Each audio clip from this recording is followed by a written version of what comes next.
Hello, everybody. One sec. There we go. And welcome to Trails from Zero.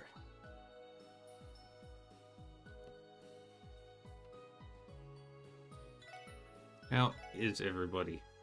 And we're gonna still do the same stuff we've been doing for a while now. Beat up monsters.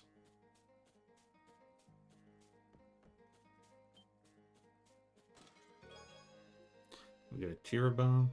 Don't call me Box. I'm not a Box. My cousin's a Box and he's a complete idiot.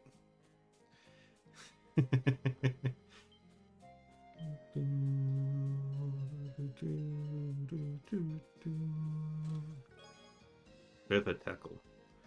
I always wanted to be a fisherman, but, well, sub.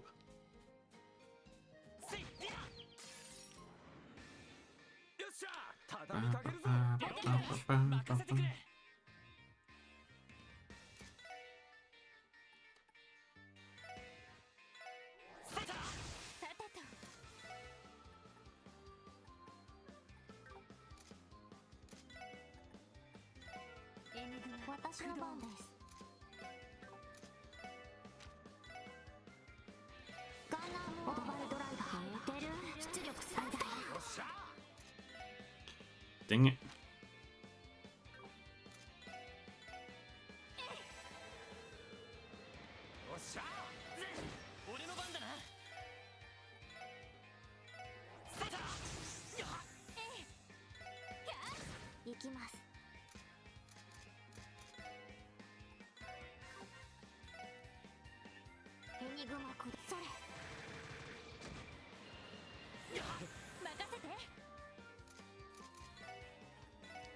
And a holy bullet. Both of them.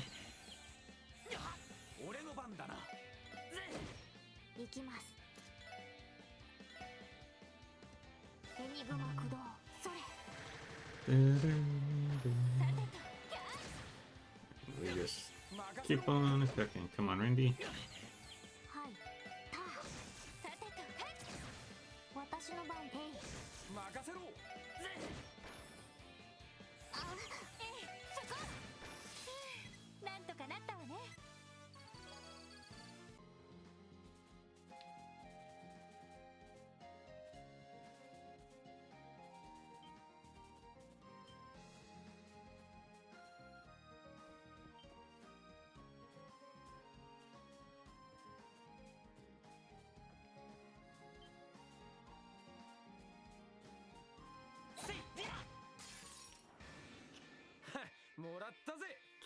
Three battle chain.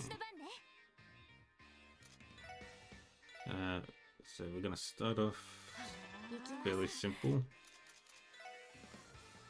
Use an EP charge here.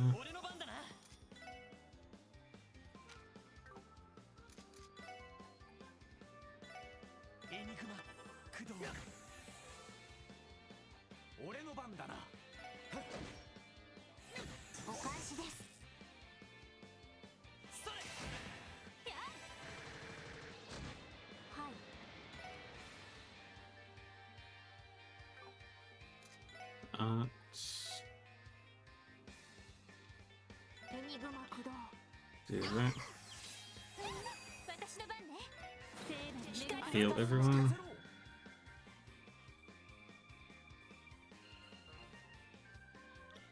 Oh, really?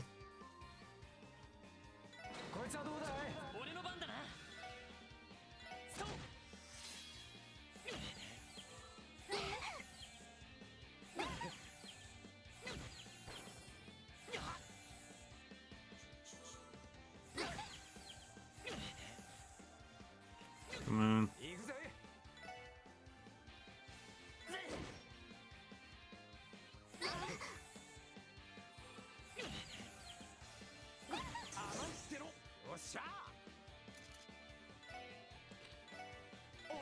Heal.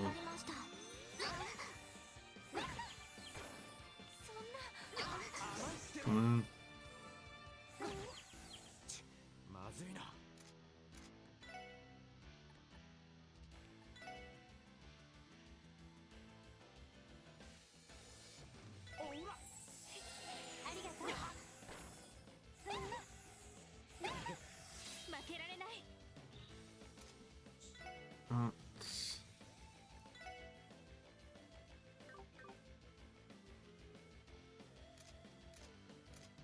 item. ありがとう。ダメダメまだまだだ。 Item. Reviving bone on 助 Tia. かりました。甘いってろ。そんなダメダメです。まずいな。 Alright, heal yourself. まだまだだ。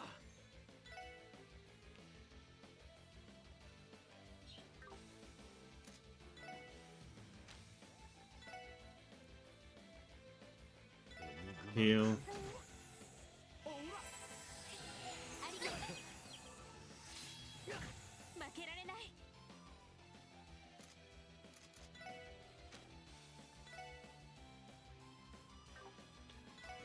Heal yourself. 任せろ。 Good. さてと。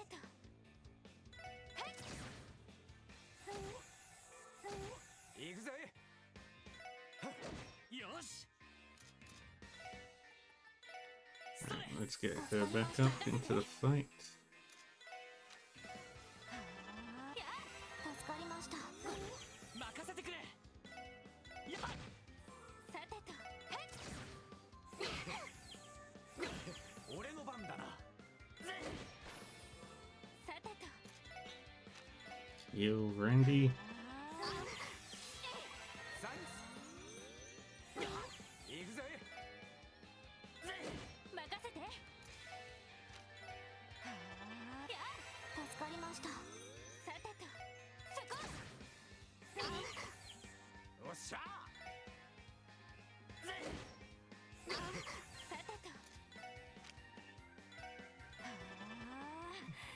助かりました。 俺の番だな。さ Let me てと。 do that. お返しよ。任せて。 Come on. おっしゃ。 Thank you. さてと。行くぞ。やっ。おっしゃ。私の場そこです。 Come on. 俺の番。今だわ。みんな行こうよ。敵続けてくるわ。俺の番だな。こいつはどうだい。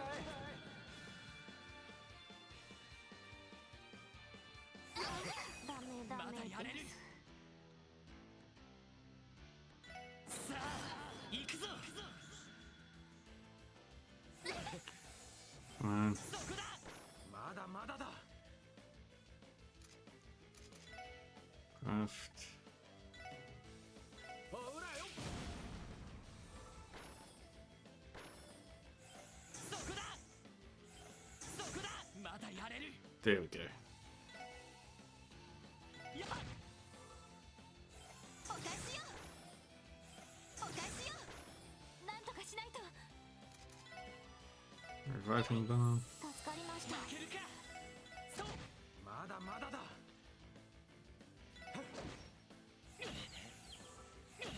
なんとかしないと。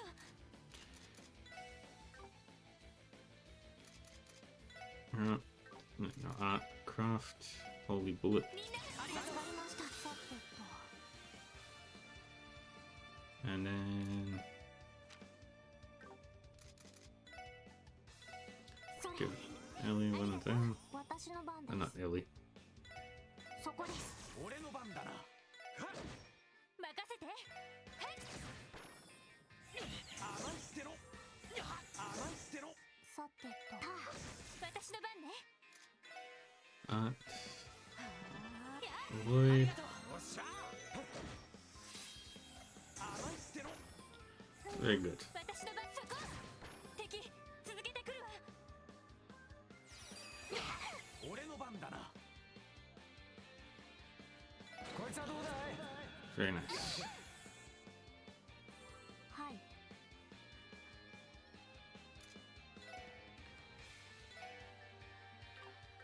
Okay, we done that on the Farkas. ドライブ開始。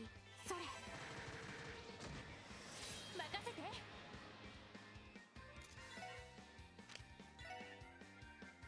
エニグマ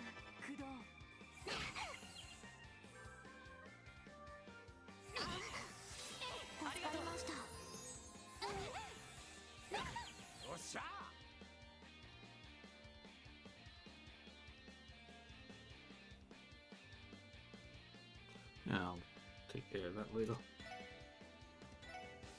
ほらよ甘いってろそこだ甘いってろそこだ任せてくれ Very good. スター甘いってろそこだそこだ And we did it. 任せろはっそこだ俺の番だなそこだ行きます。そこです。ええ、そこ。俺の番だ And な there we go. 私 We の have our おっ victory. しゃおっしゃいい感じだぜ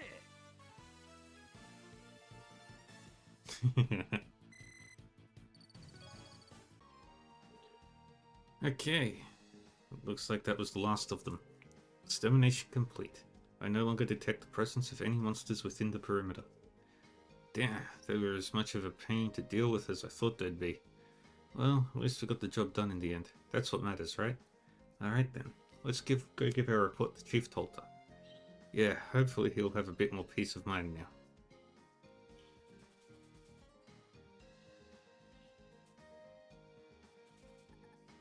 Return to Amarika village.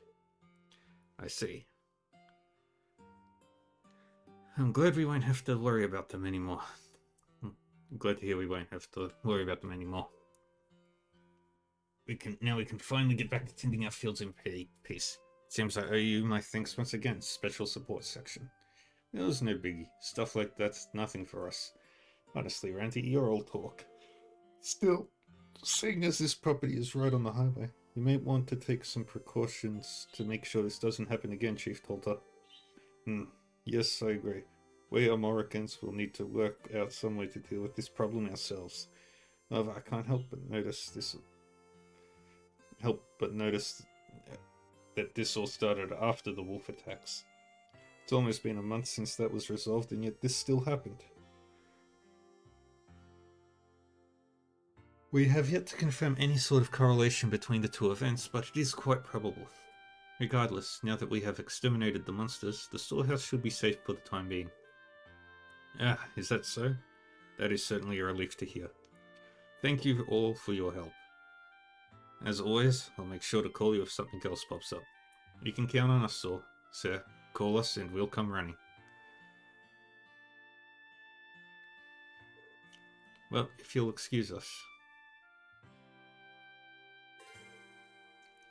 Old road property monster extermination completed.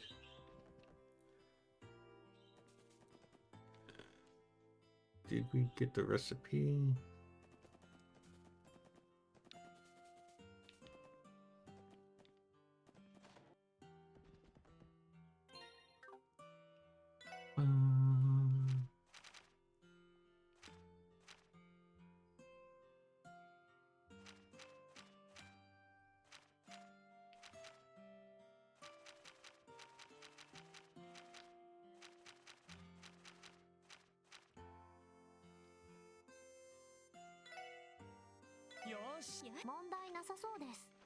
And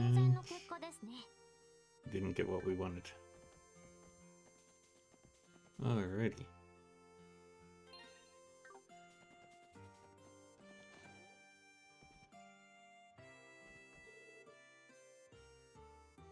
I ended up really enjoying Carnelia. Getting me hooked the whole way through. Carnelia? I heard that book was quite the hit when it first came out. Supposedly based on a true story too. Oh yeah? Well, whether it really happened or not, had me on the edge of my seat from start to finish. It's a good read, plain and simple, and that's all I can ask for. Consider my interest piqued. Carnelia was a good book. Oh wait, we don't need to rest right now.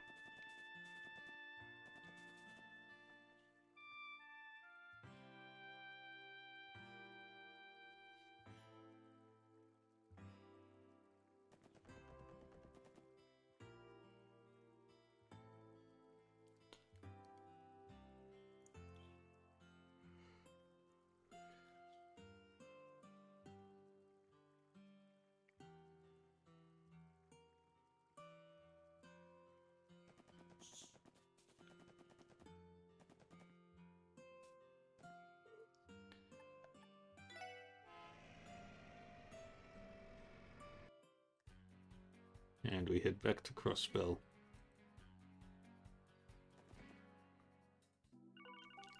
はい、特務支援課バニングスです。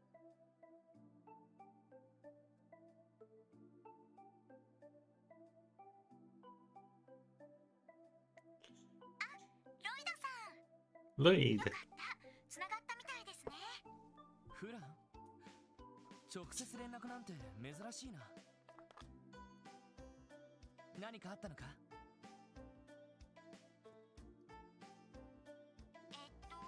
それが実は支援課に相談があるという市民の方がいるんですけど、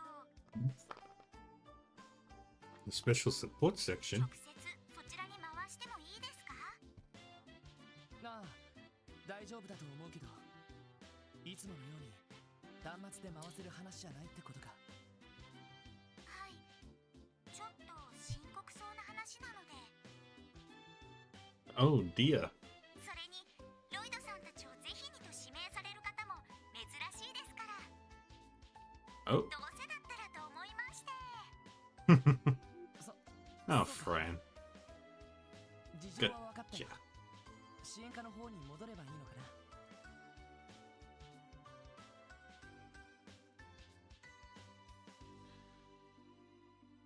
はい、相談者の方にもそちらに向かうように伝えます。どのくらいでお戻りになりますか？そうだな、少し遅れるかもしれないから、早く着いたら中で待っているように相談者に伝えておいてくれ。はい、わかりました。それではロイドさん、よろしくお願いしますね。緊急の要請が入ったの？ああ、ちょっと深刻な話みたいだ。他の支援要請は切り上げて、一旦支援課の方に戻ろう。了解です。で、相談者ってのは美人なのか？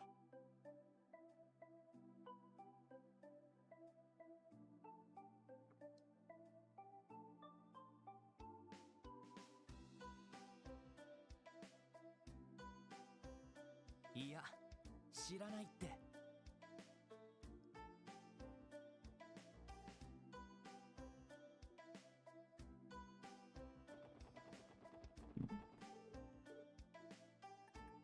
Radiant egg noodles.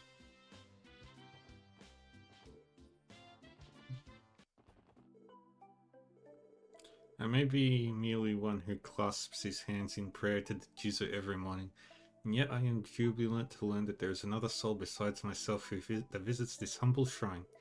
Though we have not directly met before, and despite not knowing your true nature, it is my belief that you remain faithful. Please accept this small gift. Ah, what a nice person.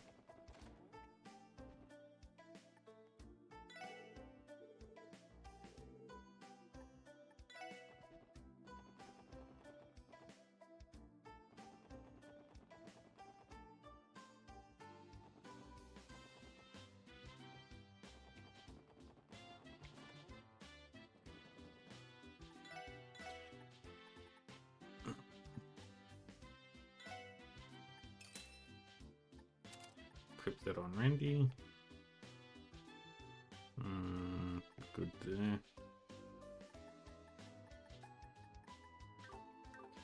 Alright.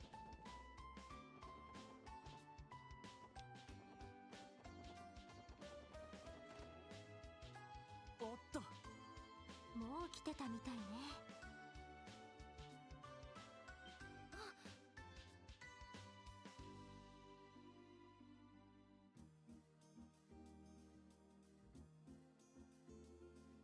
すみません。勝手に上がり込んでしまって、なあ、いいですよ。話は聞いていますから。相談者の方ですよね。ようこそ特務支援課へ。 Private investigators. リーシャー・マオと言います。 Risha! 本日は相談に乗っていただきありがとうございました。うわこいつはまた。トランジスタグラマーです。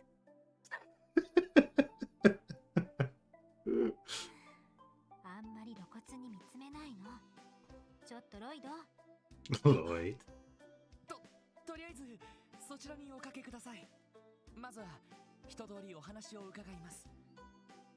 脅迫状？はい、1週間前のことです。イリアさんのもとに差出人不明の手紙が届いて、あ、イリアさんというのは炎の舞姫の異名を持つ劇団アルカンシェルの大スター、国際的な知名度を誇る看板女優にしてアーティスト。いやーまさかイリア・プラティエ絡みの相談事が回ってくるとはね。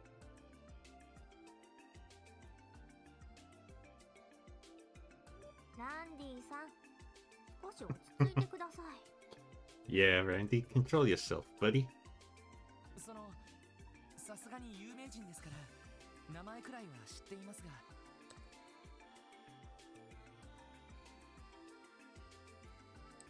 しかしその彼女宛てに脅迫状が。はい、本人はただのいたずらだと言ってますけど、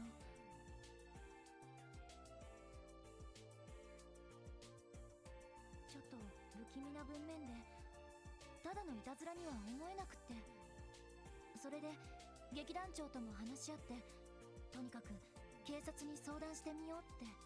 Which is 脅迫状の現物はどちらに？ the smart thing to do.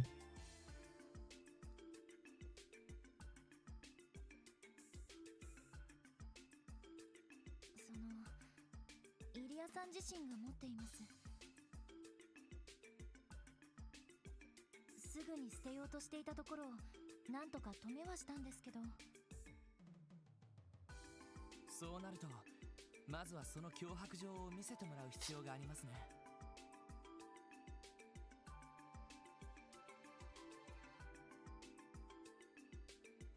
そういえばリーシャさんと言いましたか？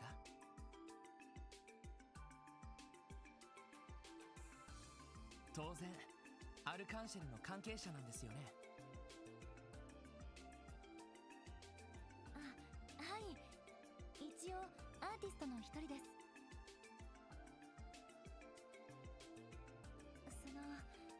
まだまだ新米なんですけど。っ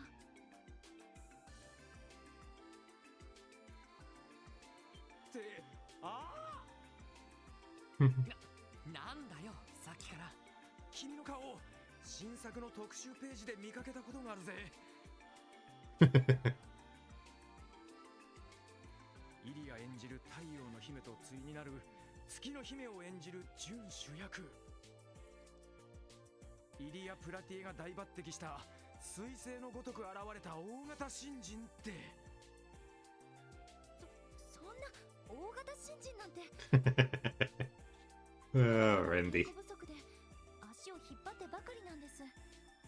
本当はデビューなんて早いと思ってるんですけど。それでもすごいですよ。あのアルカンシェルに採用されてデビューするんですから。Yeah. だいたいわかりました。しかし話を聞いているとイリアさん本人はこの件について Nope. 乗り切れない Ilya is as stubborn as a fox. As stubborn as a cat. はい、とにかく今は舞台の完成度を高めたいから外部の人間は入れたくないって。特にその警察なんか言語道断だって。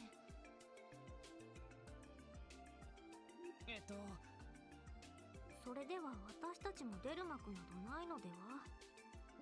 でも皆さんは特務支援課なんですよね。Yeah. 雑誌で読んだ限りなんだか普通の警察の方よりも親しみやすそうっていうかそのイリアさんも納得してくれるんじゃないかと。こう言ってはなんですけど、遊撃士協会の方には相談は。イリアさんは民間人ですし彼らの護衛対象になると思いますが、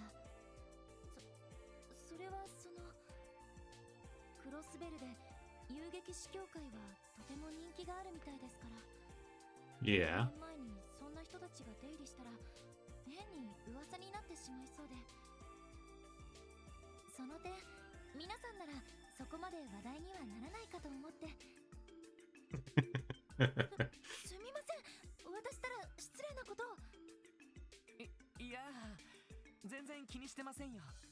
Yeah, when you've got some of the most well-known braces, they tend to draw attention. それよりも大体の事情は了解しました。この件引き受けようかと思うんだけど、みんなどうだい？もちろん Yes. 私は賛成。私も依存なしです。いや、むしろ断るなんてありえないだろう。というわけで李脅迫状の件、特務支援課が引き受けさせていただきます。ありがとうございます。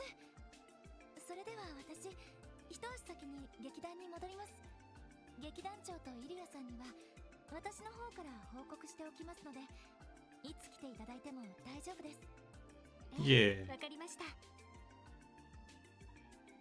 まったねー、リーシャちゃん。失礼します。Bye bye. さてとりあえず劇団に行ってみよう。脅迫状を見せてもらわないことには始まらないしな。そうですね。ただのいたずらの可能性もありそうですし。 Fair. いや、しかし役得だな。公開直前のアルカンシェルに入れる機会があるなんてよ。しかも生イリアだぜ、生イリア。確かにあのイリア・プラティエから直接話を聞くかもしれないのよね。 Control yourself, buddy. ちょっと緊張してきちゃった。そんなにか。雑誌とかで見る限り確かに美人だとは思うけど、ちょっと楽しみです。 Alright. それではわわ、大変でしたね。ランクアップですね。 And we're ninth おめでとう class. ございます。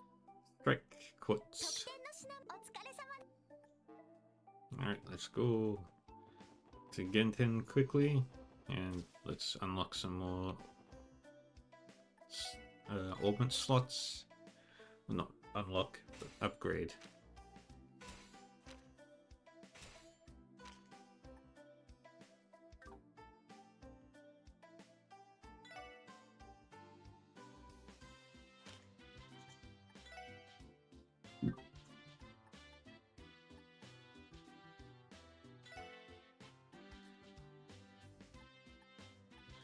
Um,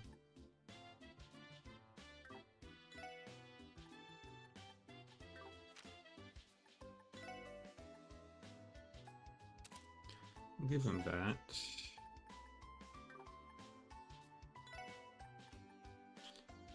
And we'll switch in move 2 for Randy.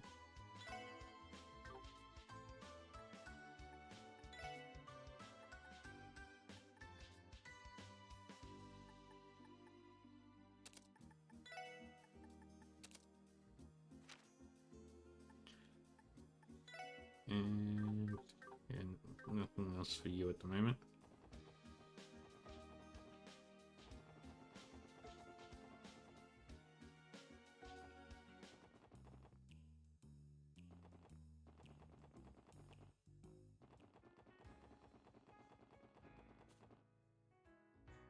I can see how. 改めて見ると Oh, かなり立派な建物ですね。結構新しそうな雰囲気ですけど、築20年になるかしら。視聴者などに比べるとそんなに古い建物ではないわね。アルカンシェルか。小さい頃兄貴とセシル姉に連れられてなんだ、どうした？いや、なんでもない。早速お邪魔しようか。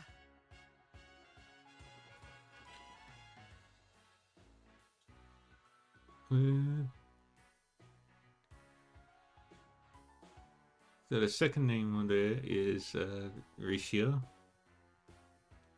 I'm pretty sure the first one is Ilya Platier, and the other one's I think that's John? Jan?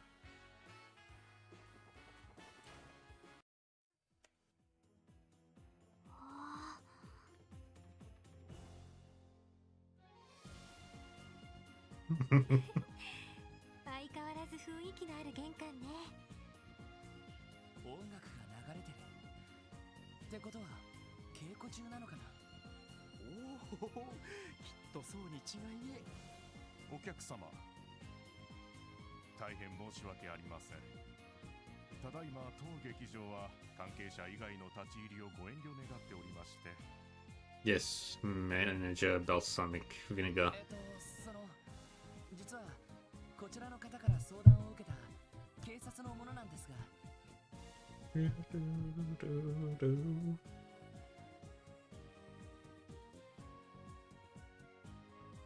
ああ、僕の支援課の方々でしたか。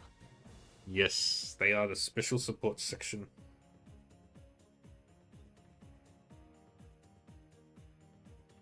ようこそアルカンシェルへ。リーシャさんから話は伺っております。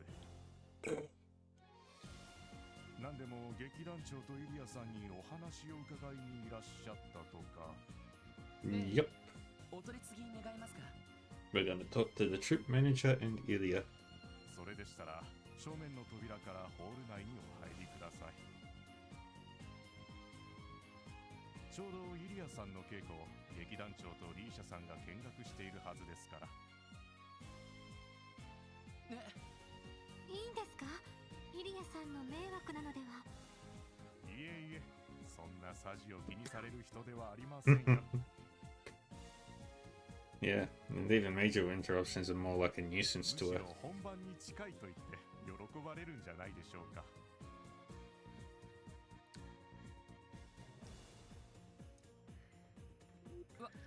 わかりました。よし、そんじゃ俺たちも早速見学させてもらおうぜ。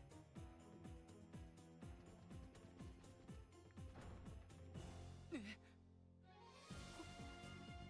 れはすごい。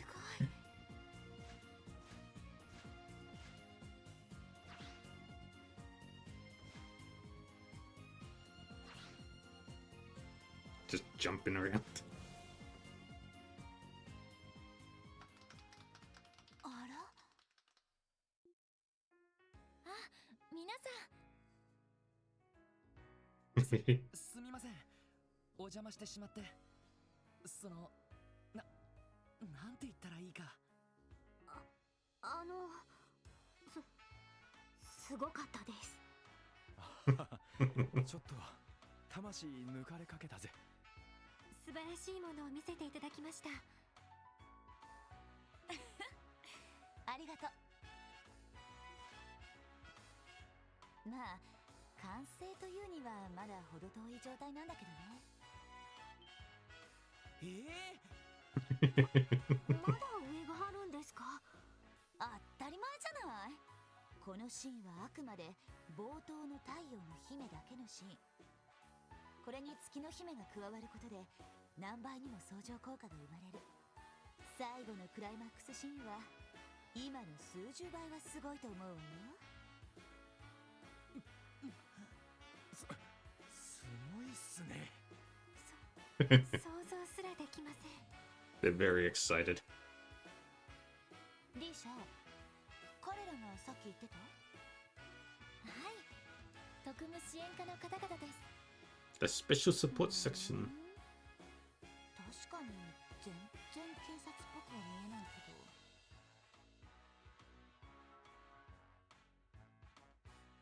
ど。でもな、事情聴取とかするんでしょ？たかがいたずらごときにそこまで付き合いたくないわね。まあまあイリア君、みんな心配してるんだ。少しくらいいいじゃないか。 Yeah. そう言われても。公演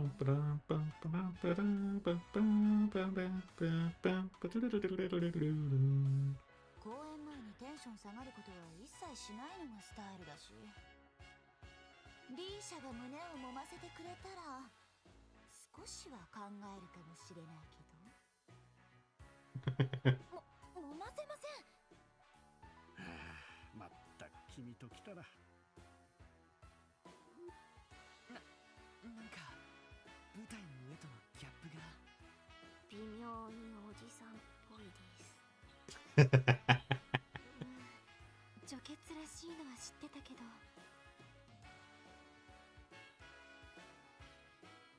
いやー、強烈な人だよな。すみません皆さん。なんとか説得してみますから、ロイドさんたちは控え室にでも。あれね、イリアさん？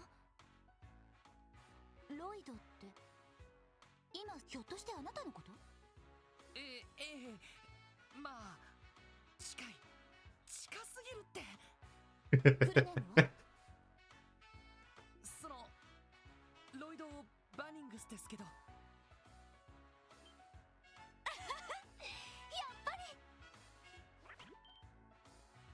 うわ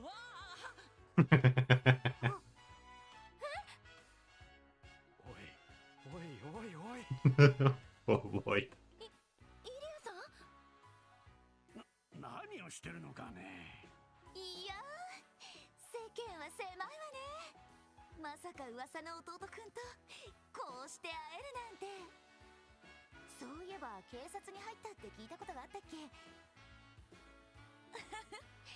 聞いていたイメージとほんとそっくりじゃないの。ひょっとしてイリアさんセシル姉の知り合いだったり？セシルは私の親友よ。日曜学校以来だからもう10年以上になるわね。なるほど。改めて自己紹介するわね。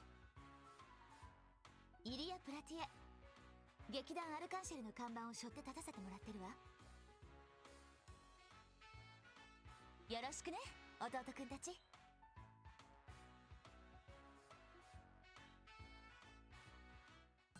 まったくイリアさんたら。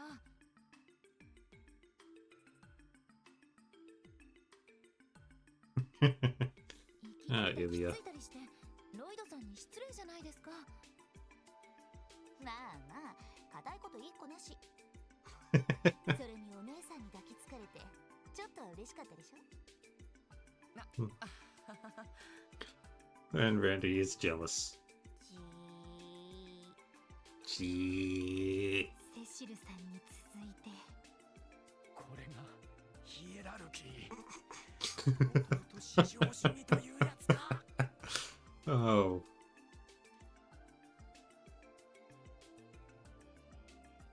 この弟貴族。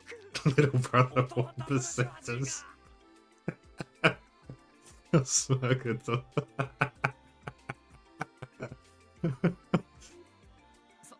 それでその脅迫状の件なんですけど。ああ、そうだったわね。弟くんの頼みなら仕方ない。ちゃんと手紙は持ってきたわ。はい、これ。どうも。頼まれたのはこっちだけど。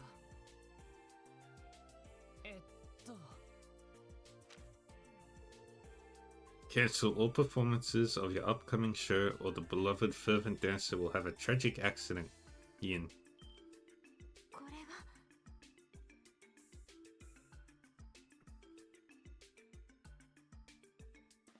新作の公演を中止せよ。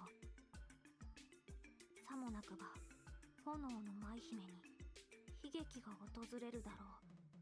確かに脅迫文っぽいな。脅迫文というよりただの嫌がらせじゃない？ Yeah. 言っちゃなんだけど、この程度の脅し文句なんか珍しくもないんだし。そうなんですか。まあうちもそれなりに儲けさせてもらってるからね。やっかみ半分面白半分で脅しめいた手紙はそこそこ届くよ。ただ今回ばかりはちょっと気になることがあってね。気になること？そこにある差出人か。ああ、そうなんだ。今まで送られてきた脅迫状は無記名がほとんどだったんだが。Yeah. それが今回は銀という思わせぶりな名前が書かれていて、ただのいたずらとは思えない感じがするんです。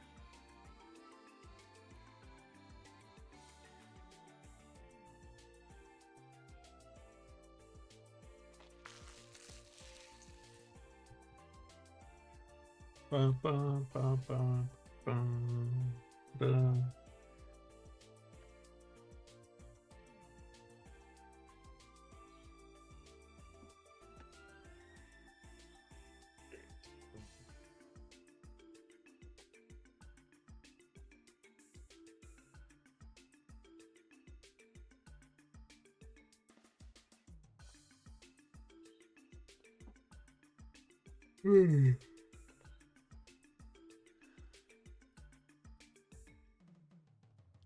Bum, bum, bum, bum, bum. Bum, bum, bum.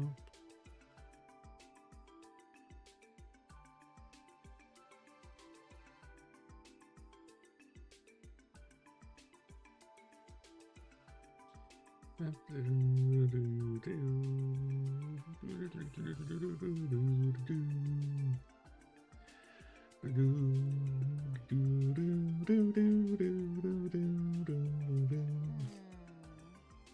気のせいだと思うけどね。皆さん、銀という名前に何か心当たりはないんですか？全く持ってないわね。そもそも人の名前なのそれ。何かの暗号とかそんな感じはしますけど。うちの新作のタイトルに銀という言葉は入っているが、そのくらいだね。 Yeah, interesting. I did not know that. そうですか。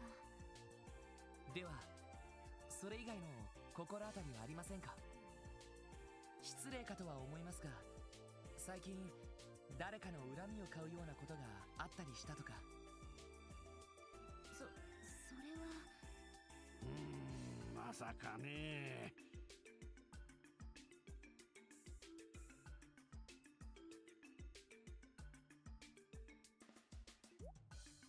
あ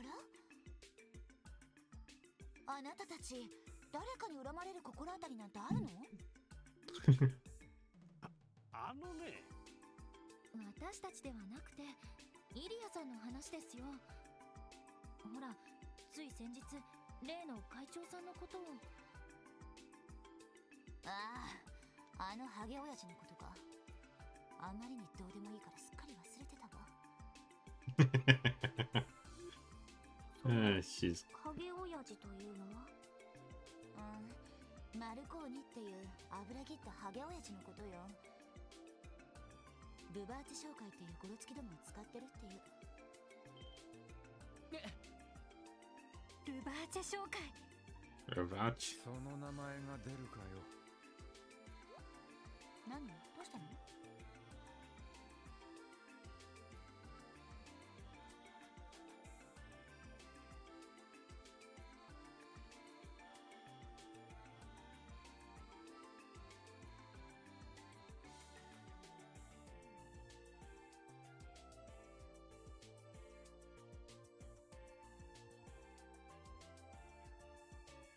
いえ、最近よく聞く名前なので。それでルバーチェ商会の会長とはどういう経緯で？よく接待かなんかでうちに客を連れてくるのよ。いつも貴賓席を使っているから相当羽振りはいいんでしょうけど、舞台とかには全然興味ないみたいね。私のことも演技とか全然見ないで、体ばっかりいやらしい目で見てたし。イリアさん、よく気づくね、そんなこと。舞台の最中は観客席も含めて私の世界だから当然でしょ。で、この前そのハゲ親父が私に言い寄ってきたわけよ。テートのオペラハウスへの進出をバックアップしてやろうとか、恩着せがましいことを言いながら。へえ、そんな予定があるんすか。帝国からだけではなく共和国方面からも要請があるんだよ。Interesting. 期間限定でいいから特別公演をやってくれないかってね。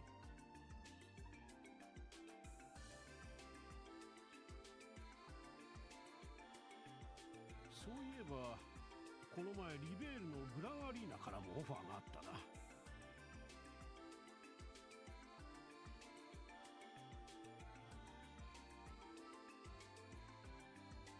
やはりすごい人気なんですね。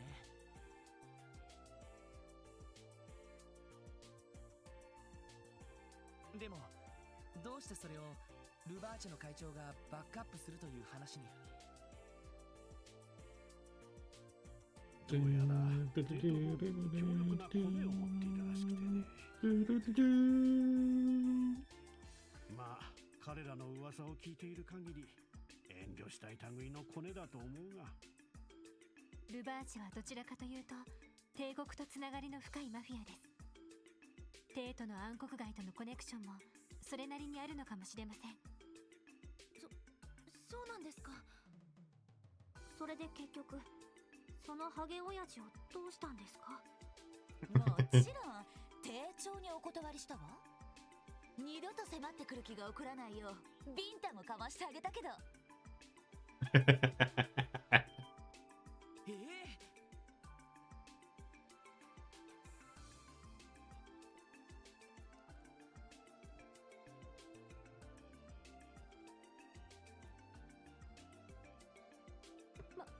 マフィアのボスにそんなことを。そうなんです。私も気を失いそうになって。Oh boy. 私も気絶しそうだったよ。ただまあ向こうもイリア君の体を触ってくるなど無謀な、いや無礼な。Recklessness. Not rudeness. Recklessness. 周りの取りなしもあってその場はなんとか収まったが、向こうがその時の屈辱を忘れてない可能性はある。そういうことっすか？確かに脅迫状を出す動機にはなりそうですね。事情は大体わかりました。まずはいくつか手がかりを当たってみようと思います。イリアさん、この脅迫状はお預かりしてもいいですか？ええ、構わないわ。少し目つきが変わったわね。私たちがステージに上がる時と同じようなね。いいわ。あなたたちならいい仕事をしてくれそうだし、リーシャの心配を取り除くためにもこの件すべてお任せしておくわ。イリアさん。引き受けました。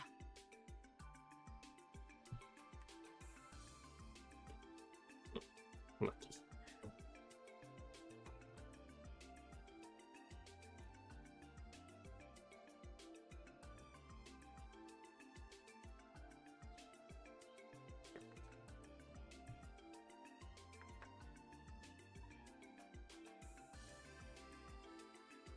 ご期待に添えるよう尽力させていただきます。Yeah. ありがとうございました。イリアさんも納得してくれたし、相談して本当に良かったです。これからですね。どうやら一筋縄ではいかなくなりそうですし。そうですよね。そういえばどうかそんな丁寧に話さないでいただけませんか？私まだ新米ですし、ロイドさんやエリーさんよりもちょっと年下だと思いますし、そんな丁寧に話しかけられるとなんだか申し訳なくって。そうですか。それじゃあちょっと砕けさせてもらうよ。はい、どうもありがとうございます。リーシャー、ミーティングを始めるわよ。はい、イリアさん。それでは皆さん失礼します。何か分かったら遠慮なく劇場にいらっしゃってください。さすがに忙しそうだな。ま、公演まで数百回は稽古を重ねるらしいからな。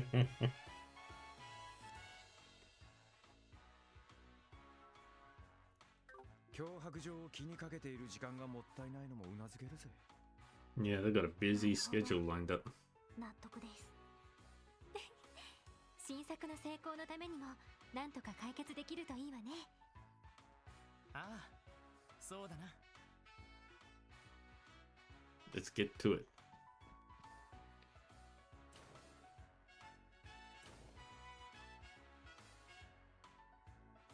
さて、どうするんだ。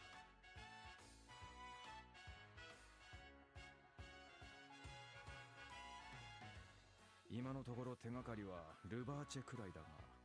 一応銀という名前も手がかりになりそうですが。そうだ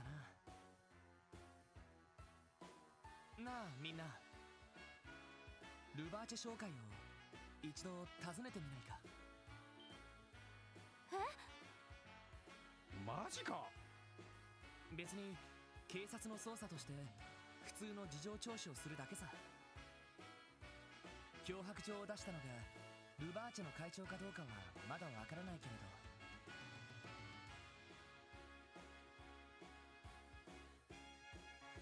面倒を避けてるだけじゃ真実にはたどり着けないと思う。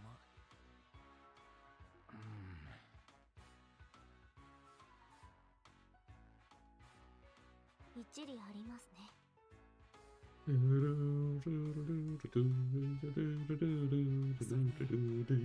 い機会だと思うんだ。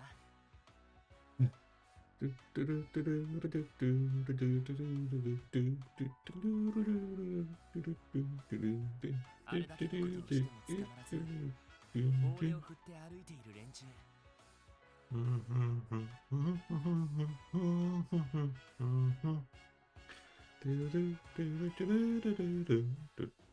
どんな実態なのかをつかめるきっかけになるかもしれない。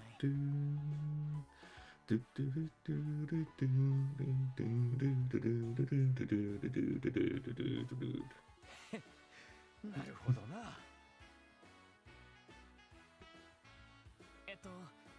やっぱり心配か。なんだったら俺とランディだけでも。ロイドさん。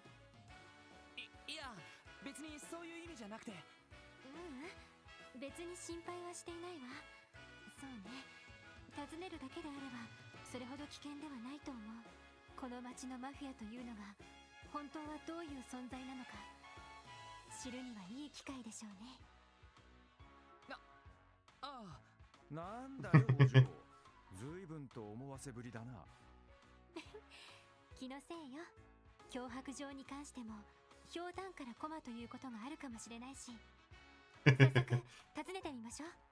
ああ、データベースの情報によるルバーチェ商会のビルはそこの裏通りの途中から路地の奥に入った先にありますね。あの怪しげな一角か。連中の姿を見かけると思ったらマフィアの本拠地だったわけだな。We're going to visit the mafia.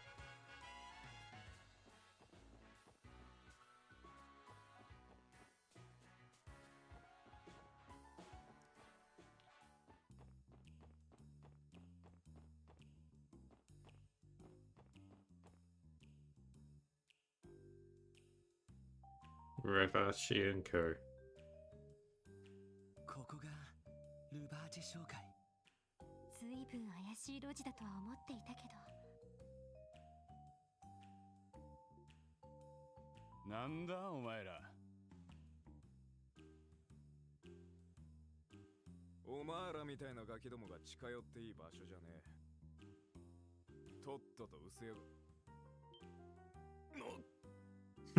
お前ら、あの時の。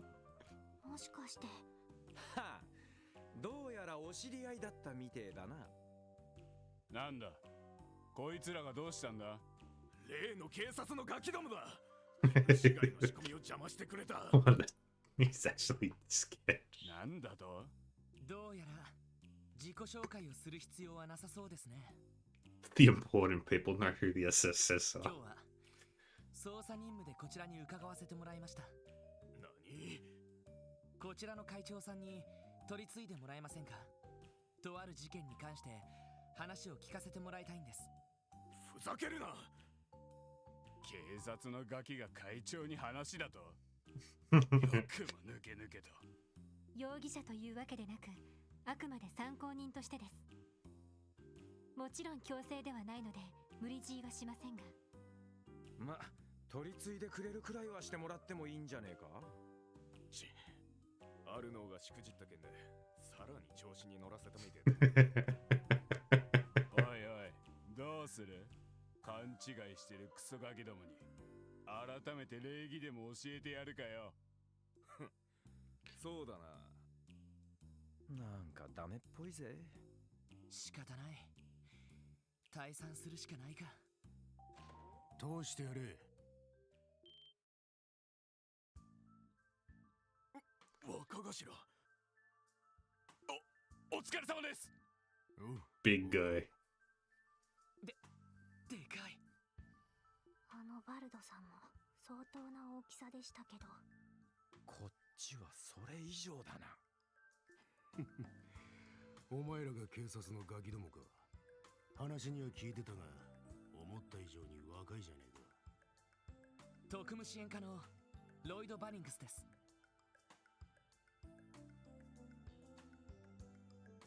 あなたは？ガルシア・ロッシ。 Garcia Rossi. ルバーチェ商会の営業本部長を務めている。A respectable title. まあ、若頭と呼ばれることの方が多いがな。おいおい、いきなり大物臭いぜ。ええ、おそらくナンバー2でしょう。入れ。話は俺が聞いてやる。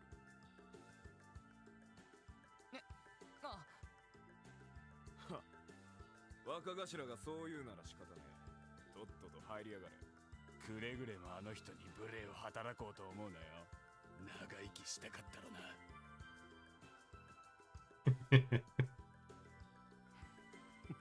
何かと思え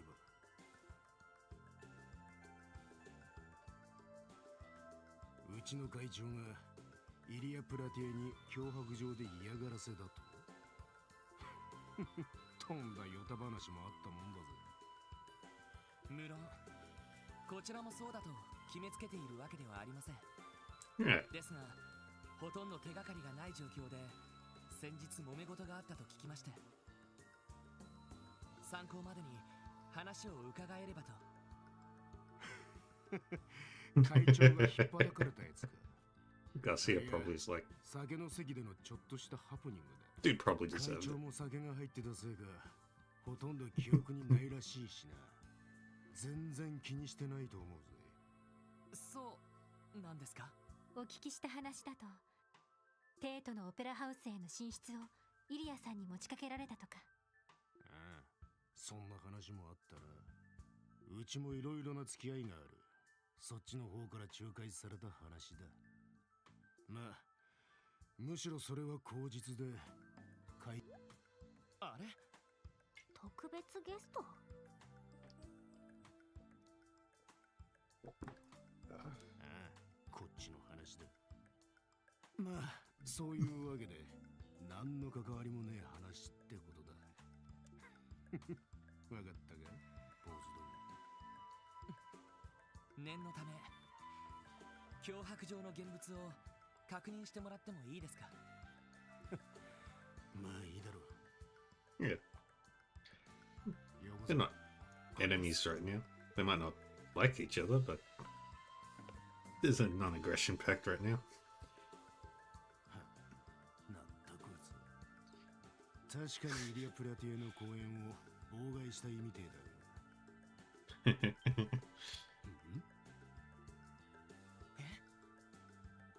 The name. 何か気づいたみたい。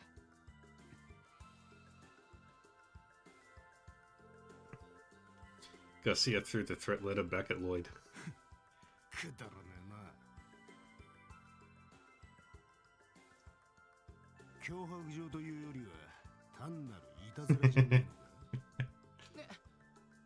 おいおい、何か心当たりがあるような反応でしたけど。何のことだ。手紙の文面についても全く心当たりはねえな。ま、少なくともうちの会長が書いたんじゃねえのは断言できる。とんだ無駄足だったな。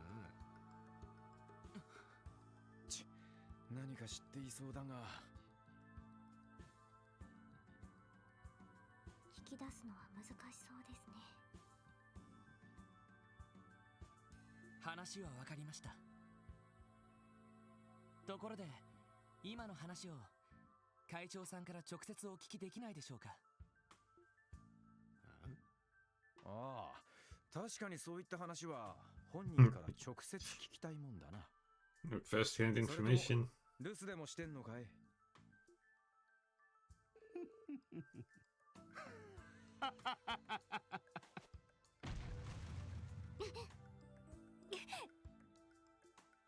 調子に乗るなよ、小僧ども。てめえらみたいなガキどもに会長が会うわけねえだろうが。いつでもひねり潰すことのできる無知で哀れな子犬ごときによ。 Until about level 35, 36. 本来なら俺もてめえらごときにわざわざ会うつもりはなかったが、せっかくの機会だから親切に忠告してやろうと思ったわけだ。てめえらが何をしようが、このクロスベルの現実は変わらねえ。 Crossbell's true nature. まして俺たちをどうこうすることなど不可能ってことをな。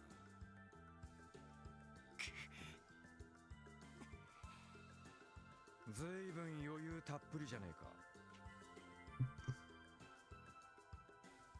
分かったらとっととうせろ。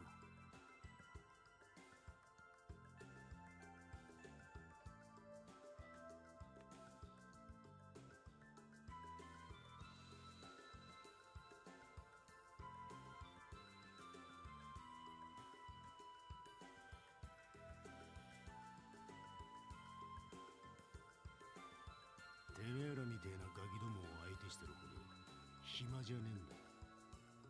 だがこれ以上歯向かえば Threatening a police officer. 容赦なく叩き潰す。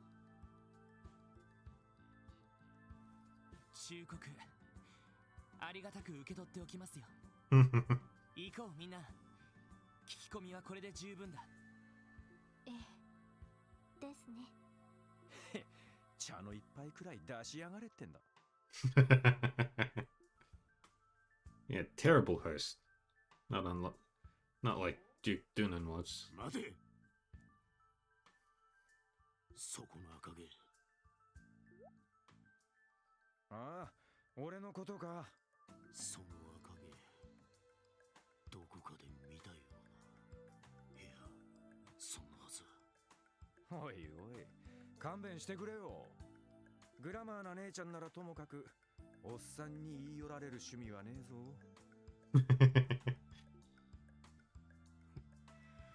まあいいだろう。目障りだ。とっととうせろ。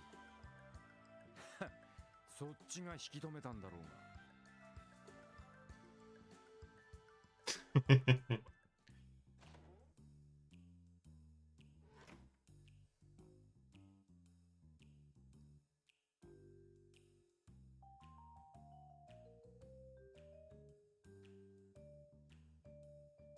参ったな。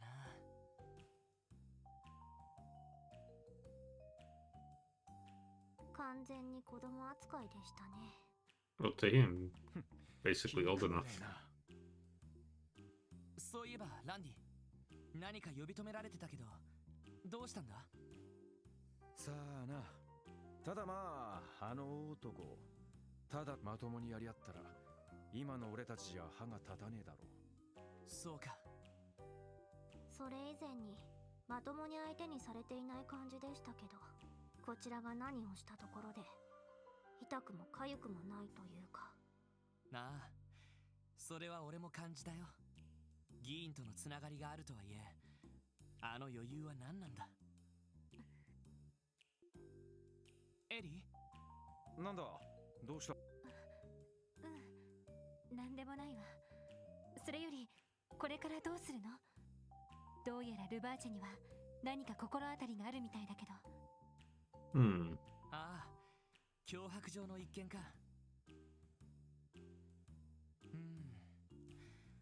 あの若頭の言葉を鵜呑みにするわけじゃないけど、俺はこの件にルバーチェが関係している可能性は低いと思う。Yeah. でも脅迫状を見て明らかに反応して He ましたよ clearly ね。 reacted to a part of the threat letter. ああ、間違いなく何かに気づいたんだと思う。Lloyd pulled out the threat letter. Cancel blah blah blah blah お blah. そらく気づいたのは So he would have started it like normal. And then the end. 差出人の名前、これに反応したんだと思う。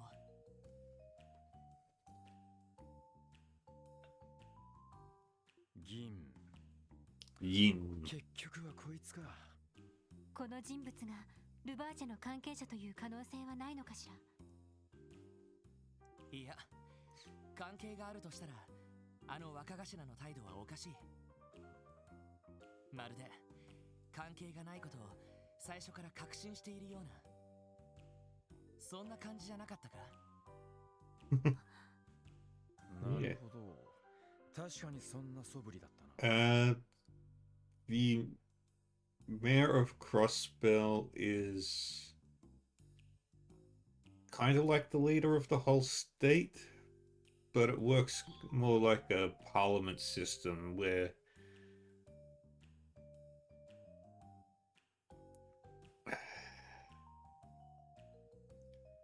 this how do I so the mayor basically something like that, I think. And the mayor makes like the big sweeping decisions for the city of Crossbell, while the speaker does not entirely sure of the political structure. Because, yeah, city-states are weird.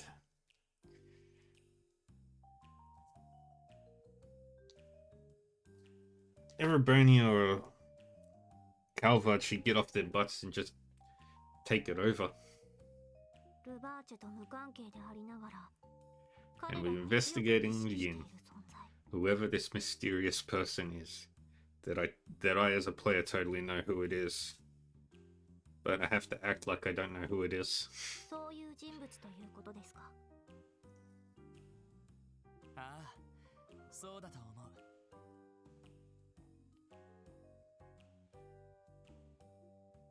だとすると、 City-states are very weird. Indeed. ルバーチェの情報に詳しい人に相談してみた方が良さそうね。法律事務所のイアン先生とか。 Yes, let's talk to Ian Grimwood. なあ、そうだな。本当だったら But let's talk to some other people before we do that. ま、あの姉さんに話したら脅迫状のことまで強引に聞き出してくるだろうな。アルカンシェルにとっては格好のスキャンダルになりそうですね。 Yeah, so don't talk to the reporters. だから正直当てにしない方がいいだろう。あとは他にも心当たりがあるなら当たってみよう。もしかしたら思いがけない情報が入ってくるかもしれない。ええ、そうね。どうした？なんでもない。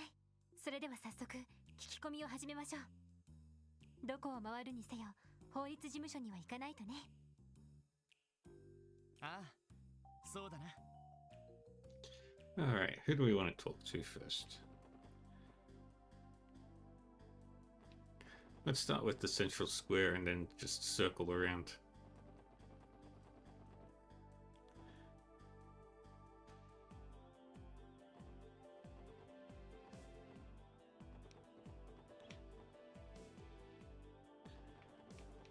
Let's... Detectives Donovan and Raymond. Inspector Donovan and Detective Raymond? Are you in the middle of an investigation? We are indeed. Happen to be collecting evidence for that warehouse district shooting. I'd bet anything that the culprit is related to Ravachi somehow. Those guys have been causing nothing but trouble recently, like that thing with the truck. Truck? Mind filling us in? I'm pretty curious now myself. Raymond, what have I said about reining in that loose tongue of yours? Ah, crap, I did it again, didn't I? Oh, I suppose we have no choice but to tell him now. It all started with a rumor that was sent to the 2nd Division. Last weekend, there was an incident that happened in Calvard involving a truck. One of Ravache's trucks. Supposedly, it was attacked by an unknown party and went up in flames. Someone blew it up? Seems so. And while those on top may try to cover it up, stories like this are becoming more and more common. Fortunately, citizens have yet to be involved, but word is that the Bracer Guild has been investigating the incident as well. That certainly sounds suspicious. Do you think the attackers might have been Heiyu? I bet it was. Who else would have the balls to do something like that to Ravache? This case really isn't ours to handle, but it's certainly something to keep in the back of our minds. And then we talk to Kate. Another investigation, everyone. Yeah, you could say that.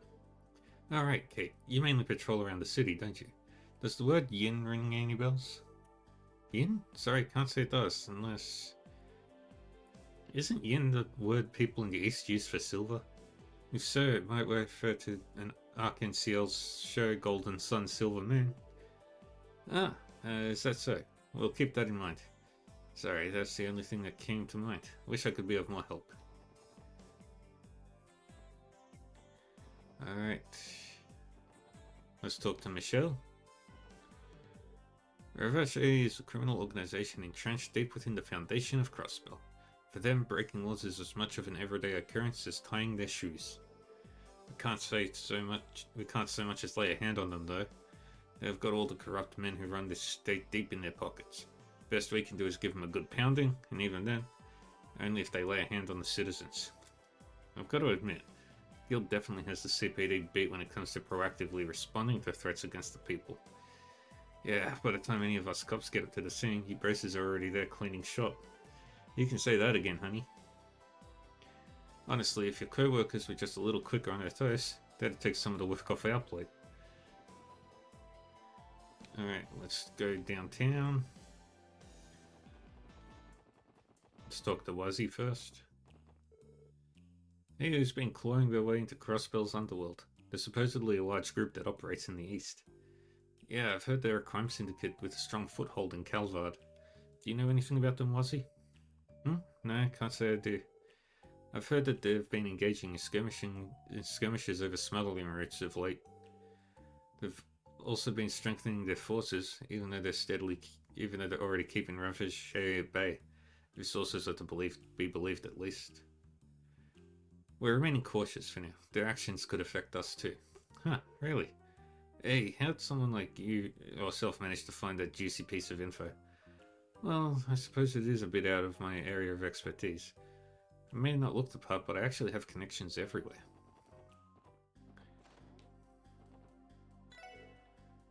You need something from Mama? Better hurry up if you want to talk to her. Mama told me that she was going to go drinking after she was done taking inventory.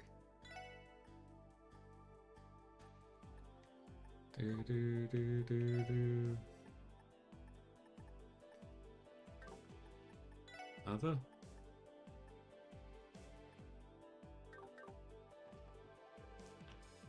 Zhao's advance has just begun.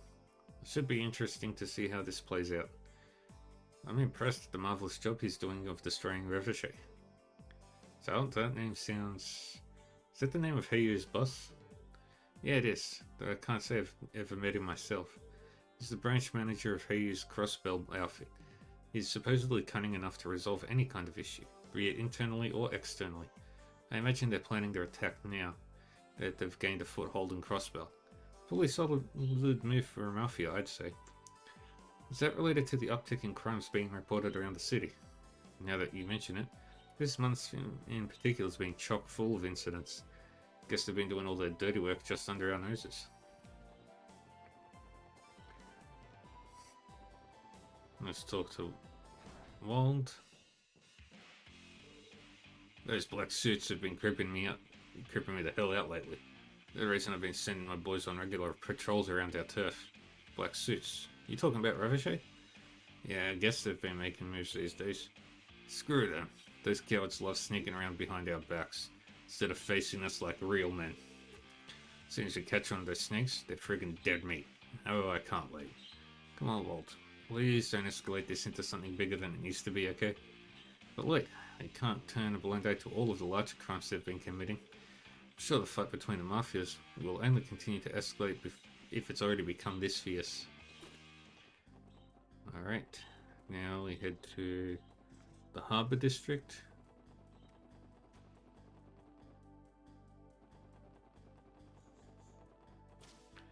Talk to Talia. Some mobsters from Revochet & Co. come by every once in a while to speak with the Editor-in-Chief. They haven't committed any acts of violence, but they definitely aren't shy when it comes to threatening and intimidating him in any way they can.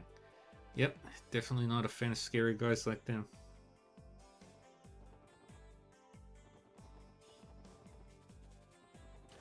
Into the... Rebecca and I have been getting a lot more requests over the Orbital network. The anniversary festival is starting soon, so I've got to keep plugging away as best I can. Oh, hey everyone. How's that client's request coming along? Well, we've decided to lend them a hand. Seems like it's going to be hard work, but I can't just let it slide. Well, I'm glad you guys are up for it. Anyway, keep up the good work, my favorite detectives.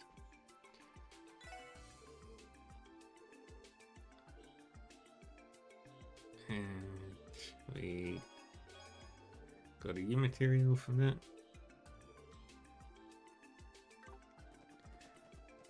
Sergey! Oh, I'm surprised to see you here, Chief. No kidding. Did Vice Commissioner Jackass drag you for a chat or something? Don't jinx it, kid. I'm just here for a meeting, that's all. My bad, Chief. Poor Sergey. Back in.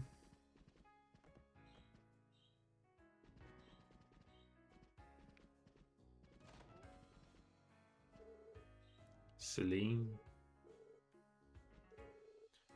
Plie.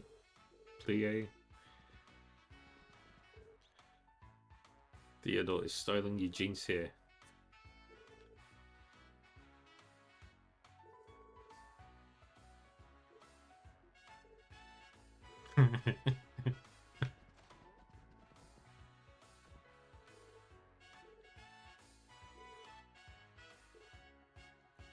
Oh, thank you, Corellia. Oh, hey everyone. Sorry for the ruckus. I'm getting ready to practice.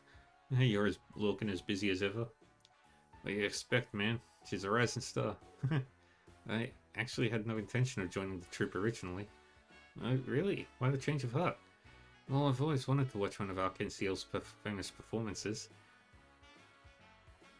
I came to watch one of their public practice sessions when I was spotted by Ilya. She came up to me and exclaimed, "I can feel the talent oozing from you." One thing led to another, and here we are.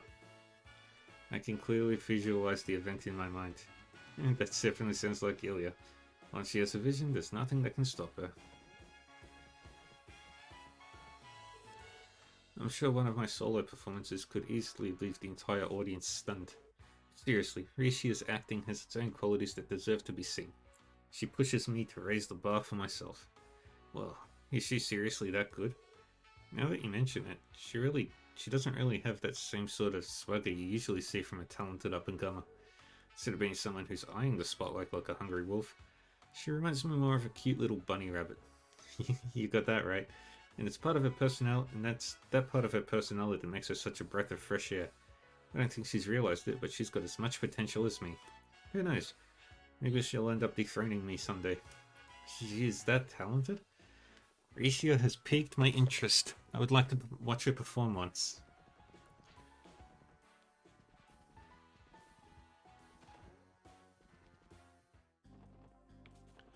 Alright. Nothing in residential district. We talked to Oscar in Morgas. You know how the street outside our shop merges into the highway? It's been a real pain dealing with the traffic from all these Orbital cars. Now that you mention it, sounds like a lot of shipping companies are starting to use Orbital trucks to make their deliveries. I know. I noticed something kind of weird too.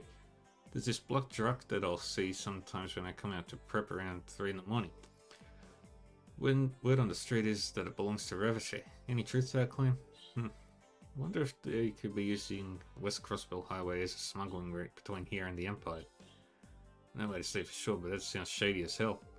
Can't forget they cropped up in Mainz too, so they've clearly got something brewing behind the scenes.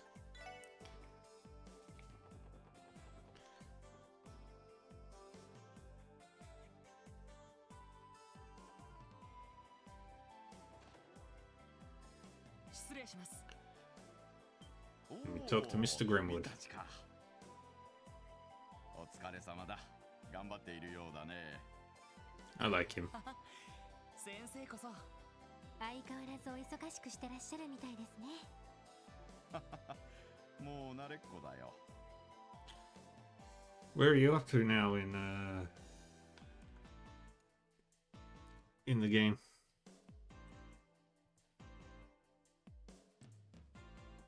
それはそうと、どうかしたのかね。何やら相談事があるような顔つきをしているが。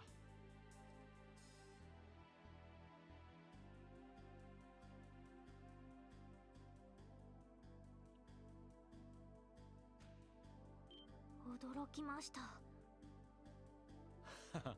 やっぱわかるもんすかね。まあそういった依頼人をそれこそ山ほど見ているからね。仕事も一区切りついたところだし、相談くらいには乗れると思うよ。I like his beard. That's a trustworthy beard. ありがとうございます。それではお言葉に甘えさせていただきます。なるほど。アルカンシェルに脅迫状が。そして銀という差出人とルバーチェとの関係か。何か心当たりでも？いや、あいにくそれらを結びつける情報は知らないが、銀という名前ならば心当たりがないわけではない。本当ですか？ Really? Dun dun dun. 同じ人物を指しているかどうかはわからないが、それでも構わないかね。ええ、もちろんです。今は少しでも手がかりが欲しいところっすか。前に出張で共和国に行った時なんだが、Okay. 奇妙な都市伝説を現地の人に聞かされてね。Urban 銀 legend. と呼ばれている伝説の教主がいるらしいんだ。 Jiangshu. いい。いわゆる東方読みですね。その教主というのは確か刺客とか暗殺者って意味だったはずだ。主に東の方で使われてる呼び方らしいが。よく知っているね。まあ優秀な傭兵のことをイエーガーと呼ぶのと似たような習わしなんだろう。しかしその都市伝説というのは？ああ、どうやら本当に実在しているのかどうかわからないらしくてね。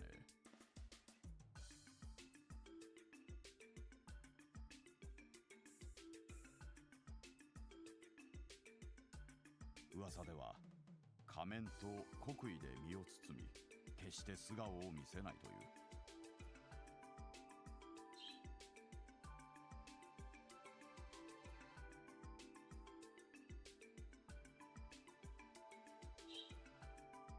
影のように現れ、影影のように消え、狙った獲物は絶対に逃さない。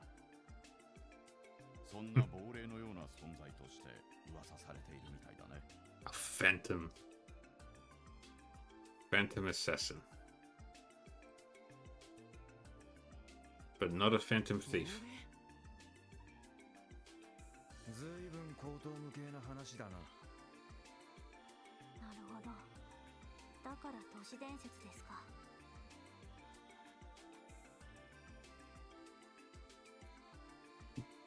ですが、その伝説の資格がどうしてイリアさんに脅迫状を？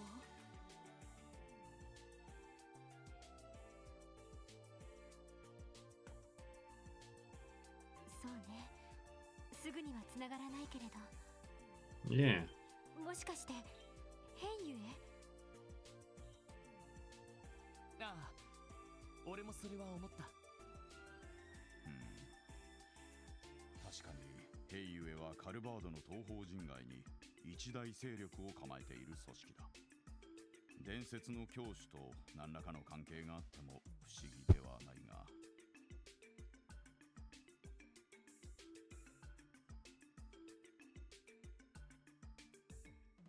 なるほど。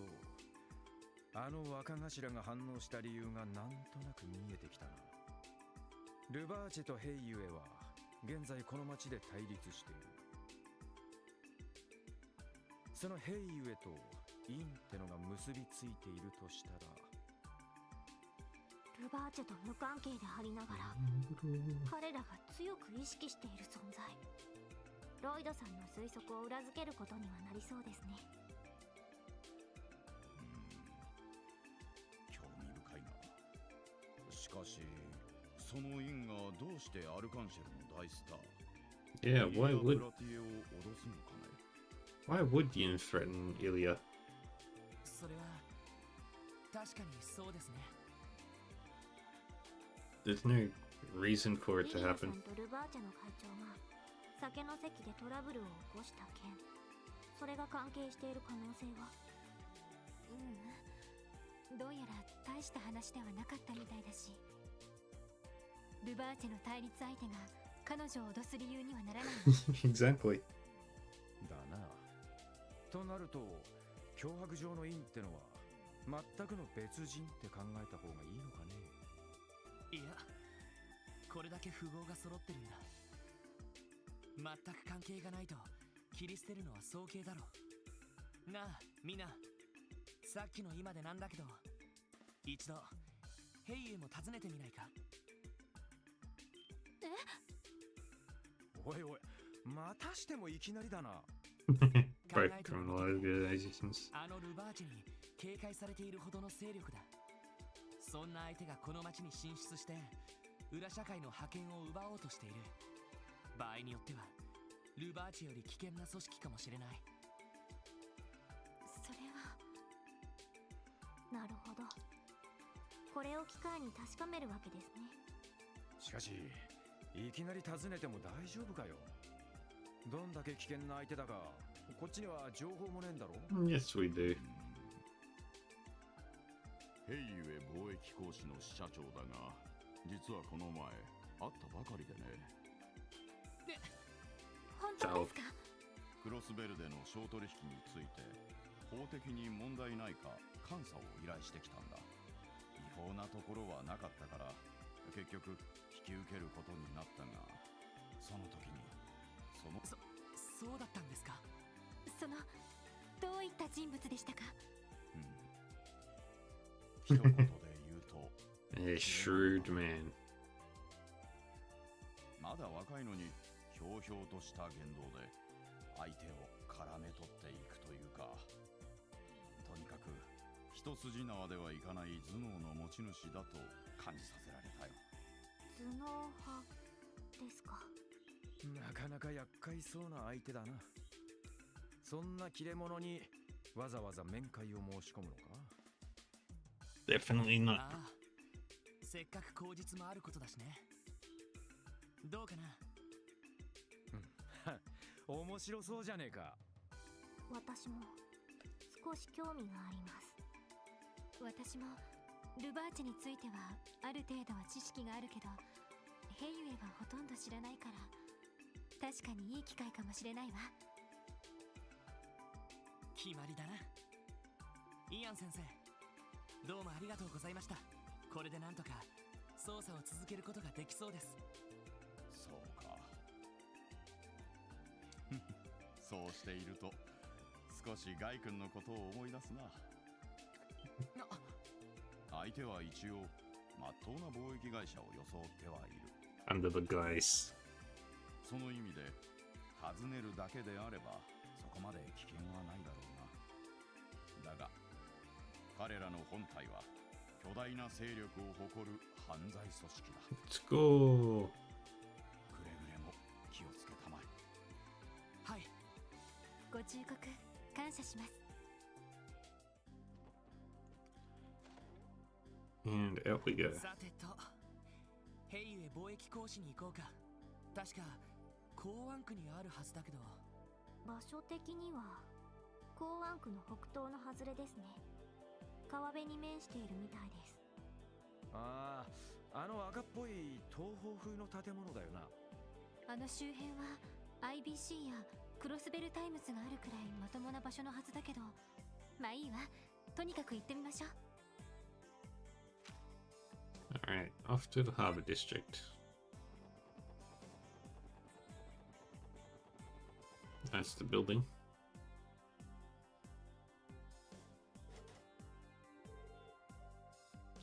AU Trading Limited, Crossbell Branch. If you have business with us, please knock. どうするの？すみません。いらっしゃいますか？どちら様でしょうか？クロスベル警察特務支援課に所属するものです。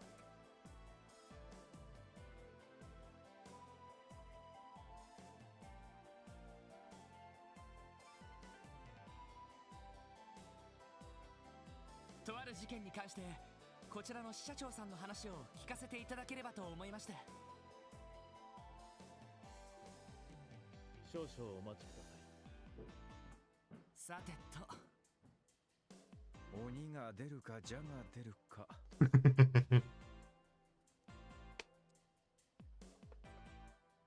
扉が開いてみてのお楽しみですね。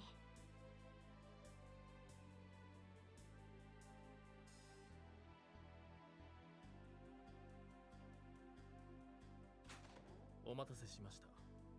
支社長が会われるそうです。どうも。失礼します。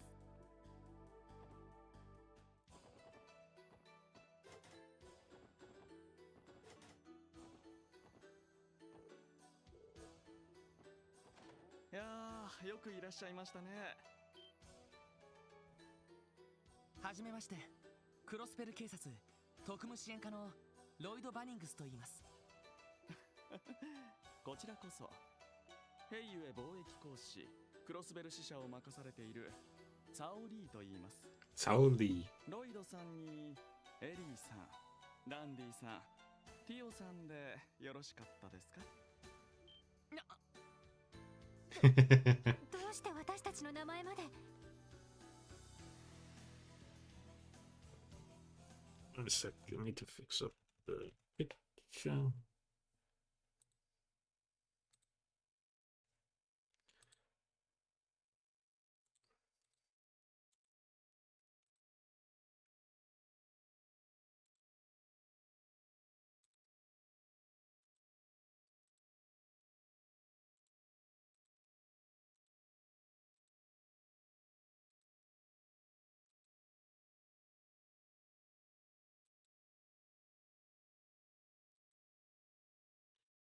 Alrighty, let's get back to work.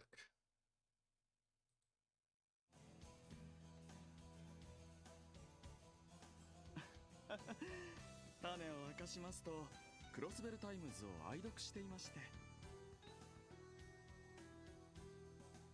あなた方の記事を読んでファンになってしまったんです。Aw, we've got our first fan. 失礼ながらいろいろつてを使ってお名前を調べさせてもらったんですよ。そうだったんですか？おいおい、いきなり先生パンチかよ。その歯の切れ者、納得です。いやー、私としては皆さんにお会いできて光栄なんですが、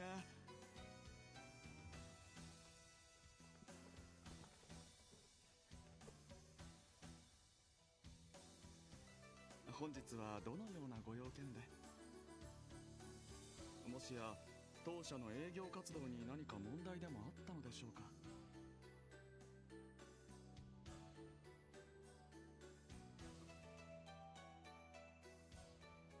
いえ、そういうわけではないんです。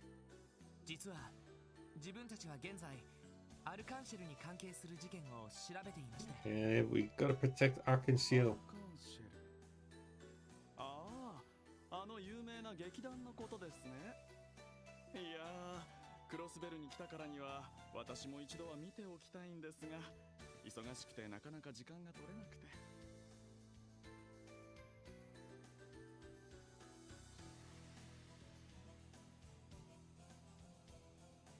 そういえば今度新作が発表されるそうですね。実はその新作の公演についてちょっとした問題が起きていまして、その捜査の一環としてこちらに伺わせてもらったんです。何か事情がありそうですね。わかりました。詳しい話を聞かせていただきましょう。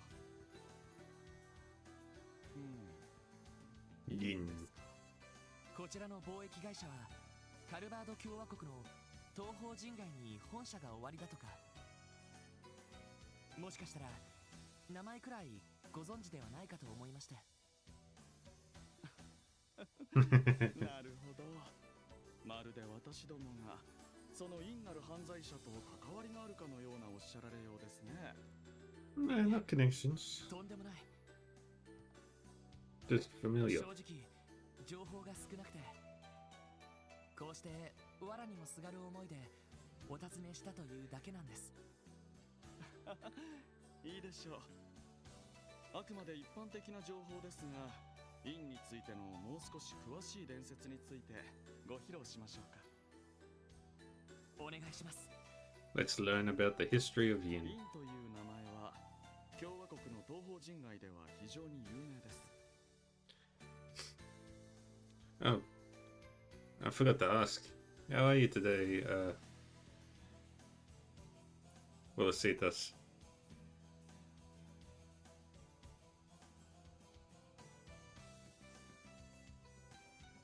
仮面と国威で身を包み、素顔を見せない謎の教師。Jiangsu. 影のように現れ、影のように消え、狙った獲物は決して逃がさない。 Which we've already heard. ここが肝心ですが、どうやら不老不死という話なのです。不老不死 Immortal. それはどういう？どうやら院は100年以上前から教師として活動を続けているそうです。100年前といえばカルバード共和国が民主化された直後くらいのことですね。 Democratization. そしてその時の記録を調べると、確かに院の名前が品質するそうです。動乱期の最中、要人を次々と葬った国威に身を包んだ謎の魔人としてね。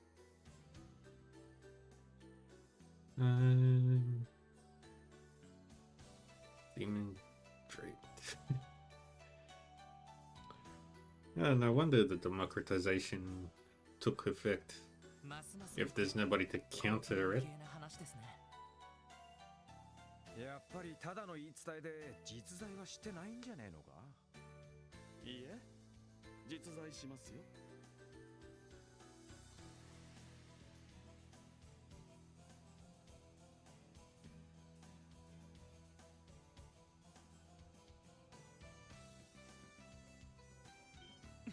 Yin is very real.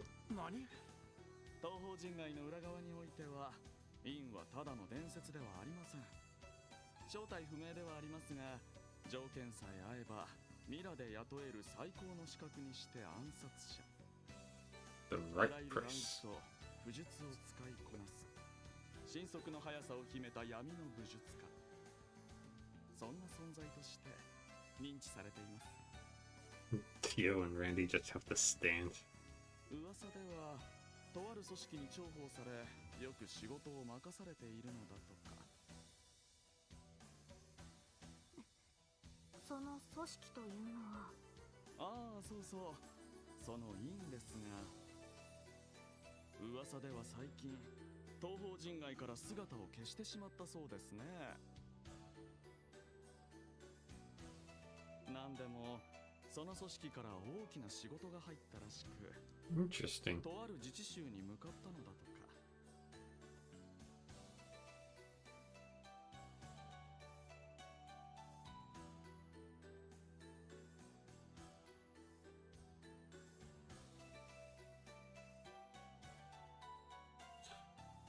Alright.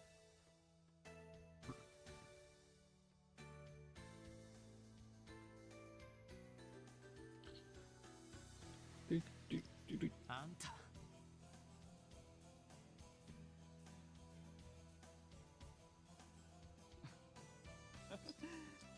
どうしました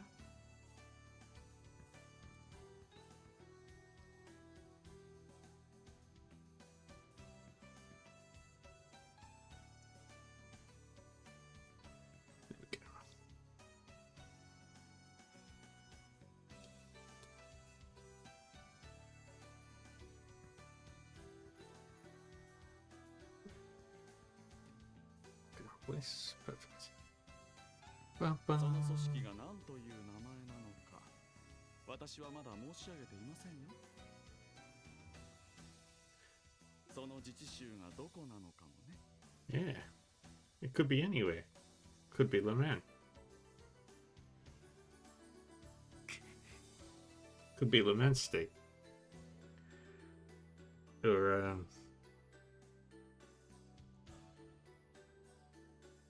Remiferia isn't a city state.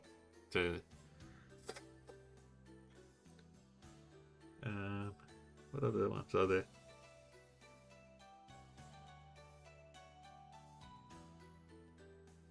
どうやらあなた方もルバーチェと同じようですね。That's rude, Ellie. Anyway, hasn't done anything たか wrong が地方組織ご yet. ときと同じにしないでいただきたいと言いたいところですが。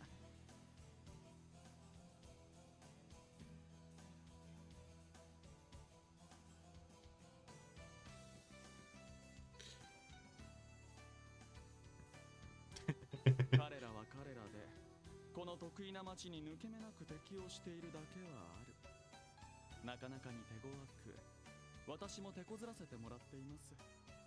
I'm not lying about the nature of the organization. ぶっちゃけましたね。あくまでビジネスの競争相手としての話ですよ。Saying everything without saying anything. クロスベルは自由な競争が法によって保障されている場所。何か問題でもありますか？一つ聞かせてください。そのルバージェとの競争の中にアルカンシェルは入っていますか？ほう。以前ルバージェの会長はアルカンシェルに対して帝都工業を持ちかけたそうです。同じようなことをお考えになってらっしゃるとか。確かに共和国の方ではそういった動きもあるようですが、 Fair あい enough. にく私どもの会社は芸能方面には関わっておりません。私としても不思議なのですよ。どうしてその脅迫状の最後にそんな名前が書かれていたのかがね。 Yeah, that's a good point. いろいろと参考になりました。Hmm. どうもありがとうございました。ロイドさん。おい、いいのかよ。これ以上ここにいても得られるものはなさそうだ。いろいろと忙しいみたいだし、そろそろ失礼させてもらおう。 Yeah, Lloyd knows when to not overstay the welcome. お気遣い感謝します。ああ、そう、ロイドさん。何でしょうか。そう怖い顔しないでください。先ほども言ったように、私があなた方のファンというのは本当のことなんですから。ね、今回の一件、なかなかに興味深い。一ファンとして、あなた方がどのように解決してくれるか、Yeah, because 楽しみにさせていただきますよ。this whole situation would set off both groups. お疲れ様でした。また何かあればいつでもいらっしゃってくださいとの。どうもご親切に。ルバーチェに続いてこちらもだったか。ま、あっちよりははるかに友好的だったが、 That's 逆に nice. 舐められてたのかもな。その可能性は否定できないかと。エリー、ひょっとして具合が悪いんですか？ううん、大丈夫よ。それよりもインという凄腕の刺客がクロスベルに潜入している。その情報は確かみたいね。ああ、あの調子だと間違いないだろう。ただあの支社長がアルカンシェリやイリアさんを脅迫したとは思えないんだよな。Hmm. ああ、そんな感じはしたな。 So then, who is? もしそうだったら、そもそもインとの関係をほのめかしたりはしねえだろ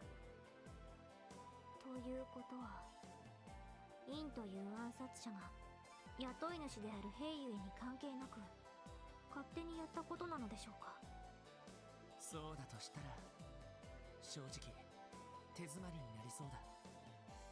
さっきの話が本当なら、あの支社長もインの素性を知ってるわけじゃないんだろう。う。となると、本人を捕まえるしか聞き出す方法がないってわけか。Simple as that. そうね。もしそのインという資格がイリアさんを狙っているなら、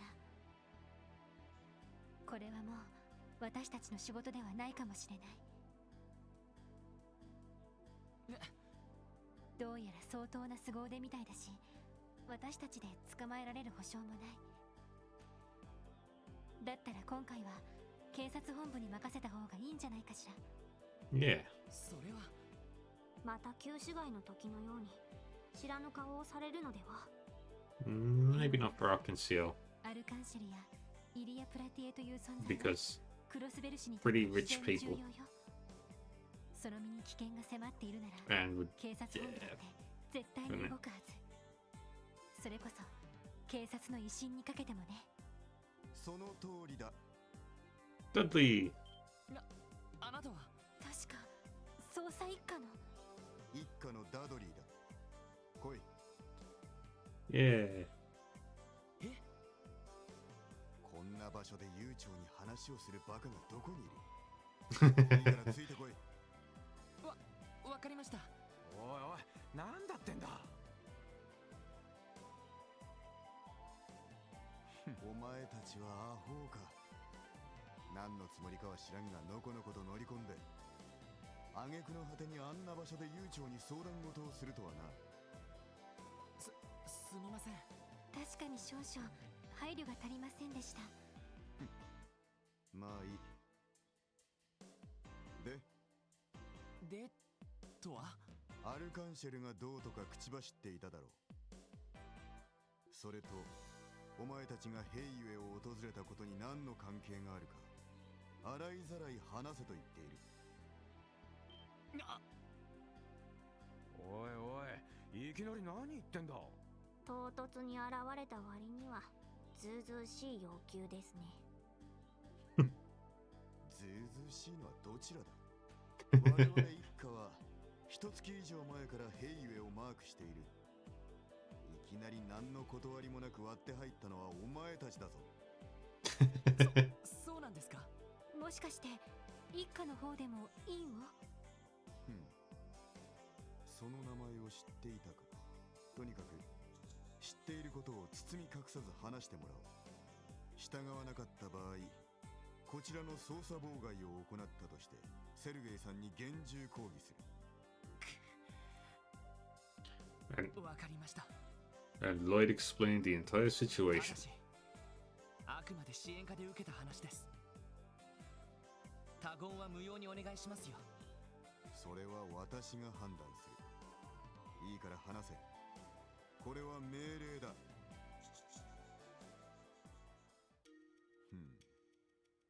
なるほどな。 Point and line. 手がかりがないと思ったが、ようやく尻尾を出したというわけか。それはインのことですよね。そうだ。ルバーチェに対抗するため、ヘイユエが切り札として雇ったという凄腕の資格にして暗殺者。ある筋から情報を入手して以来、我々一家はヘイユエを監視してきた。だが、まさかお前たちのような恋人に首を突っ込まれる隙を作るとはな。言ってくれるじゃねえか。ですが、どうしてヘイユエだけ監視を？ルバーチェの方は放置しているようですが。何を言っている。ルバーチェについても大体の動きは把握しているぞ。旧市街の一件や軍用犬の使用、お前たちが関わった一連の事件もある程度のことは事前に掴んでいた。だったらどうして？あの程度で動いていてはキリがないというだけだ。殺人が起こったわけでもなし、ただの小さないざこざに過ぎん。Attempted murder? 他の重要案件を後回しにして限りある人員を割かなくてはならん。そうは言っても、我々捜査一課はお前たちのようなボンクラとは違う。この正義が守りきれない街で一定以上の秩序を保ち続けること、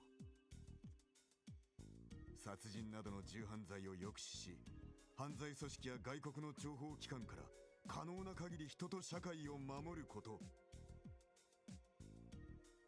その苦労がお前たちにわかるのか。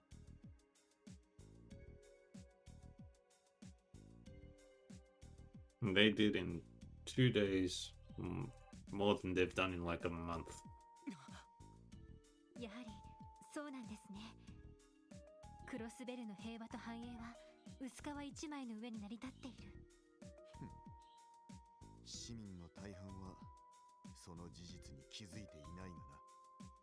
ルバーチが帝国派議員と結びついている話は有名だが、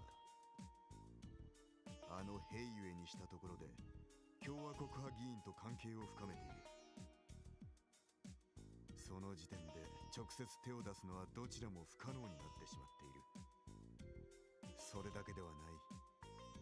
スパイを取り締まれる法律がないから Everyone is a spy. 入りたい放題だ。そんな。信じられません。なんつうか末期状態かもしれねえな。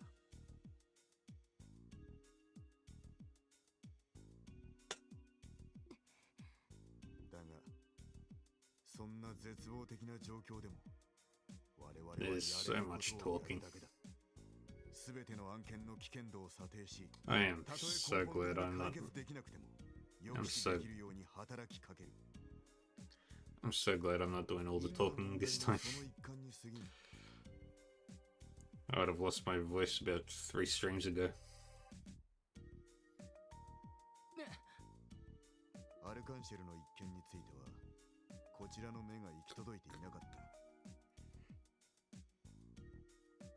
情報提供に感謝する。あとは一家が引き継ぐからお前たちは通常業務に戻るがいい。おいおい、なんでそうなる。因が実在するのは確かだ。ヘ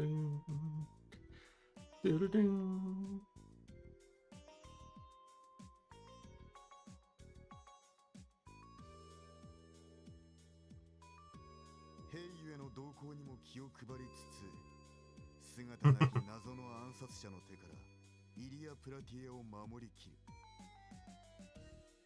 そんな真似がお前たちにできるのか。人手がなければ難しいかもしれませんね。アルカンシェルへの連絡だけはせめてお前たちに任せてやる。脅迫事件の対策が捜査一課に引き継がれること、きちんと説明しておけよ。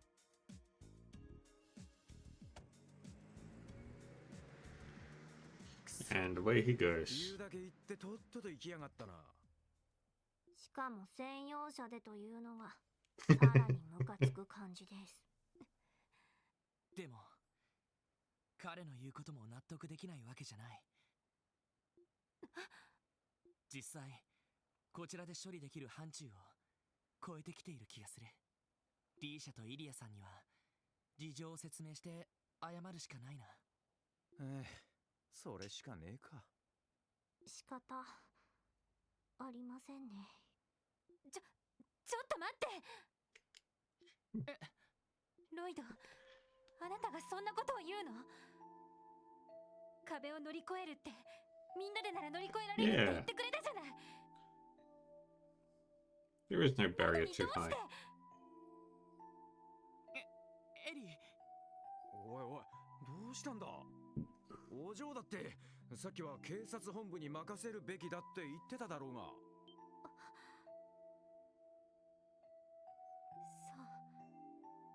そうよね。エリーさん。It's frustrating. 俺だって悔しいし、なんとかしたいと思ってるさ。Somebody swoops in and takes the project. エリーがそう言うなら、なんとか別の手を考えて。いいの。ごめんなさい。ちょっと疲れているみたい。エリー。今日はいろいろと厄介な連中とばかり顔を合わせたからな。アルカンシェルに行ってイリアさんたちに報告したら戻って一休みしようぜ。そうですね。そうだな、エリー。それでいいかい？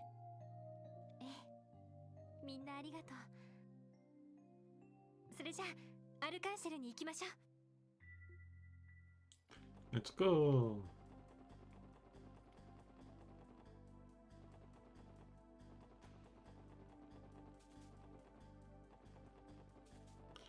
To Arkansas. あれ？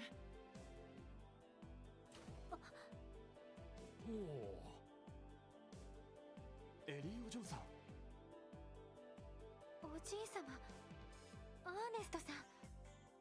It's Grandpa and Ernest. さんのおじいさん。なかなか会えないが元気でやっているようだね。仕事の方は頑張っているのかな？はい。まだまだ新人なので至らないところもありますが、マクダール家の名に恥じぬよう精一杯頑張らせてもらっています。前にも言ったが、家のことは気にすることはない。そちらの諸君は同僚の方々かな？はい。はじめまして。クロスベル警察特務支援課ロイド・バニングスと言います。ティオ・プラトーです。どうもランディ・オルランドっす。私の名前はヘンリー・マクダエルという。ヘンリー・マクダウル。どうやら孫娘がいろいろと世話になっているようだね。いえ、そんな世話になっているのはむしろこちらの方で。まあ確かにお嬢には Oh, they just put the dots together. 助けられちまってるよな。少しはランディさんも手伝うべきかと思いますが。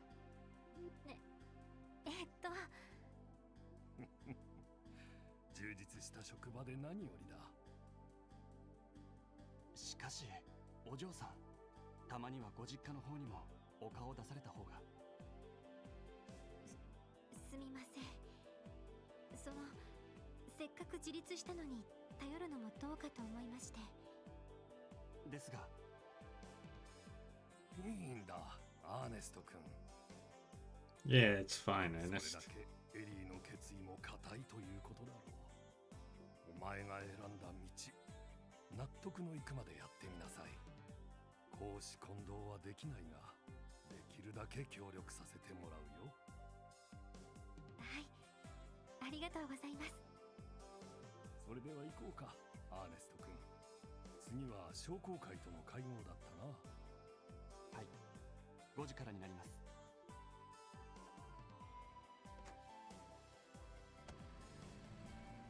And Ellie is rich. すんげえ車だな、おい。やっぱりお嬢の実家ってものすごい金持ちなのか？その。はあロイドさん？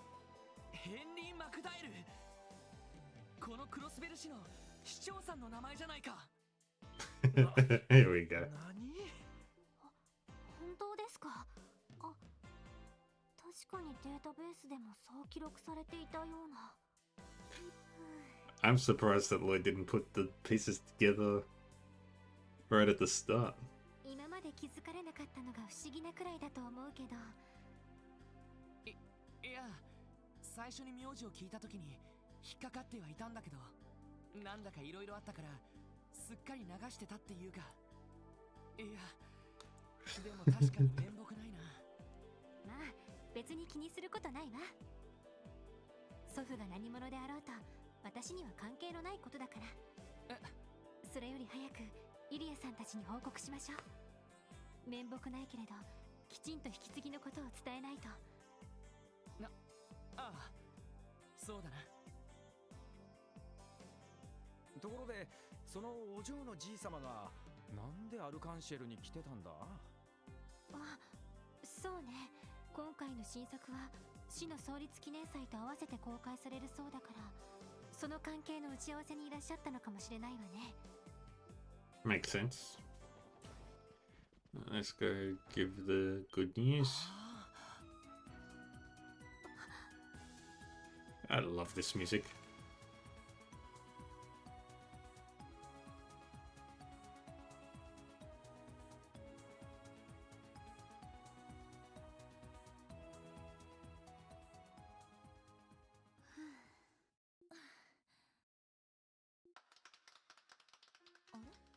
皆さん。ふぅ最高っすよ。すごかった。じんとしました。このままつなげていけばなかなかのシーンにはなりそうよね。リーシャ、月の姫のターンだけどほんの少しためを作りましょう。太陽の姫もそれを受けて今日疲れる演技を入れるから。はい。すごいですね。一つの舞台を作り上げる、それだけのためにここまで。ま、せっかくよくできるんならとことんやるのが筋ってもんでしょ。それよりもどうしたの？なんか進展でもあった？あ、はい。少々残念な報告もしなくてはいけませんが。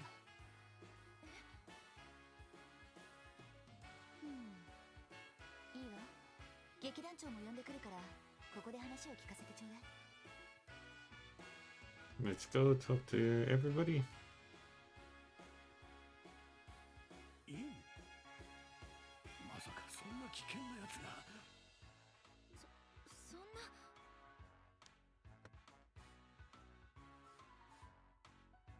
本当にそんな人がこの町に？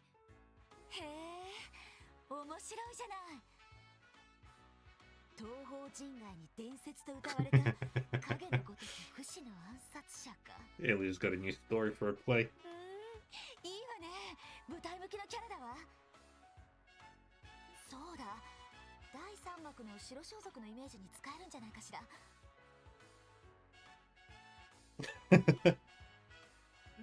イリア君、そんなのんきなことを言ってる場合じゃないですよ。ヘイユエという勢力がインという犯罪者を雇っているのは確かなようです。そのインがどうしてイリアさんに脅迫状を送ったのか、そこまでは分かりませんでしたが。どうもただのいたずらであるという可能性は低くなってきたみたいです。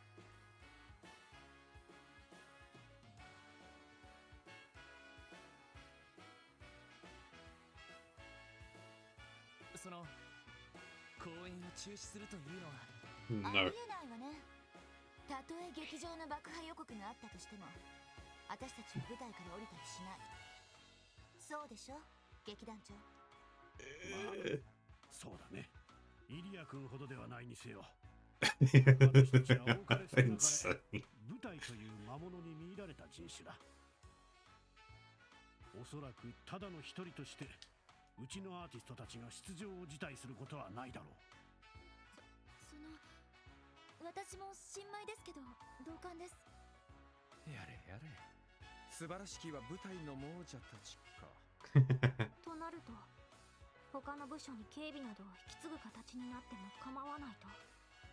まあ正直うっとうしいけど背に腹は変えられないわね。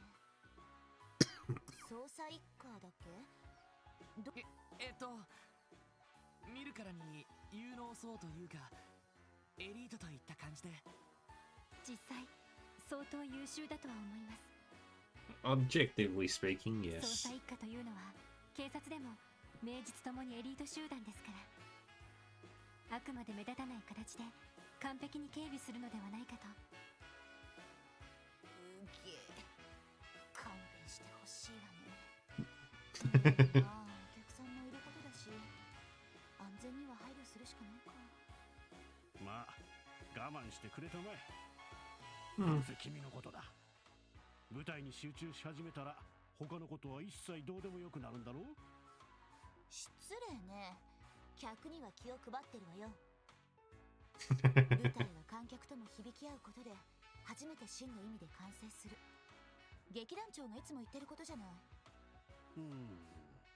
君の場合はとてもそう思えないんだがね。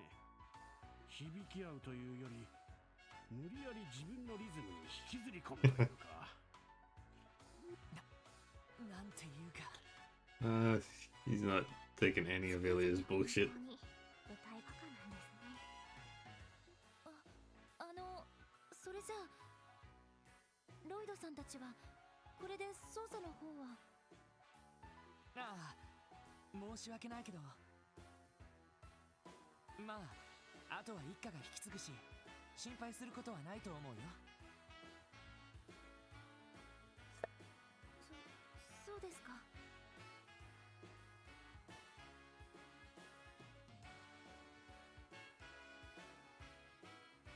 まあ弟くんに担当してもらえないのはちょっと残念だけど。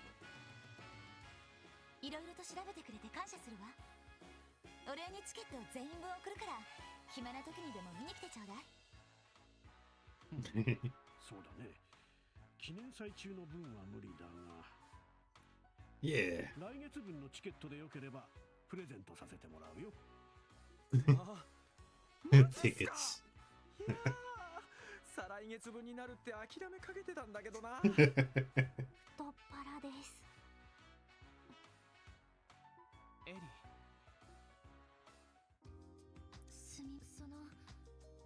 なんだか迷惑ばかりおかけしてしまったみたいで。 It's fine, Rishia. いや、気にしないでよ。 Nothing to worry about. もともと警察の仕事なんてのは地道な無駄骨の繰り返しだしね。防犯とかそんな感じですよね。そうそう、リーシャちゃん、俺たちのことは気にしないでプレ公演頑張ってくれよな。はい、ありがとうございます。 Let's プレ go. 公演。なんだ、知らないのか。アルカンシェルは毎回新作の本公演の前に一度だけお披露目の舞台をやるんだよな。はい、私も今回が初めてですけど、国内外の関係者やマスコミの方々が招待されるんだそうです。 It's the premiere. 公演を後押ししてくださっている偉い方々も見に来るらしくて。 The red carpet. そうなのか。ひょっとしてマクダエル市長も招待を。あ、はい、主賓としてお迎えするそうです。Ah, that's nice. 今回の公演を後押ししてくださっているらしくて、今日もお忙しいところにわざわざ陣中見舞いに来てくださいました。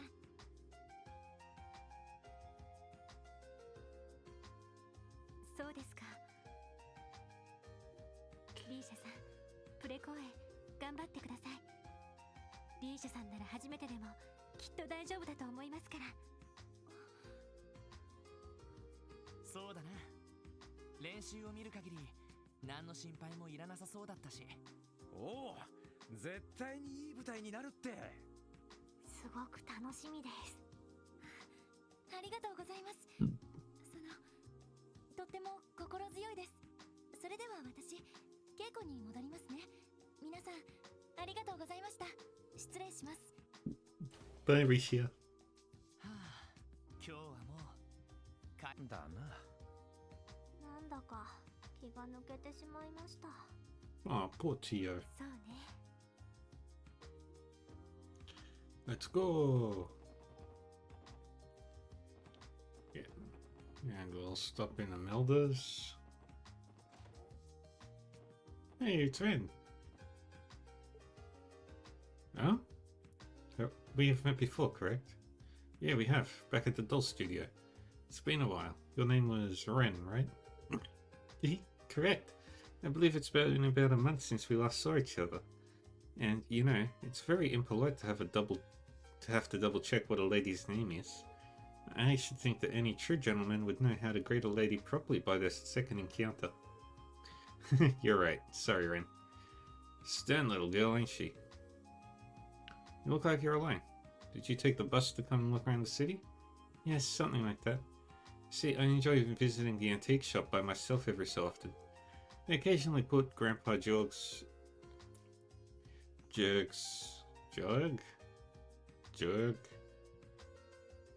dolls on display, and they have the absolute cutest stuffed animals.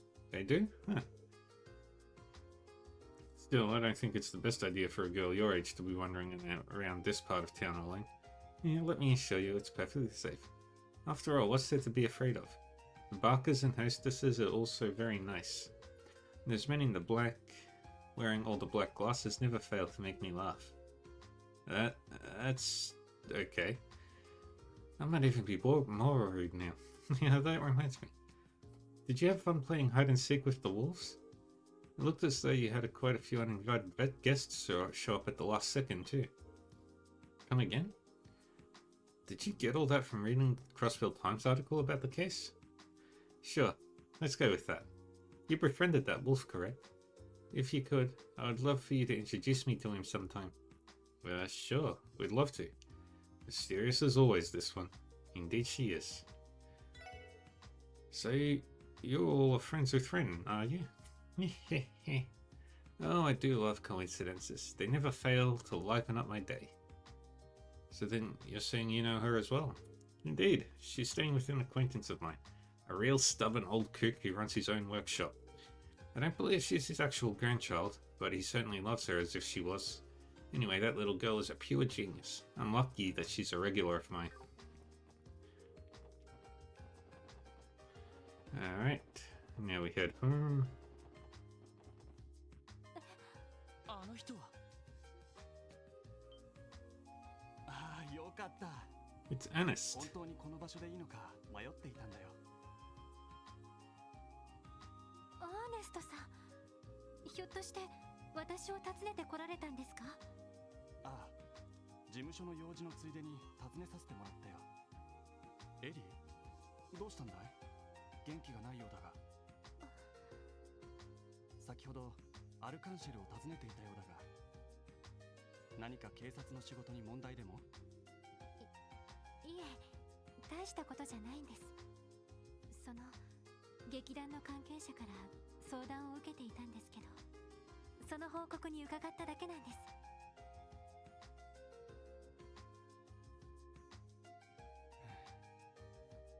本当はここに来ようかどうか迷ったんだが。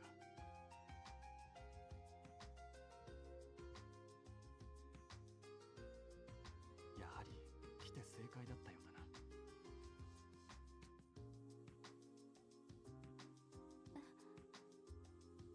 単刀直入に言おう。エリー、警察を辞めて戻ってこないか。おいおい、なんだこの唐突な展開は。恋愛絡みではなさそうですけど。君にも考えがあって警察に入ったのは知っている。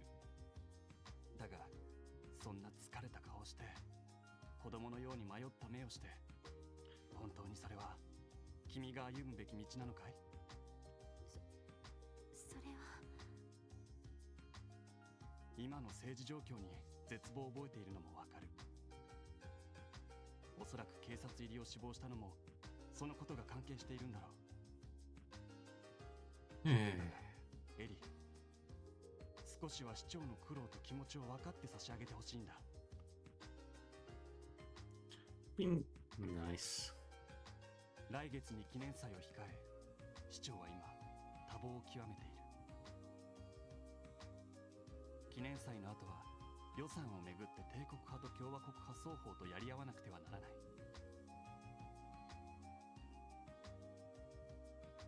そして半年後には市長選。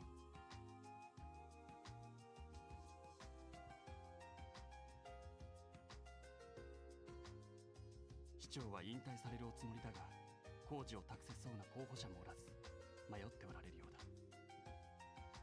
君がそばにいてくれたらどれほど市長も心強いことか。Quit the job and help your grandpa is what he's saying. すまない。差し出がましいこと言って。だがどうしても見過ごすわけにはいかなかった。市長を尊敬する者として、昔から君を見てきた者として。アーネストさん。もちろん君の道は君が決めるものではあるが、本当にそれが正しいのか、今一度考えてみてほしい。I think it's the right one, Ellie. 少し考えさせてください。みんなごめんなさい。少し疲れたからちょっと自室で休ませて。ああ。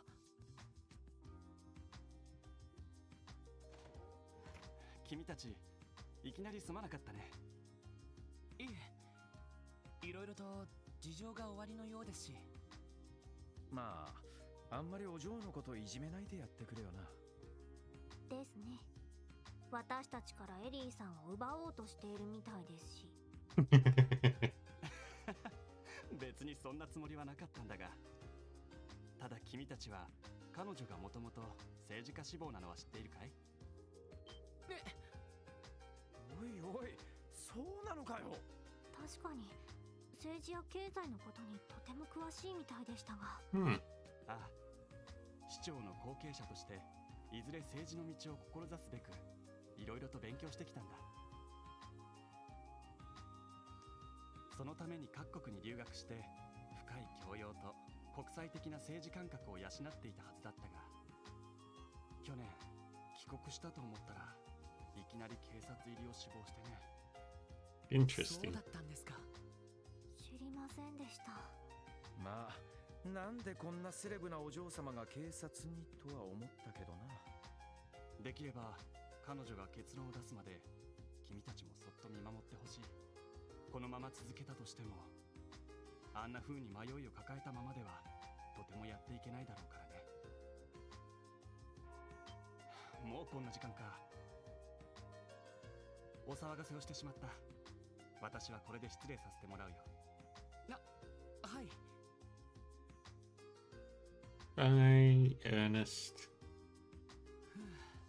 なんだか今日はため息をつくことが多いですね。ああ、濃いイベントがてんこ盛りだったもんな。なんつうか精神的に疲れたぜ。Very poetic, Randy. 課長に報告をしたら俺たちも早めに上がろう。なるほど。ま、事情は大体分かったぜ。それでこのまま泣き寝入りすんのか？ああ、Z。泣き寝入りって一家が出張ってきたのに俺たちの立場で食い下がれるものなんですか？ There are other ways to help out. 無理だろうな。大方あの狐あたりがしゃしゃり出てきて厳重注意だ。ですよね。なら一家の手伝いを申し出るのはどうでしょうか。 They wouldn't accept it. あのメガネスーツ野郎の態度を見る限り難しいんじゃねえか。ああ、多分な。警察の縄張り意識ってのは結構厄介なもんだ。特に一家はエリートだから、お前らみたいなガキの手伝いなんざ断固拒否してくるだろうぜ。ただし黙ってやる分には話が別だ。ね。この特務支援課はある意味規格外の部署だ。That's true. 本部からはぶられてはいるが、それは逆にある程度の裁量が任されているとも解釈できる。それこそ黙ってやる分には他の部署の縄張りを踏み越えられるくらいにはな。おいおい、そんなこと言っていいのかよ。Not exactly. とんだ不良上司ですね。言っただろう。俺は基本的には手を貸さねえが、尻拭いだけはしてやる。He's a good boss. 腹をくくって動くのはお前らだ。まあ、そうは言っても、その調子じゃ無理だろうがな。何せ仲間内に迷ってる奴がいるくらいだ。チーム一丸となって腹をくくれる状態じゃねえだろう。それはまあ、お嬢があの調子だとどうにも調子が出ねえよな。なんかこうピリッと引き締まらねえ。 Mademoiselle. 確かに今日一日そんな感じはしていました。Yeah, she's been a little out of it. 大丈夫なんでしょうか。And a puppy who's gone to sleep.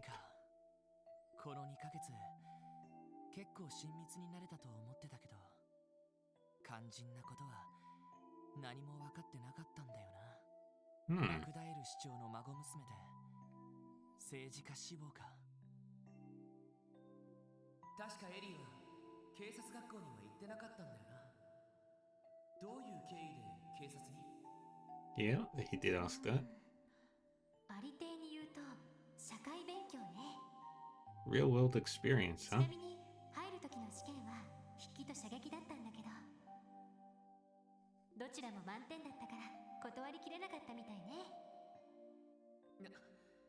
なんか聞けば聞くほど俺の場合とは違うような。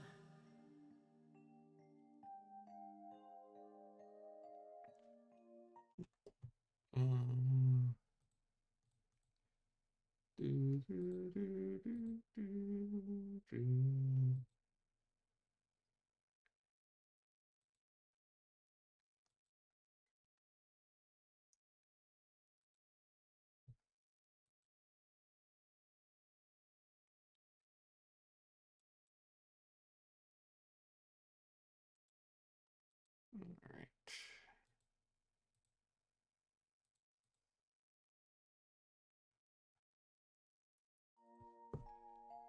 あら、あなただって新人で捜査官資格を取ったのは珍しいんじゃないかしら。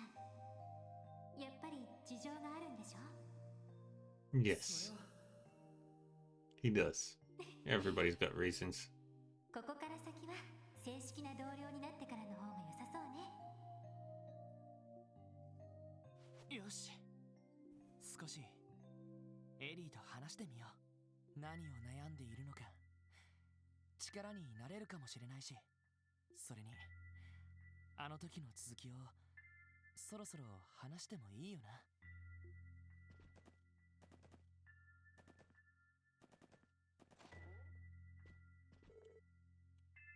What you up to, Lloyd? Going out on the town? Well, not exactly. Ah, it's about Mademoiselle then, huh? Well, I can't blame you for being worried. Seems like she's got a lot on her mind right now. Not sure if it's the kind of stuff we should be really butting into, though. Yeah, that might be true. But still, if something's on her mind, I wanted to know she can rely on us. Oh, gee, my long face. How about you toss that scowl away before you come in here? Sorry about that. Still working, Chief? Yes, unconventional as it may be, it's still part of the CPD, so that means paperwork. If you don't have any pressing issues, kid, could you leave me to this? I'd like to get all this finished before daybreak, you know? Right, sorry for the interruption. Did Haley head outside? I should check everywhere inside the SSS building first. Growl. Zoid definitely enjoys his lounging. Not in the kitchen. Not in Sergei's office. The Albert terminal is now. No reason to use it now anyway.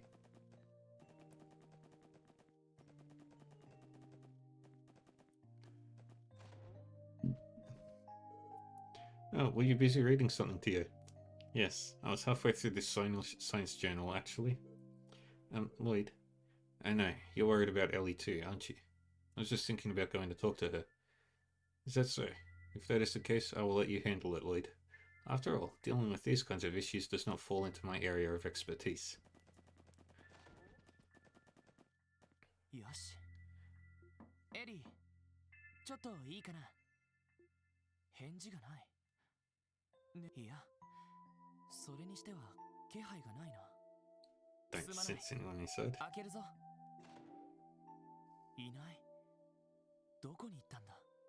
ちょっと探してみるか。 There she is. ロイド Time for the start of the romance arc. ああ、どうしてわかったんだ。なんとなくかな。なんとなくだけど、あなたが来るんじゃないかってぼんやり。そっか。綺麗だな。It is a pretty city. あっちに見えるのは。 That's the IBC up there. 多分、大陸全土を見回しても、この街ほど夜景が綺麗なところはないんじゃないかしら。Handels is pretty. だけど、街の明かりが増えれば増えるだけ、星の光は見えなくなる。 Night, that's called light エイロスの pollution. 慈愛の証たる清らかな星の光は。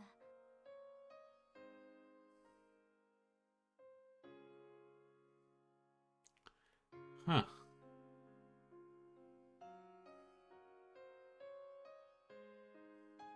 I just noticed that the times always seems to connect exactly at the 12 o'clock position. エリー。昼間のこと覚えているでしょ。ルバーチェ、ヘイユエ、そしてダドリー捜査官が言ったこと。 てめえらが何をしようが、このクロスベルの現実は変わらねえ。ましてや、俺たちをどうこうすることなど不可能ってことをな。あくまでビジネスの競争相手としての話ですよ。 Yeah, everybody's criminal. クロスベルは自由な競争が法によって保障されている場所。 Who's not a criminal that we know of? Lloyd, Randy, Tio, Ellie, Sergey, Zeit, Dudley, the mayor. 何か問題でもありますか？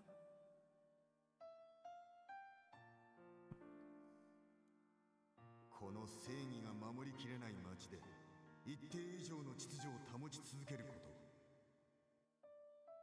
殺人などの重犯罪を抑止し、犯罪組織や外国の諜報機関から可能な限り人と社会を守ること、その苦労がお前たちにわかるのか。あれがこの街の闇、クロスベルという自治州の真実よ。帝国と共和国の狭間で生かされ、誇りも持てず、嘘と欺瞞にまみれ諸外国から集まる富によってかりそめの繁栄と享楽に溺れる。誰もがそれを仕方のないことと諦め、日々の忙しさに追い立てられる。私たちはそんな街で生きている。そうか。エリーは諦めたくないんだな。 Never surrender. 父と母がいたの。こういう言い方すると亡くなっているみたいだけど二人とも今も元気よ。もっとも離婚してそれぞれ帝国と共和国で暮らしているけど。そうなのか。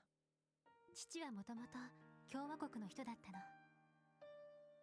Born and raised この町に来て母と出会い out in the Republic. Born and raised.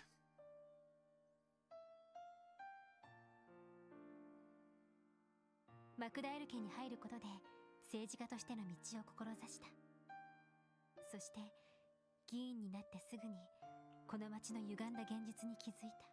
正義感の強い人だったから何とかしたいと思ったんでしょうね。何年もかけて粘り強くさまざまな改革案を打ち出していった。すごいな。うん、結局父の改革案は潰された。 That's a shame. 帝国派、共和国派、どちらからも排斥される形で、信じていた同志に裏切られ、友人を亡くし、性的にあざけられ。 Enemies can become fast friends when you take away their toys. 祖父もクロスベル市長という中立的立場から父を助けられず、父はクロスベルそのものに絶望してしまった。そして議員を辞め妻子と別れてカルバードに帰る道を選択した。 I wonder if we'll actually meet him in Daybreak. 母は父を引き止められず、かといって幼い私を連れて父についていくこともできず、そして離婚が成立して父はいなくなってしまった。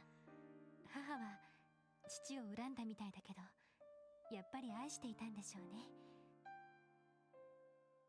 父のいないクロスベルに住むのが辛くなってしまったみたいで、親戚のいる帝国に身を寄せてしまった。そして私は祖父に引き取られることになった。私が政治の道を志そうと思ったのはその時からよ。 Yeah. 別に父の仇を取ろうとかそういうつもりじゃなかった。ただ納得いかなかったの。あんなにも幸せだった家族がなんで壊れてしまったんだろうって。 Stress. 祖父の助けもあって私は各地で留学をしながら政治、経済などを学んでいった。でも勉強すればするほどクロスベルの置かれている状況は困難なものであることに気づいたの。 Yeah, Crossbell's situation is fucked. It is a good scene. And yeah, Ellie's saying it nicely. Crossbell's situation is fucked. 結局は帝国と共和国、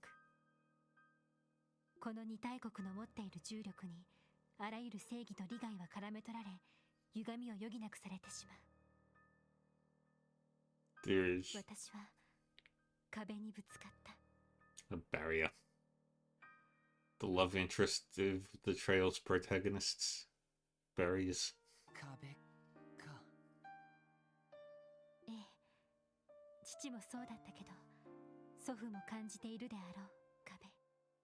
ねえロイド、クロスベル自治州の政府代表って誰だか知ってる？それはマクダイル市長じゃないのか？ううん、正確にはクロスベル市の市長と自治州議会の議長の2人よ。つまり今だとおじいさまと帝国派のハルトマン議長という人がクロスベル政府の共同代表なの。これは自治州法に定められているわ。そうか。不勉強だったな。でも、どうしてそんなややこしい体制になってるんだ？決まっているわ。同格の代表が2人いたら政治改革が起こりにくいからよ。そんな。いや、でも確かにそう。 Yeah, so the mayor can make one decision and then the speaker can go, no. ええ。トップが2人いた場合、どちらかが改革を起こそうとしても、もう片方が必ず足を引っ張る。But if two people from the same faction are like, I'm gonna put this through. Okay. これはもう政治力学としてそうなるのが And 歴 that 史の必然なのよ can ね。 lead to problems. That's why democracy doesn't always work. 70年前、帝国、共和国双方の承認を受けて創設されたクロスベル自治州。その時、自治州法を定めたのは両国の法律家だったそうだけど、今にして思うとまさに呪いね。Lawyers. 私は途方に暮れてしまった。政治の世界にそのまま入れば、その呪いに必ず蝕まれてしまう。だから父とも祖父とも違う別の切り口が欲しかった。それが警察だったのか。Yep. ええ。政治とは別の視点で様々な歪みが観察できる場所。そこでの経験はいずれ政治の世界に入った時の武器になると思った。父が失敗し祖父が成し得なかったクロスベルの改革、それを実現する手がかりになるんじゃないかと思ったの。そうか。でもやっぱりそれはただの逃げだったのかもしれない。今日あった出来事はどれも予想の範囲内だったけど、想像以上に重たく冷たかった。それを突きつけられてまたしても途方に暮れてしまった。結局私は自分一人では何も成し得ないのかもしれない。 One of 父 the と母に見捨てられた幼い少女のままなのかもしれない。 Just because your parents abandoned you doesn't mean you're a broken little girl, Ellie. それでいいエリーはさ、完璧すぎるんだよ。Ah, 全 Lloyd. て自分が一度も失敗しないでやり遂げる必要がある。そんな風に思ってるんじゃないか。そんなことは。確かに今日はいろいろとへこまされることが多かった。でもそんなのは働いてれば当たり前のことなんだ。We signed up to be ridiculed and made fun of. そして今日乗り越えられなかった壁は明日には乗り越えられるかもしれない。 Music is so good. 壁。この場合の壁ってのは脅迫状の事件のことだ。一家が出張って俺たちの手を離れかけているこの事件、できれば一家とは別に独自に動いて追ってみたい。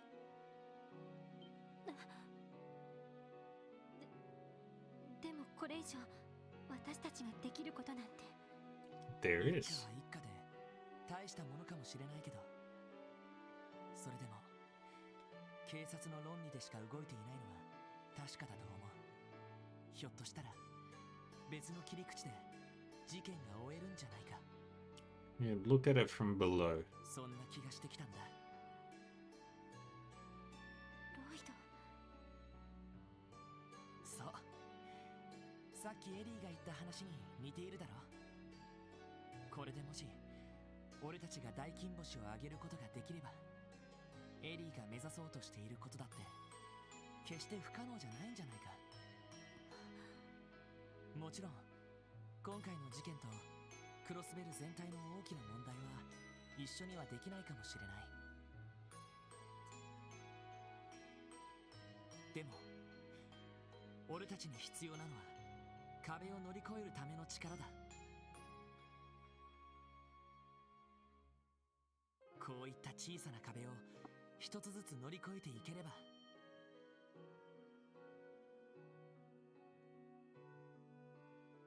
いずれ巨大な壁を乗り越えられる力だって手に入れられるんじゃないか。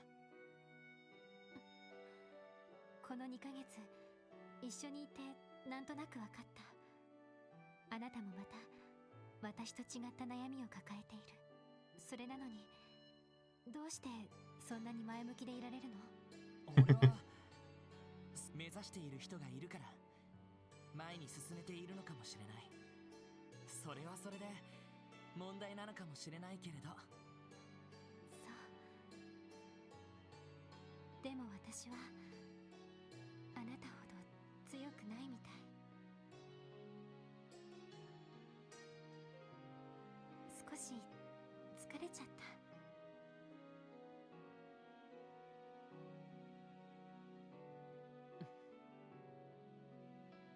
本当は昔のことなんて話すつもりはなかった。 Let's go talking.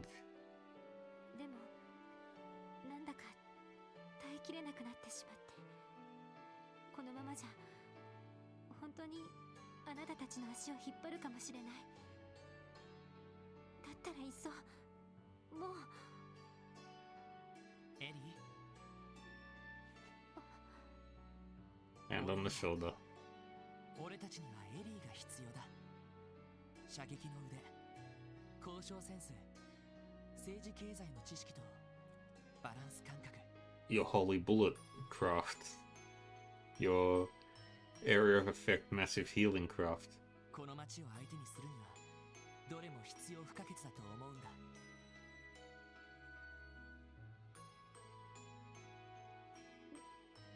でもいや違うな。それも確かにそうだけど、エリーがそばにいてくれたら俺は And the romance begins. Gotta love the romance.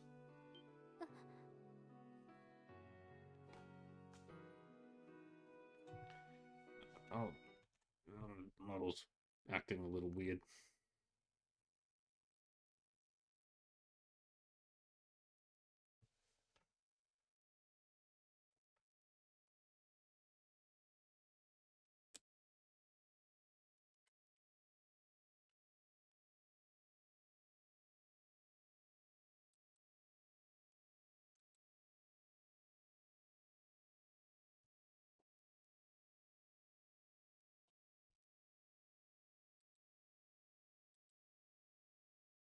There we go.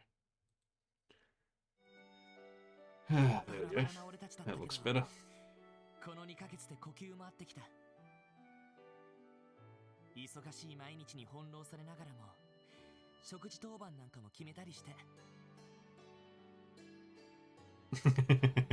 お互いの得意分野に関してはもう何も言わずに信頼できるしな。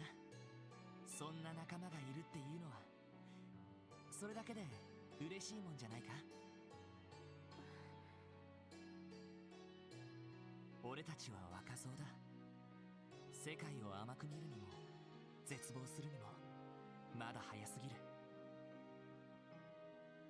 力を尽くしてやれることをやって何度でも諦めずに挑戦して、それでもダメならその時はみんなで考えればいい。俺はもちろんランディもティオもきっと力になってくれる。ああ見えて課長だっていろいろ根回しをしてくれているし、サイトなんていう変わった助っ人も来てくれたしな。エリー、君は一人じゃないんだ。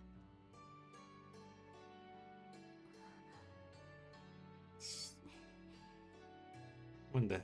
一人じゃないか。 Yeah. You're not alone, そ Ellie. んな当たり前のことを私は忘れていたのかもしれない。ありがとう、ロイド。私自身の問題は簡単に解決するものではないけど、それでも少し気が楽になった気がする。そっか。それにしても青春ドラマみたいなセリフはともかく少しびっくりしちゃったわ。You're not wrong.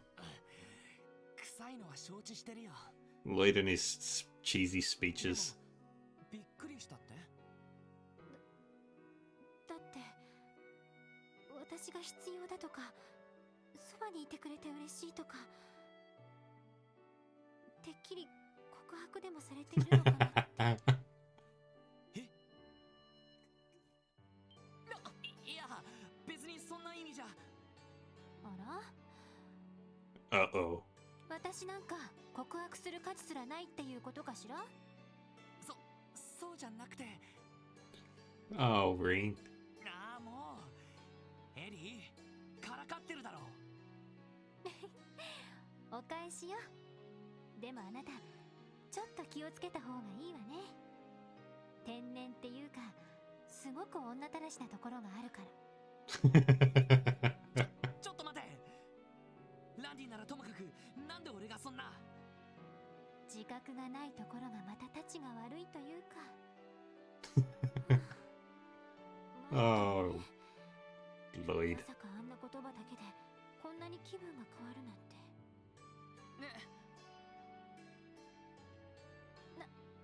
なんでもありません。その課長への報告を任せてしまってごめんなさい。脅迫状の捜査だけど何かプランはあるのかしら？いや、今のところは。ただ結局のところ全てはインの狙いだと思う。それを探る糸口がないか、明日みんなで話したいかな。わかったわ。おかげで今夜はゆっくり休めそうな気がする。お互い頭をすっきりとさせてミーティングに臨みましょう。ああ。Lloyd and Ellie learned Star Blast. By spending 100 CP each, a powerful combination attack can be unleashed. Meanwhile, in 以 Heiu, 上が今週の成果です。連中が投入してきた軍用犬がいささか厄介ですが、インドのさえいれば戦力面での不足は補えるのではないかと。わかりました。市内での体制はこのまま継続。あとはそうですね、アルタイル市に派遣した人員を半分ほど呼び戻してください。承知しました。それではツァオ様。お疲れ様。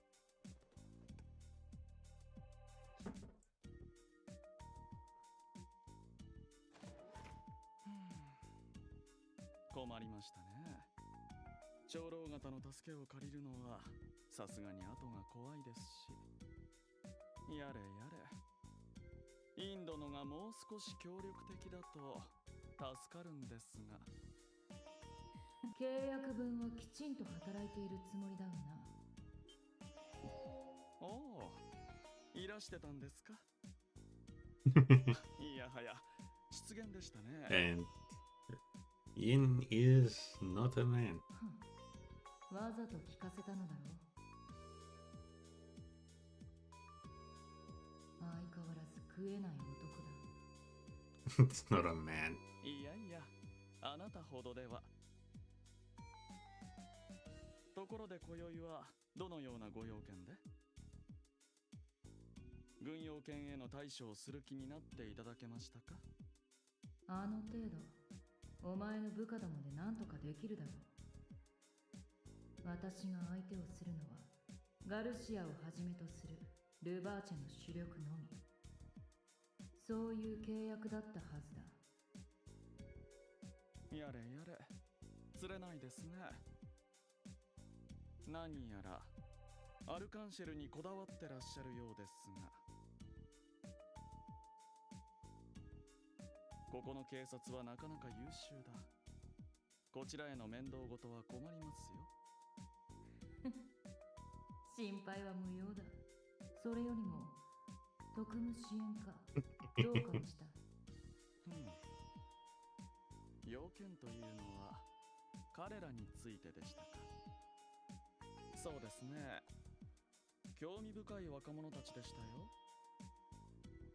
特にリーダーらしきロイドさんがいいですね。自分の力不足を痛感しながらもひたむきに前に進もうとする。勘も悪くないようですし、なかなか好みのタイプです。Aw, that's sweet. I like him. お前の趣味は聞いていない。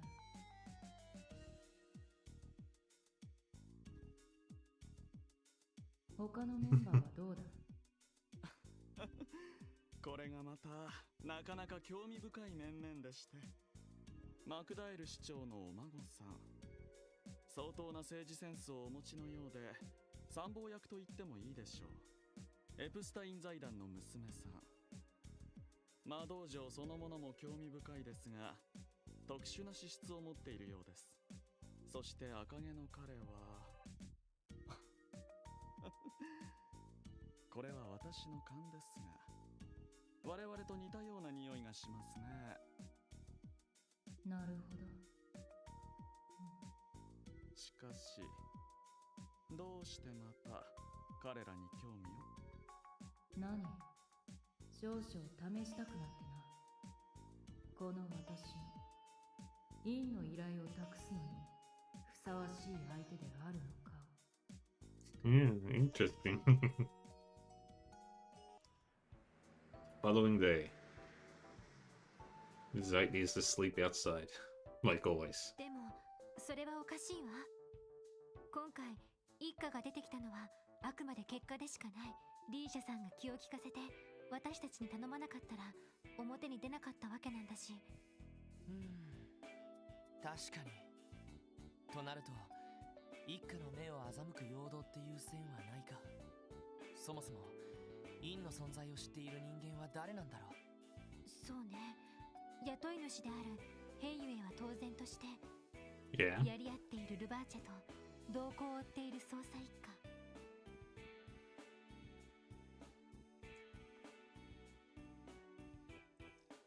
The real criminals あとは are the friends we made along the way.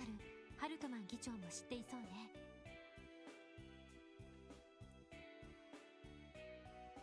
ハルトマン議長って昨日も言っていた？ええ、帝国派のリーダーにして議会を牛耳っている大物政治家よ。They do. 多分 But of all the enemy themes across the trails, I think Ouroboros has the best theme music. ちなみにおじい様の改 In 革 terms of battle music, この人に潰されているわ。I'd have to say Silver Will is probably the best battle theme.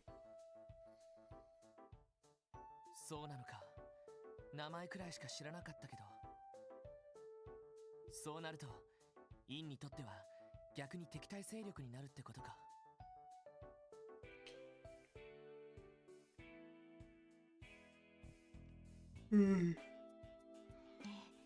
関係は薄そうね。ティオ、ランディ？どうしたの？狐につままれた顔して。いや、だってヘリーさん、今日はすごく元気ですね。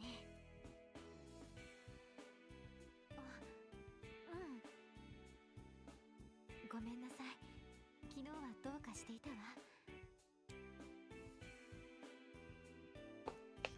でももう大丈夫。足手まといにはならないから。だからエリー、足手まといなんて言うなって。むしろ俺たちの方がいろいろ助けてもらってるんだからさ。今だってほら、エリーがいると推理もはかどって助かってるし。そうかしら。怪しい。 Well, it just gave her what she needed. 怪しいです。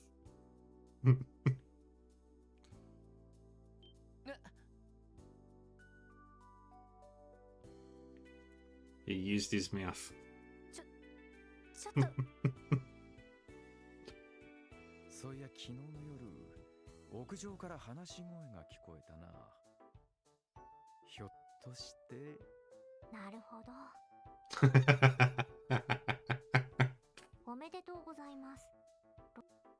いや、別にお祝いを言われるようなことはしてないぞ。Why is Lloyd getting so defensive? そうよ。ただちょっといろいろ話したっていうだけで。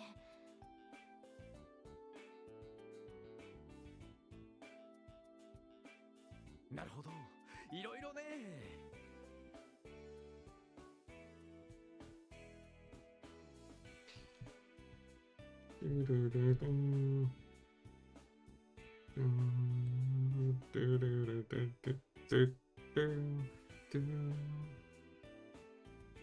I talk life with them. で、どこまで行ったんだ？ランデ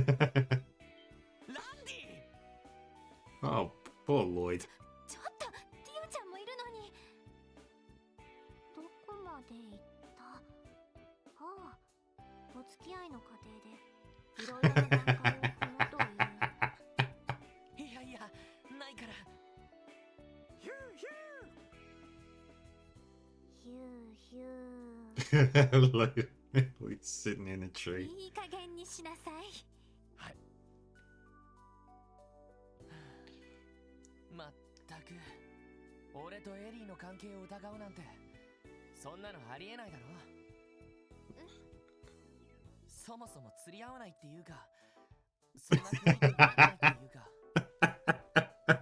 I forgot Lloyd is as dense as a rock. なあ、エリー。あれ？おい踏みましたね。そうね。そうよね。ただお話ししてつまらない相談に乗ってもらっただけだものね。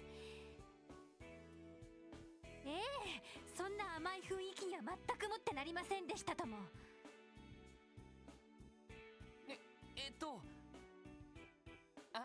釣り合わないってのは俺がエリーには言わないって言ってるだけで。ギロ、すみません。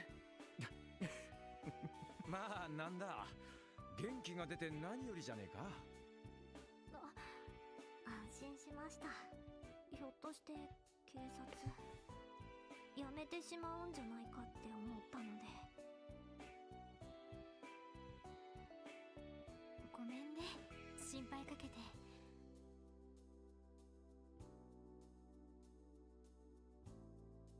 将来どうするかはまだわからないけれど、今私がいるべき場所はここであるのは間違いないから。だからみんな改めてよろしくお願いします。エリー。ー。イエエリーさん。お嬢のツッコミがないとやっぱり閉まらねえもんな。突っ込ませているのはあなたたちが原因でしょう。まあそれはともかく、捜査方針だけど結局どうしようかしら。そうだな。一家とは別のアプローチで院に迫ると言っても、いろいろ切り口があるので逆に迷ってしまいますね。こうなったらあれだ、カルバードの東方人外に出張しに行くってのはどうだ。少しは院の手がかりもつかめる。Go to another country. それは盲点だったな。でも外国に出張なんてそんなの許されるのかしら。 Yeah, would the department even authorize a business trip to a foreign country? 支援課の範疇から外れそうな気がするし。ティオ、どうしたの？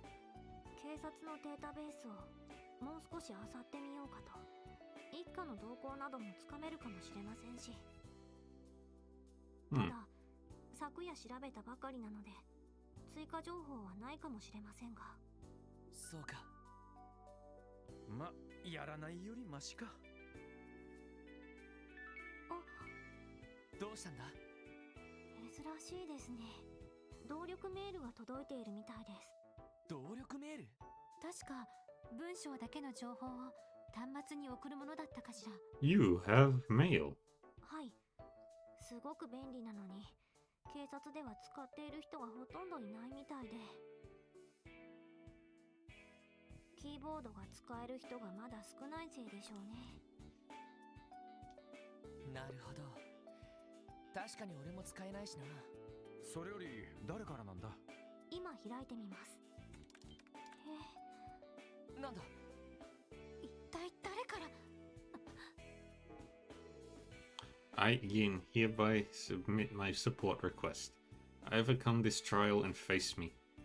Only then will I grant you your mission. これは。おいおい、何のいたずらだこりゃ。ティオちゃん、このメールはどこから？警察本部ではありません。わかりました。クロスベル国際銀行、通称 IBC です。 Oh no. どういうことだ？ IBC っていや、大陸中からミラをかき集めてる銀行だろう。なんでそんなところがこんないたずらを送ってくるんだ？私に聞かれても。でもこのメールは間違いなく IBC の端末から送られています。誰が送ったのかまでは分かりませんが。もしかしてインが IBC に潜入しているとか？正直ありえなくはないわね。それに IBC ビルには外部の会社もいくつか入っているわ。確かエプスタイン財団の事務所もあったんじゃないかしら。ええ、知り合いがそこで働いています。ですがどうやらこのメールは IBC のメイン端末から送信されているみたいです、ね。外部の会社が関わっている可能性は低いと思いますが。直接聞いてみるしかないか。 It was an inside job. The call was coming from inside the house.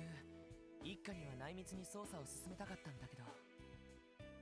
さすがに身分を明かさないで聞いてみるのは難しそうだな。ま、余計な横やりが入る前に動いちまえばいいんじゃねえか。ひょっとしたら内密に調べさせてもらえるかも。どういうことですか？私の友人に IBC の関係者がいるのよ。その人のお父様に事情を話せば力になってくれるかもしれない。そうだったのか。おお、好都合じゃねえか。さすがお嬢、いろいろなコネを持ってるな。Yeah, she knows everybody. でもとても忙しい方だからクロスベル市にいるかどうか。どんな立場の方なんですか？多分知ってると思うけど、ディーター・クロイスっていうの。ディーター・クロイス。なんだ、有名人なのか？just the richest man in the freaking world. うん。ある意味、知名度で言うならイリアさん並みかもしれない。ディーター・クロイス、大陸有数の資産家にして国際経済の中心人物の一人。He has more money than everybody, probably. 現 IBC 総裁ですね。おわ、銀行のトップかよ。もともと父の古い友人だったの。祖父とも昔から親交があって、それで仲良くさせてもらっていて、娘さんは私の幼馴染にあたるわね。そうだったのか。しかしそんな人だと不在だとしても仕方ないか。うん、1年の半分くらいは外国を飛び回っているらしいから。でもダメでもともとだわ。Yeah, no harm in 私の trying. 友人ならいるかもしれないし、訪ねるだけ訪ねてみましょう。ああ、そうしよう。しかしこれでなんとか捜査のめどがついたけど。メールの意図ですね。脅迫状もそうでしたが、どういうつもりなんでしょう。ま、せっかく向こうからわざわざ接触してきたんだ。ここはあえて乗ってみようぜ。そうね、行きましょう。 IBC ビルへ。Check requests. Fishing for ingredients. Testaments training. Rare herb retrieval. Monster extermination.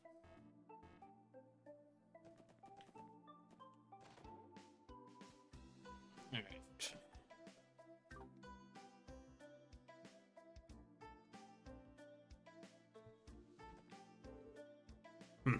I see that look in your eye. Seems like you're ready. I'll do as you see fit. I'll cover you as always. Thanks, Chief. I couldn't do this without you. Don't mention it. After all, the Special Support Section was established for times like these. That's true.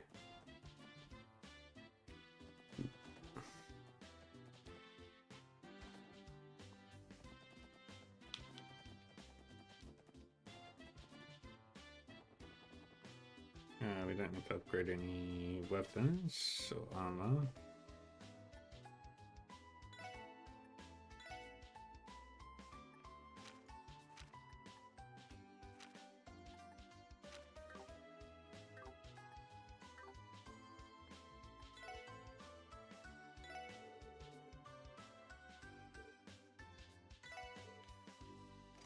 And we replace his.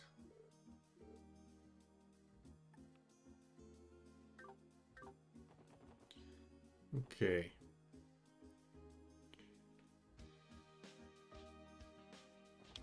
Let's go to East Street. Sure, you guys have heard by now, but Ark-in-Ciel's newest show is debuting too soon, and I cannot wait. I had those tickets in my hot little hands seconds after they went on sale. Opening night can't come soon enough. Oh, lucky. Sure as hell ain't easy to get such early tickets. Are you also a fan of Ilias, Michelle? I think Comrade in Arms would be a better description than fan. Can't you see for yourselves? Both she and I have been burdened with such utterly sinful good looks.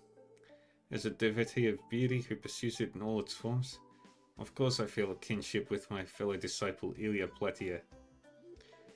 Is anyone going to say something? You know that was a joke, right?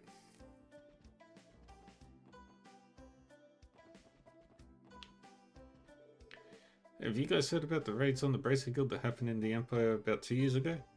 Wenzel was in the Empire at the time, so he was able to help resolve the conflict. I do remember hearing about the incident. It was quite the uproar. Many of the guild's branches were all but completely destroyed by a series of terrorist attacks carried out by Jaegers. Wow, I can't believe you were involved in solving such a huge case. I suppose I shouldn't be surprised though, seeing the kinds of things you've done here. It was nothing, I was just doing my job.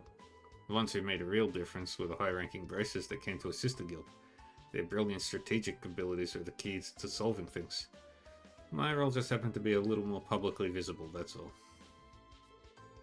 Imperial government's been trying their damnedest to diminish the guild's influence out there ever since the incident.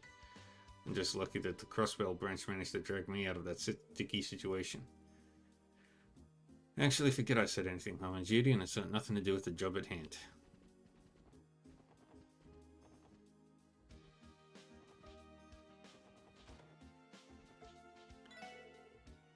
I'd recommend casting your line over on Ursula Road around this time of year. One of our comrades in Rhodes actually works at St. Ursula Medical College too. He keeps telling me about how he ditches work to go up the road to catch some fish. There's someone who loves to fish that much at St. Ursula Medical College? Wait, couldn't be him, could it?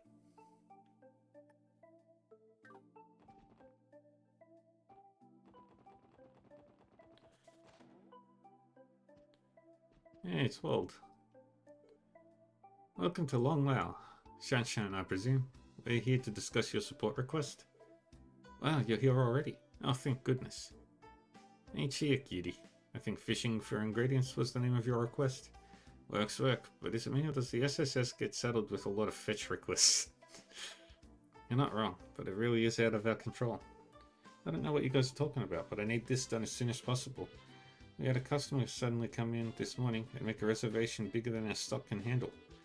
We tried to buy some fish from the marketplace, but even they were running low on the good stuff. We're gonna need Oddjobbers to tackle this one for us. So, what was that now? I do not believe Oddjobber is an apt description of our work. All I know is I spoke with the Bracer Guild receptionist and he told me he'd set up something for me. There weren't any braces available, but he mentioned a group of odd jobbers that would be willing to help. Aren't you the ones he was referring to? So it's that damn receptionist's fault, huh? Worst part is he's not completely wrong. Still feels bad to hear it though. However, Lloyd is a proficient fisherman, so I believe we are more than capable to accept her request. After all, she does appear to be in need. Yeah, I think you're right, dear. Let's do it then. Really? That's such a relief. The dish calls for a fish that's both slender and long. The reservation is for 5 people, so we'll need 5 of the same type of fish. But if you have trouble catching that specific type of fish, I guess we could settle for something else. However, whatever kind of fish you end up bringing, we'll definitely need 5 of the same kind. Got it? To recap, you want 5 long and slender fish. If we fail to catch them, you'll settle for another fish, as long as they are identical. Okay, I think we've got it. We'll fish them up and bring them to you. Thank you so much. I'm counting on you. Yay. Oh, it's you guys. Hey, Walt. You come in here often? Pretty much. Ernest's some annoying old dude, but the grub's decent. Not to mention, the waitress is pretty friggin' sexy, you know what I'm saying? Oh, I most definitely do. On that, at least we can agree. Seriously, guys? So isn't that girl once in your life, Randy?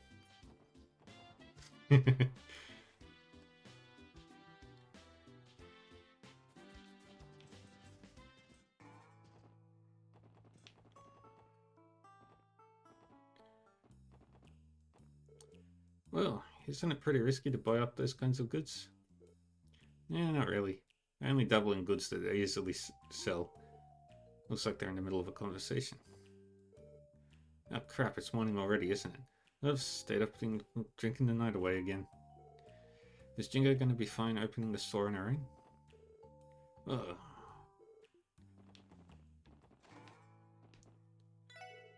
Yeah, those street kids can get so annoying. I'm gonna strangle them all. I'm gonna strangle you all one day. You hear me? Ah, Jingo. Oh, you're here. You requested we come, didn't you? Sounds like something. What makes you so sure that we'd train a bunch of delinquents anyway?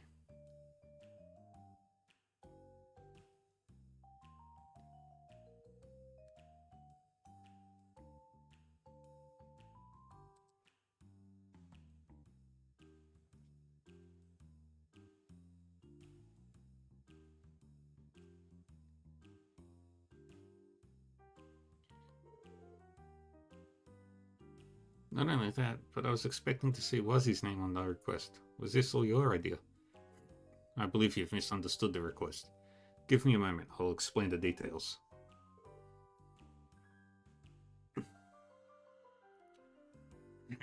It's not particularly complicated. I would like to request a lesson in the art of self-defense for our members. What? You want to be taught self-defense? The hell? You plan on using our teachings in your brawls? Again, please do not misunderstand the request. Let us suppose the Mafia assaults us. When you say the Mafia, are you referring to Revachol or Haier? Is this all related to increased tensions between them? We've noticed them getting into more fights lately. I've heard they've even engaged in some gunfights. Luckily, it doesn't seem to be frequent. Precisely. The downtown district also happens to be in the line of fire at times. There is a warehouse district nearby filled with abandoned buildings and empty plots of land that they're frequently used for their skirmishes. I'm not pleased with the situation we've been placed in. Thus, feeling your desire to learn self-defense. It only makes sense to be cautious, given that one of your members was badly injured in the past. It all makes sense then. I'm glad you catch on quickly.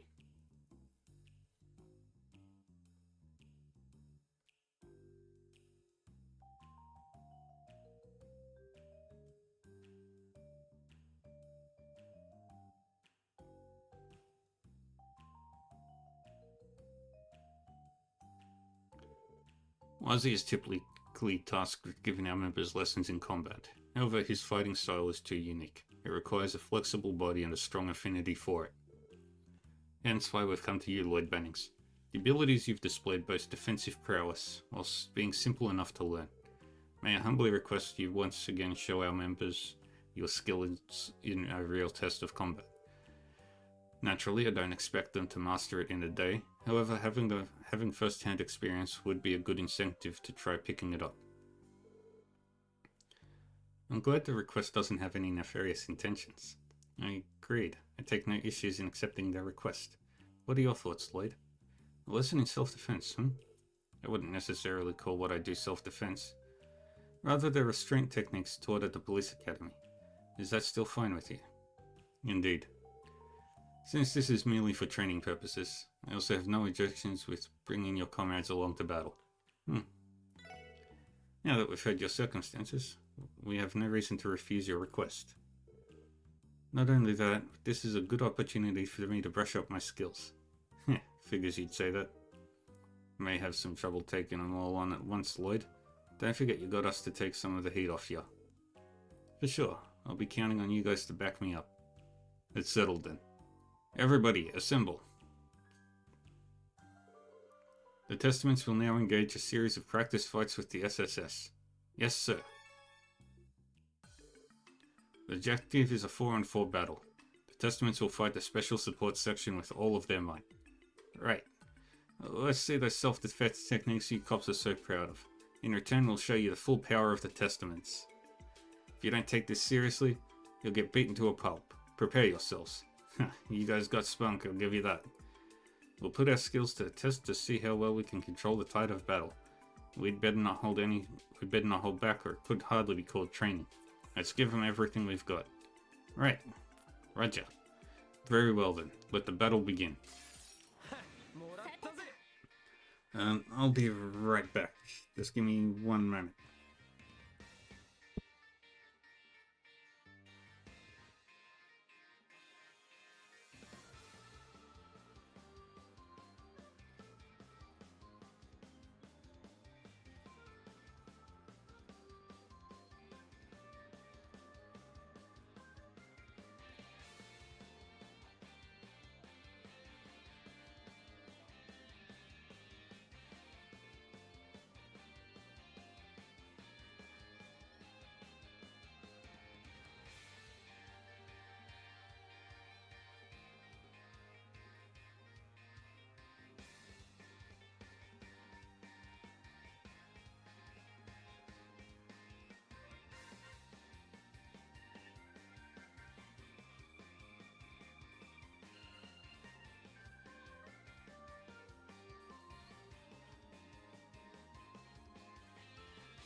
析を開始します。入手しました。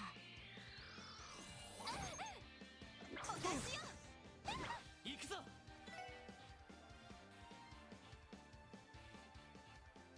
スピア。俺の番だな。私の番ね。さてと。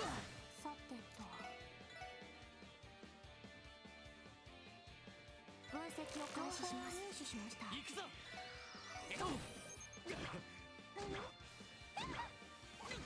俺の番だな。さてと。私の番です。分析を開始します。入手しました。よし。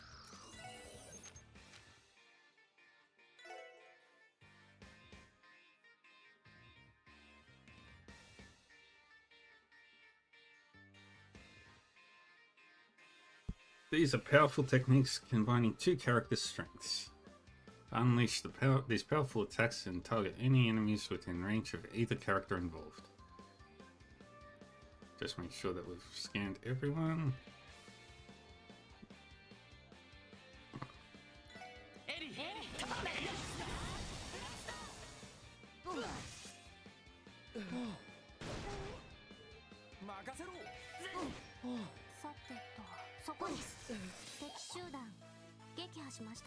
Yay.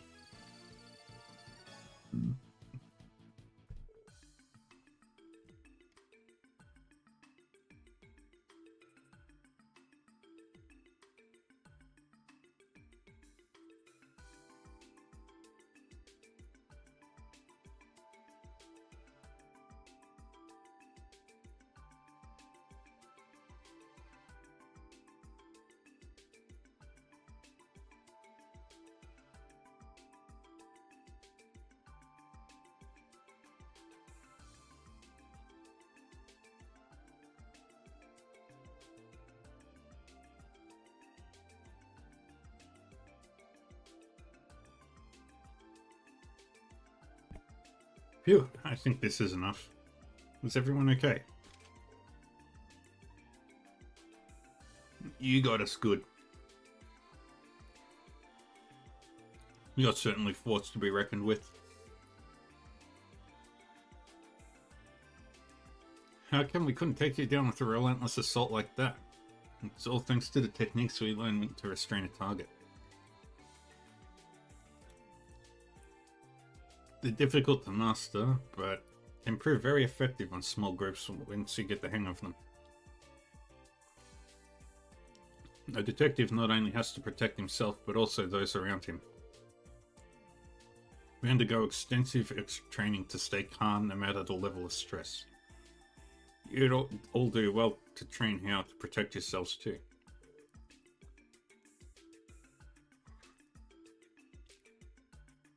Yeah, I suppose you cops aren't all talk. Let that be a lesson learned for us. We may have been defeated this time, but I feel like I can take them on next time. all it took was a bit of roughhousing to get them to cozy up to us. We could have maybe gone a bit easier on them though. Oh well, it'll be a good learning experience for them. I do not suspect there will be any problems based on their demeanor.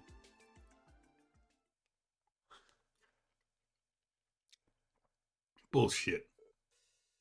Huh? The Saber Vipers? Why'd they come here? What's up with you guys? What kind of cops break out into a fight in the middle of the downtown district?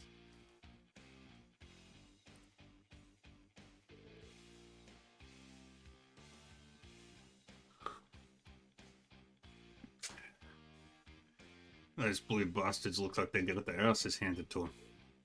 What did you just say? You're the last people I want to hear that from. You want a piece of us? We'll take you on. Right here, right now. Yeah, cool it. There's something I want to get straight first. What the hell is the meaning of this? You called us out here for a fight, didn't you?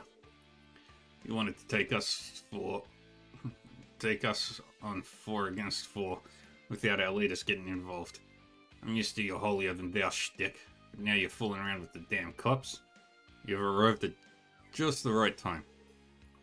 Let us begin the duel between the SSS and the Saber Vipers. Huh? Wait, what? What the hell do you mean by that? Use this opportunity to learn some much needed self-defense techniques. You'll need the training to protect yourselves against the Mafia. What better way to learn is there than to fight? So what you're saying is the cops are out here to train us? Get a load of this guy. He's out of his damn mind. How are they gonna train us? Must be tripping. There's nothing no bunch of useless cops can teach us. Taking lessons from the stupid shithead squad? Nice joke. Let's show them that the Vipers can wipe the floor with some no good pigs. Let's kick their asses. I'm gonna beat them into the ground. Oh, hold on. This isn't what we had planned. Actually, forget it. They're not gonna listen to us.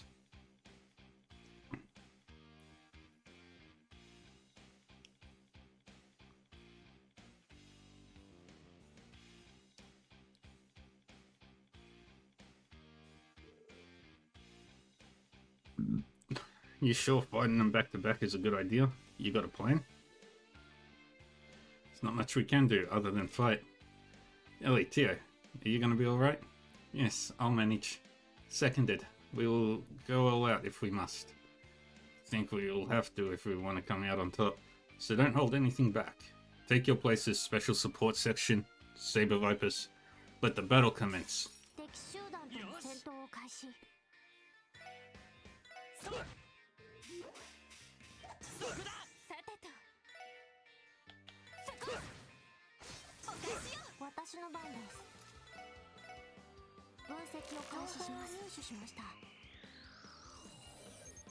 Slash.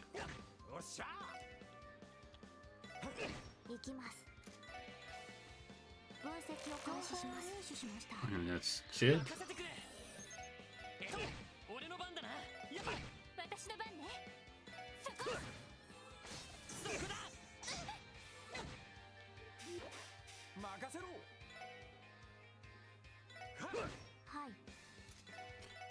Analyze. Okay, we've done Jed. We haven't done Koki or Huey.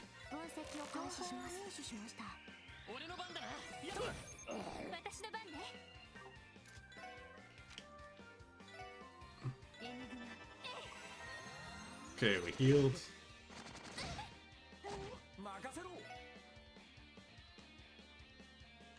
Okay, Huey's the only one we haven't done.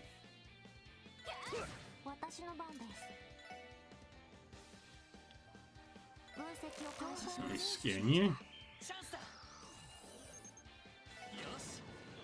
Team Rush finishes the fight.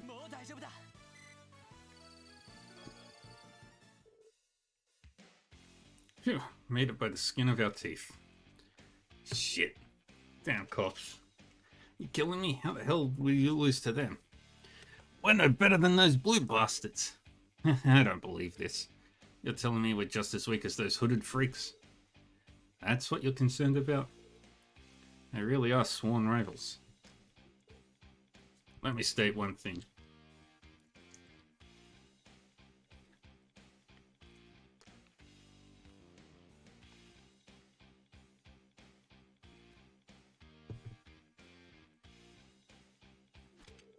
The Testaments will never falter to the likes of those Saber Viper scum.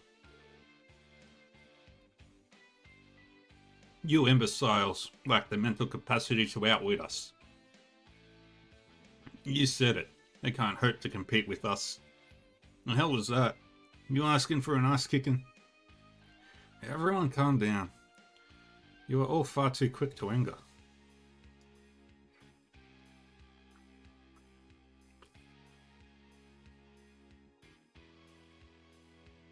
It seems you all still have plenty enough energy to spare. Let us engage in combat one final time.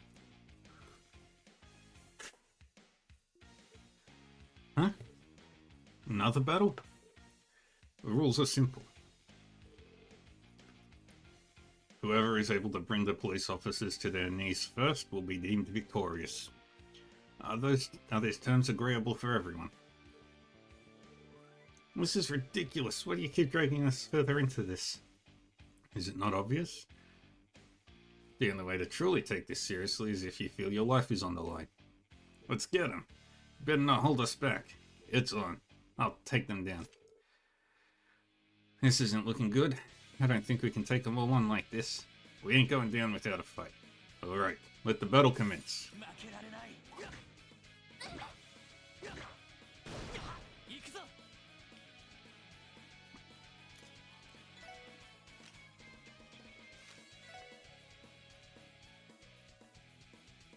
Just make sure that we got everybody. Yep, so far so good.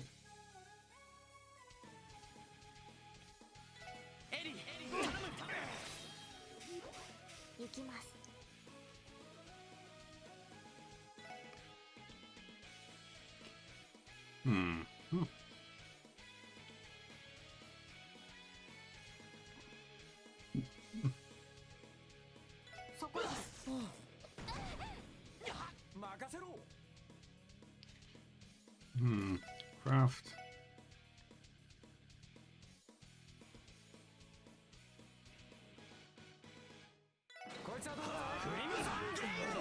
And left him out. There we go. Victory.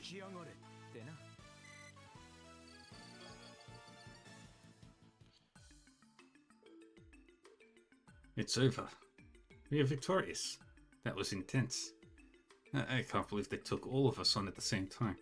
Damn, how'd they beat us? Do you understand now? Relying on brute force alone isn't enough to carry you through a fight. You possess a strong offense, but your defense is far too lacking.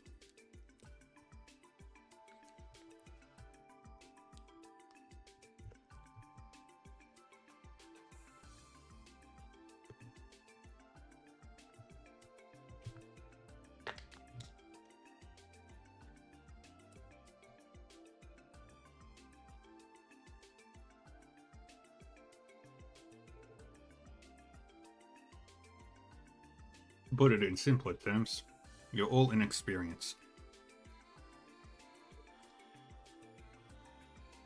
What? Why is this dude lecturing us all of a sudden? Beats the hell out of me. You guys are plenty strong. I wouldn't mind teaching you the basics. What do you say? Would you like to learn some of our defense tactics? Hell no. I ain't getting taught by no stinking pigs. We're leaving, boys. Yeah.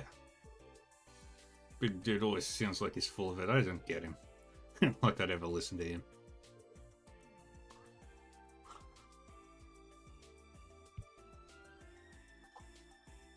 They're as dim-witted as ever. I doubt they'd grasp those techniques even if they tried their whole lives. Yeah, I hear you. They completely tossed aside a valuable learning experience.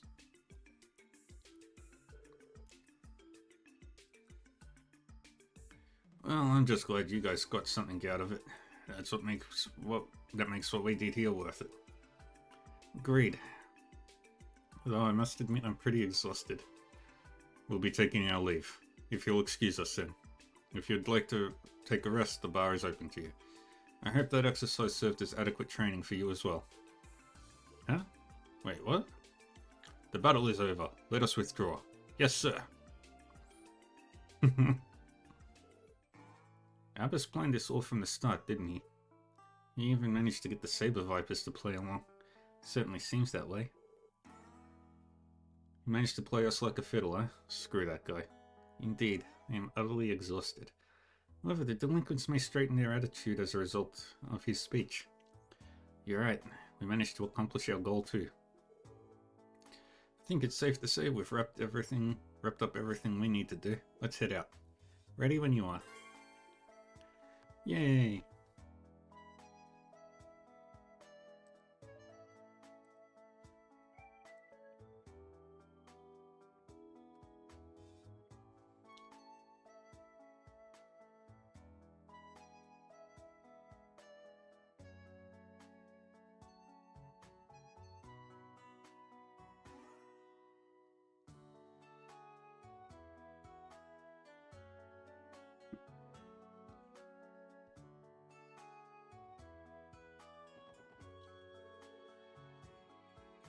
My word, I can't believe the police are getting involved into fights with a group of delinquents. Oh, I wouldn't really call it fighting, more like self-defense lessons. I don't care how you spin it, you should never resort to violence. We're teaching them proper sportsmanlike conduct through these mock battles. We've been coming regularly to help rehabilitate them. Oh, is that what this is all about? My mistake then. To be able to open the hearts of these young ruffians. What a splendid achievement. I must learn from our example. How characteristic of Ellie to effortlessly persuade someone. Saved us a scolding too.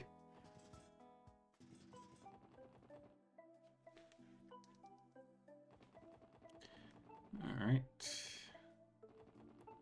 Anything in the Harbour District? No.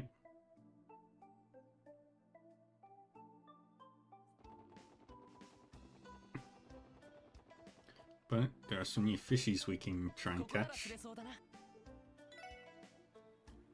Feather tackle and red flies.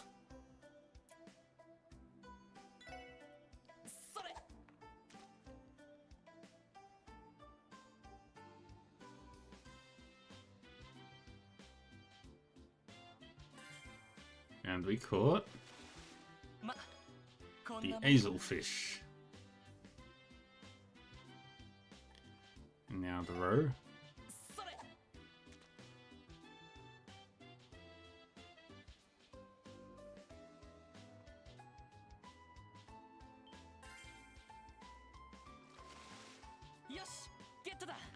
We caught a trout. That's not what I wanted.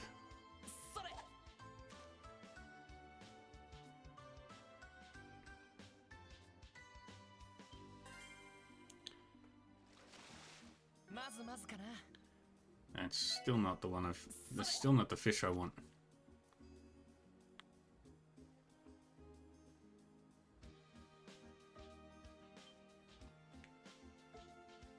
Ah, fucking controller.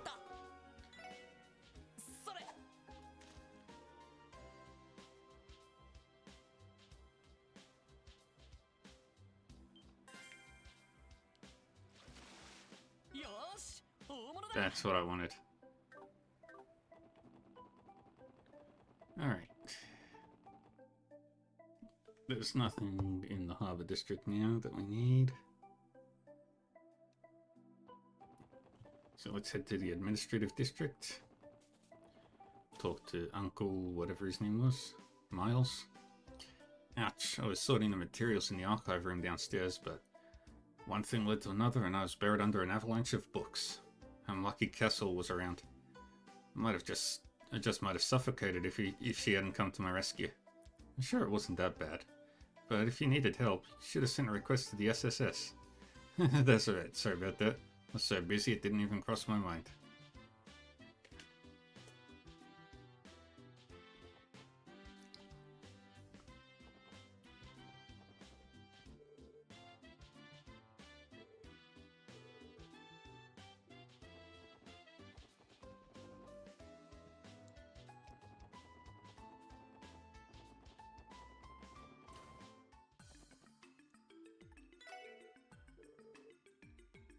Okay, we can't do anything else at the moment. Ah, it's you guys. You're those newbies under Sergei's command, yeah? Interesting. Who'd thought he'd create a new division this late into his career? Guess Sergei's trying his hardest to innovate the CPD. I have to admit, that man never fails to impress me. You uncrated with Chief Sergei. You could say that. That guy used to be one of the most conspicuous officers on the force. Anyway, see to it that you don't cause him too much trouble. He's still got a while longer on the force. He's not an old geezer on the verge of retirement, unlike myself.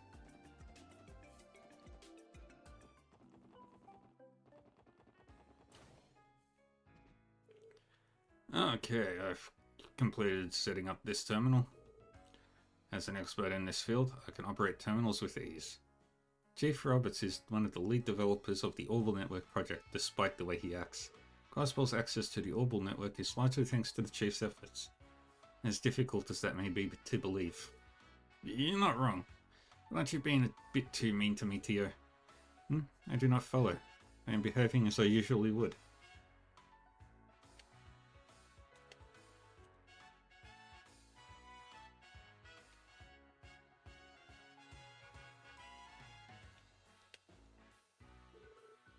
Yeah, you're right. It's probably just my imagination.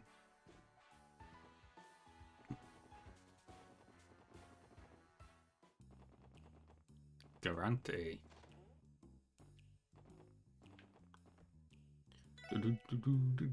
Welcome to Garante. Remember, we aren't an information agency. We only deal in cocktails. How about a yin-flavored cocktail then? Yeah, clever. His very own Cao Li is certainly cunning. He utilizes his intellect to corner his opponents, leaving that enigmatic assassin of his to clean up the mess. Even Revesh's Garcia Rossi has had trouble dealing with Heiyu's pincer attack. And that's as much of that cocktail as I'm willing to share.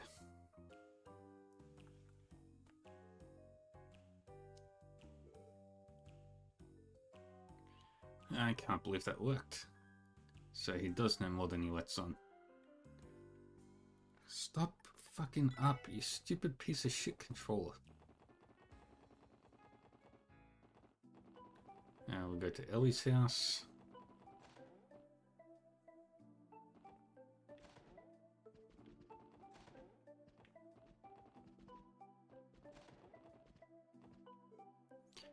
Ah, Lady Ellie. It's been far too long. I do not believe you've visited ever since you joined the police force.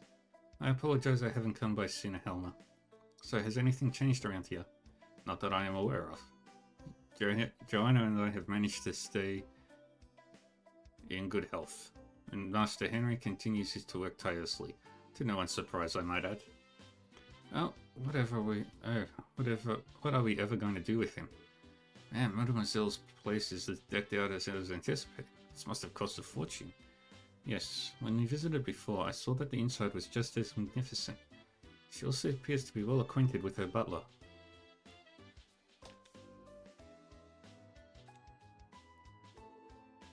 Well, the McDowell family has been distinguished for a long time now.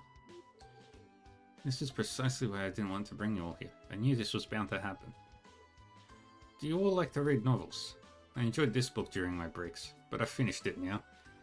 So I'd like for you to have it. I hope you enjoy it just as much as I did. Back Alley Dr. Glenn, Chapter 4. Let's read it. Actually...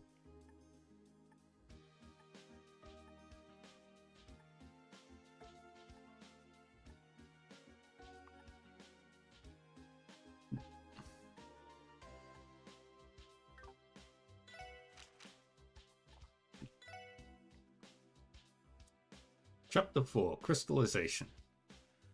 On closer inspection, the crystal resembled a carving of a human hand down to the finest detail, like an exquisite work of art, but a sculptor talented and experienced enough to craft something so precisely lifelike had yet to be born.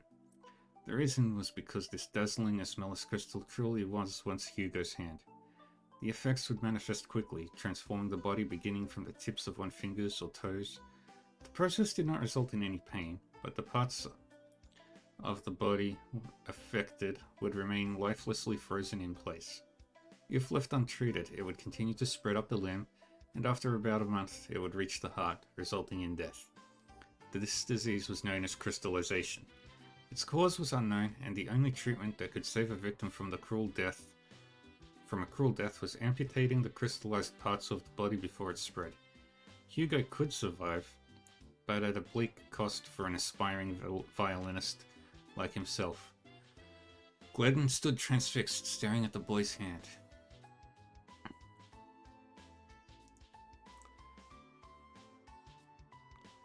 Memories surged through his mind like flashes of lightning. When he was still a respectable doctor, he had tried to take on this very disease, but all it had brought him was, "Let go of me already, you big idiot." The boy's outburst snapped Glenn back to his senses. Wriggling back and forth wildly, Hugo finally managed to wrench himself free of the doctor's mighty arm. He then launched into a verbal assault on Glenn, frustrated that this stranger had seen the state of his hand. The doctor waited patiently for Hugo to finish. Finally overcome with emotion, the young boy broke down in tears. "Damn it, what did you do that for?" he cried as Sherry comforted him. It took a while to settle him down, but eventually he crawled back into his bed, pouting. Glenn and Sherry left the boy and stepped outside the room. For a while, the two of them stood in silence. It was Glenn who first spoke. The brat's crystallization is at an early stage. If he's operated on immediately, his life will be saved. Any surgeon at this hospital can do an amputation. He paused. What do you want from me? The quiet tone of Glenn's voice was a far cry from his earlier forcefulness. It was clear all his spirit had evaporated upon seeing the boy's condition. Hugo's dream is to become a professional violinist, Sherry began, and he has more than enough talent to make it come true. For him, that dream is equal to his life. Dr. Glenn, I want you to cure his crystallization without sacrificing his hands. Sherry looked up at the doctor with pleading eyes. I want you to make the impossible possible. Doctors aren't gods, Glenn said, casting his gaze downward. Hearing his response, Sherry felt what little hope she had evaporate. She tried to find something to say to change Glenn's mind, but no words came to her. In turn, he said nothing more himself. It was neither Glenn nor Sherry that broke the pained silence between them. Alright. Now we continue on our journey.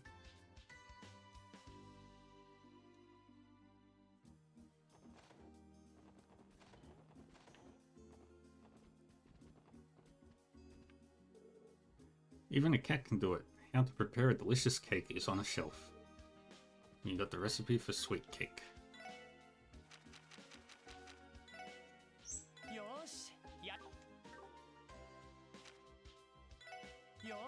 少々不安です。 Come 当 on. 然の結果です Dang ね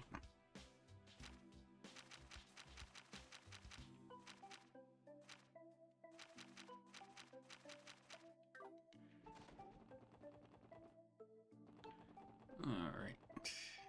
Well, we got the recipe anyway. West Street. Pet, pet. Does that feel good? Growl. So this is where you've been all day. As popular as ever, eh?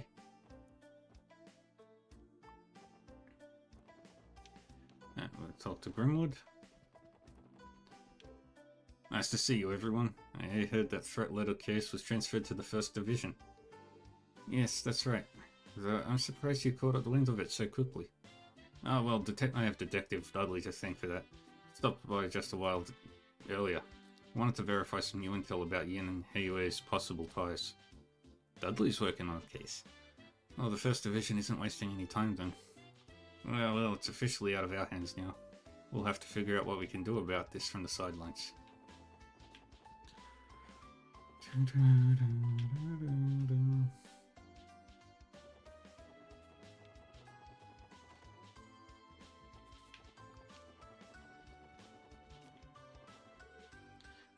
Are you the one Studley mentioned?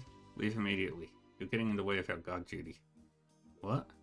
This is Ilya Platia's penthouse. We of the 1st Division have been entrusted with the task of guarding her. Damn, those 1st Division guys move quickly. Certainly live up to their reputation.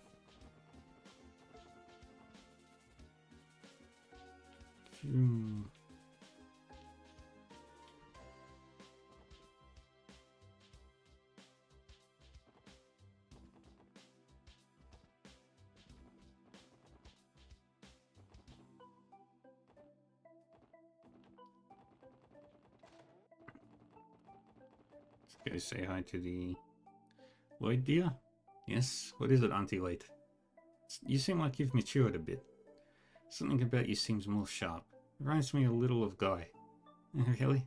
Probably because I caught up to him in age. Nah, dude. It's because you officially grew into a man, wasn't it? I believe this is what they call climbing the stairs of adulthood. I told you guys, you've got it all wrong. Poor Ellie.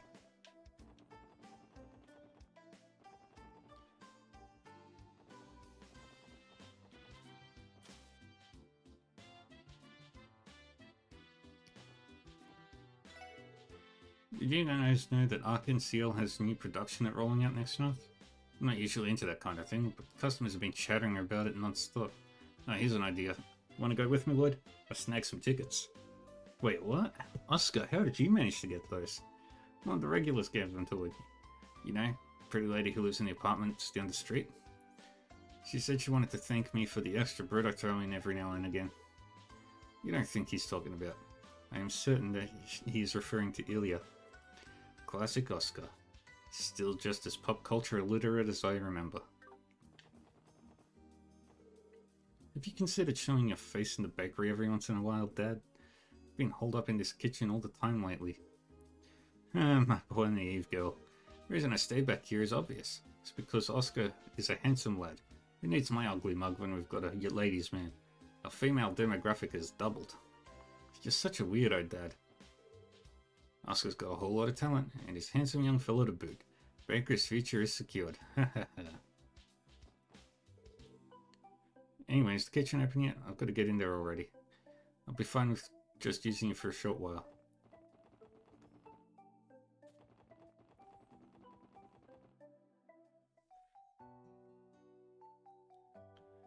Alright, and this will lead us to Belgard Gate.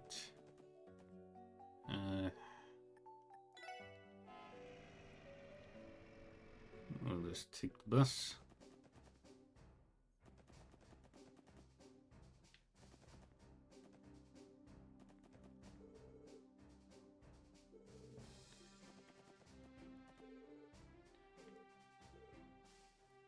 That's not who the... Oh.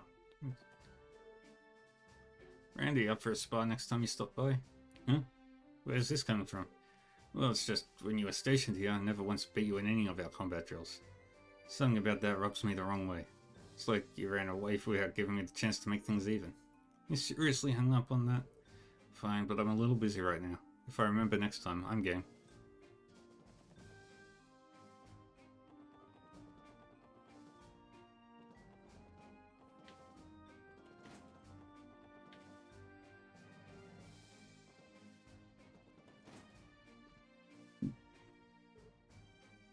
Wait, Randy? Stop, Muriel. How you been? I still haven't learned any manners yet, have you? And it's Warrant Officer Muriel now, by the way. I'd appreciate if you could at least dress me properly. That's right, my bad. By the way, now that I'm out of the Guardian Force, I hardly need to worry my head about over ranks and decorum, do I? I plan to keep chatting you up the same way I did in the good old days. Unless you care to object, esteemed Warrant Officer Muriel. Muriel? Fine, do whatever you want. See if I care.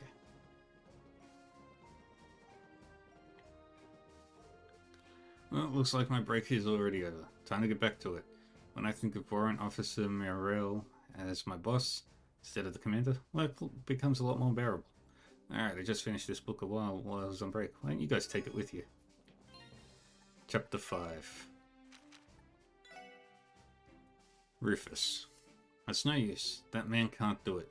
Glenn and Sherry looked up to see someone standing in the quiet corridor of the hospital. He was a slender, tall man clad in a spotless white coat. He cast a piercing gaze at them from behind his silver-rimmed glasses. Doctor.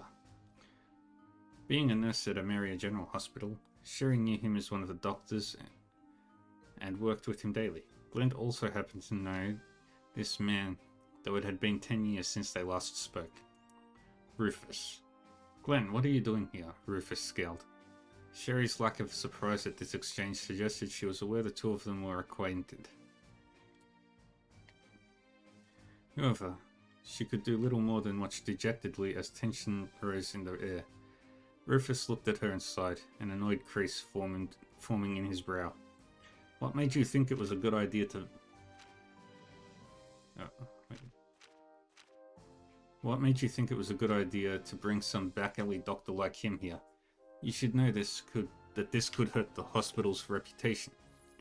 The look in Sherry's eyes switched to one of resolve. She was well aware of the consequences when she brought Glenn with her, and was not about to give up just yet. What do you mean by can't?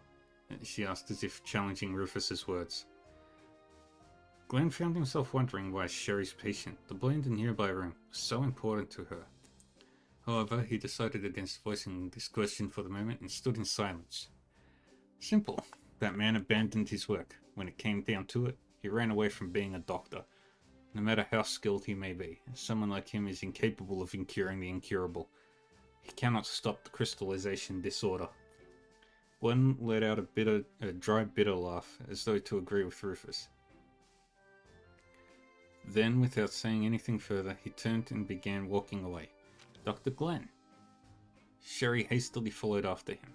Rufus looked on as the two of them made their way down the hall. As they turned a corner, Rufus uttered a quiet before turning his attention to the nearby room. Room 303, the room where Hugo was staying. He cleared his throat and knocked 3 times on the door. Hugo, it's time for your checkup. From the rooftop of Emeria General Hospital, Glenn gazed down at the city streets lined with high-end stores and well-kept houses. The view, riddled with signs of the advanced orbal technology the country had been integrating, brought him no peace, however. Instead, it only made him miss the rough-hewn charm of the city's declining downtown. It felt that it suited him much better than such a pristine sight. Sherry stood behind him, a worried expression on her face. Doctor, Rufus, how good is his work? Glenn asked, more to interrupt her and change the subject than out of any actual curiosity. Unable to get around his deflection, she had no choice but to answer the sudden question. Dr. Rufus was scouted when this hospital was first founded. He's saved many lives over the course of his career. In addition, he's published a great number of research papers. There are even rumors that he's going to be hired as a professor, despite only being 34. He's an ordinary man doing good in his own ordinary way, Glenn said with a satisfied look. Even that ordinary man wants to save the boy's life, Sherry shouted. Her outburst faded to a muted tone, however, as she continued. But he plans to amputate Hugo's hands. If that's what'll save the boy's life, that's what should be done, Glenn said, matter-of-factly. He expected this conversation to end there, just as their previous exchange in the hallway had. Sherry would not accept this outcome, however. Dr. Glenn, 10 years ago you devised a surgical method to reverse the crystallization process. That's why, even if it's a risk, if there's a chance Hugo may be able to keep his hands, I want to bet on your success. Hearing that caught Glenn by surprise. Glenn chanced upon the idea 10 years ago, a revolutionary technique able to reverse the process of the disease, to cure it without amputating crystallized parts. It would really make the impossible possible. Certainly, if it worked, Hugo's life and dream alike would be saved. But even so, the thought of revisiting that chapter of his past only reopened a scar in Glenn's soul. After a few moments of silence, he spoke quietly. You know that technique was a failure, right? Sherry cast her eyes downward in silence. She knew about the operation's outcome, and because of that, I lost her. With a somber tone, Glenn began to recount the story of his past, of the incident 10 years ago. Oh no. Sadness. Alright. And we're gonna head over to Tangram Gate.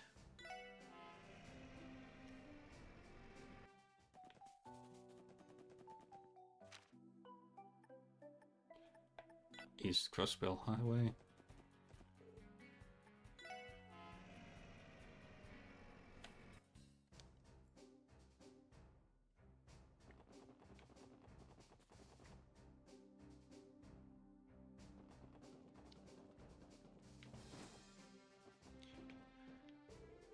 We're heading to one of the guild branches in Calvad for some official bracer business. Man, I've got an itch to show off my skills in my home country, and I'm ready to scratch it. Now, it'd really make my day if there was some eager new recruits to whip into shape. Wow, Lynn, you're merciless.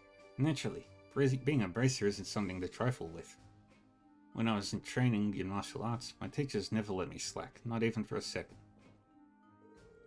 Lynn is a master practitioner of the Taito martial arts style, which originates from old Calvad tradition.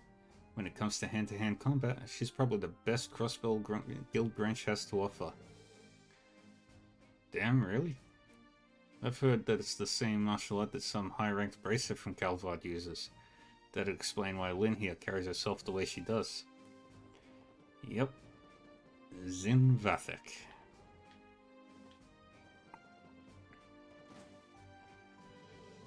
Not too long ago, there was a suspicious car wreck that took place between Tangram Gate and Altair.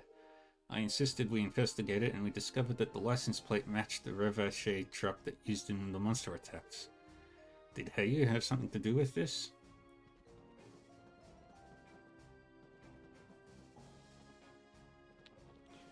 Now, I believe there is the monster. We'll rest here.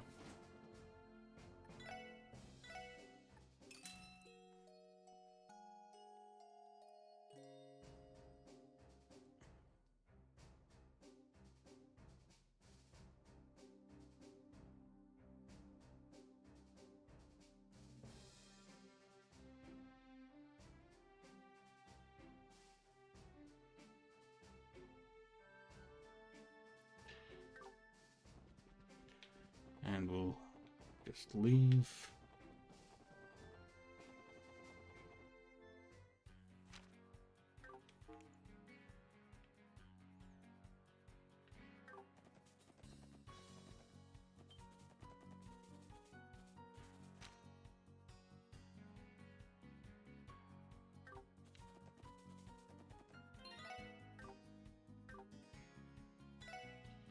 Detective.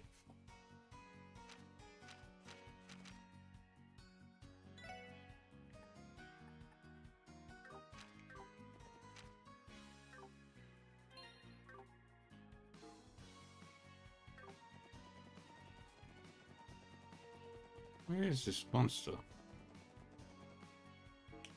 Oh, there it is.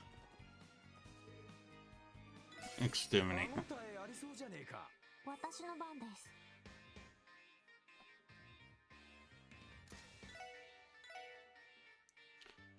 Savage Horn. 分析を開始します。入手しました。任せてくれ。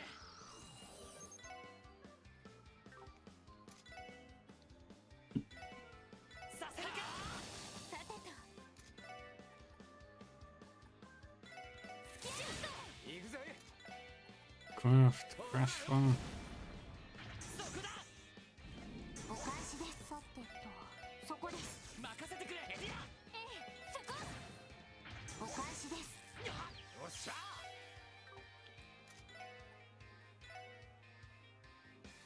そこだ私の番です Good. さてとそこあお返しですさてと Art, Tira. エニグマ任せろそこだ私の番です。へい。俺の番だな。そう。私の番ね。 And Star Blast again. Dang it. ありがとう。行きます。俺の番だな。よっしゃ。ちょろいぜ。 Very nice. Yay, we got it.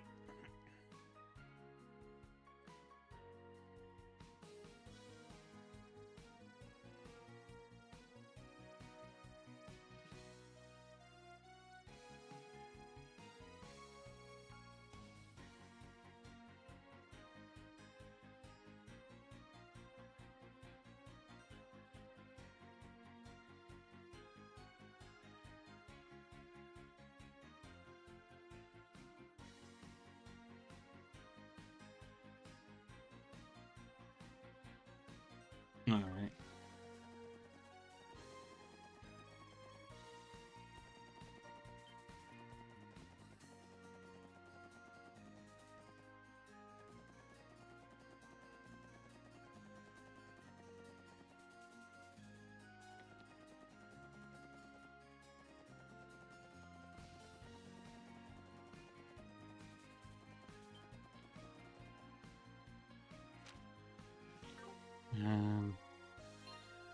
Actually, I just want to check something. 6 earthworms. It should cover what I need.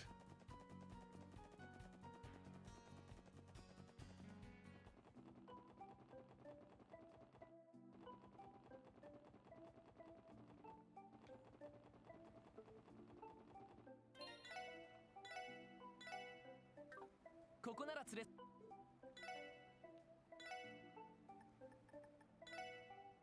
それ。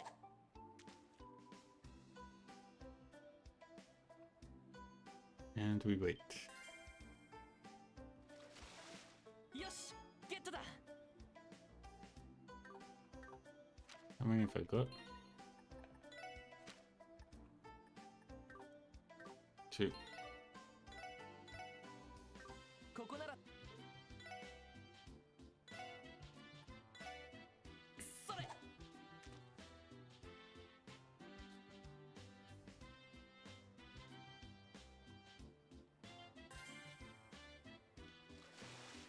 よし、大物だ。 That's 3. ここなら。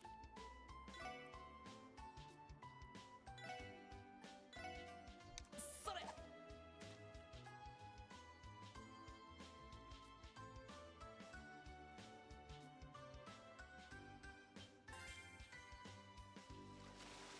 まずまずかな。 4.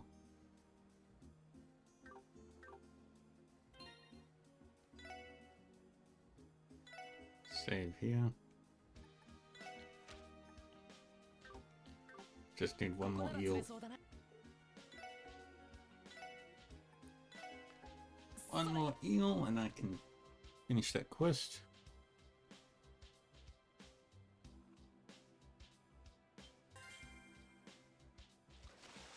ま、こんなもんかな。 Dang it, not what I wanted.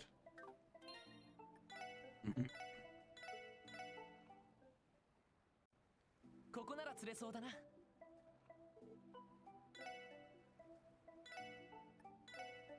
Fishing.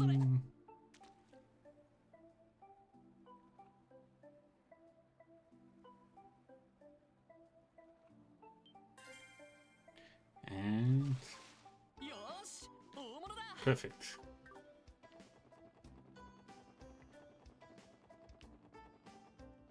I'm good. Finish that quest.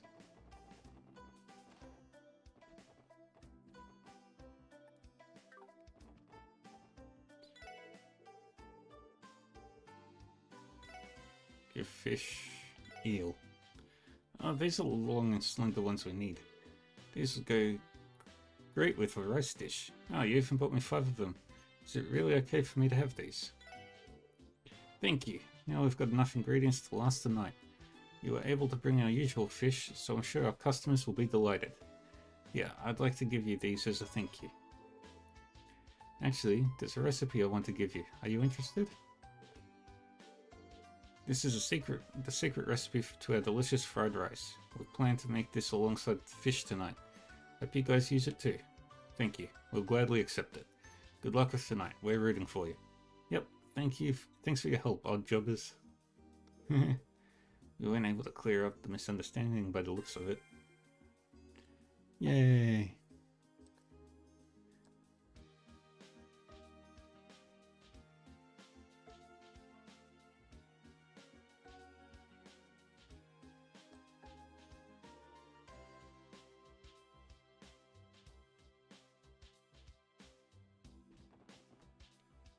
Alrighty. Right. Let's see if we can go up a rank. Wow, Lloyd managed to catch yourself some real beauts. Good work, kid. Starting today, you're now a second-class fisher. Got the luck. You did it, Lloyd. Congrats. You know, I actually had some struggles becoming a second-class fisher myself. Didn't know how to handle it, so I left to train in the mountains to find my inner angler. Managed to get in touch with Mother Nature, which sharpened my senses. Next thing I know, catch the elusive pearl glass and boom, promotion. I'm sure you've had your fair share of hardships too, which is exactly why this is a momentous occasion. Now that you've managed to make it this far, I'm expecting great things from you, Lloyd. I try and live up to your expectations, sir. By the way, if I'm currently second-class fisher, does that mean the next rank is first class? Right you are, kid. Next rank is indeed first-class fisher. In order to achieve first class, you need to catch at least 16 kinds of fish. At long last, you're counted among the ranks of the highest ranked anglers in the guild. Bahaha, I am looking forward to your next feat. Alright, now we're gonna head to Ursula College.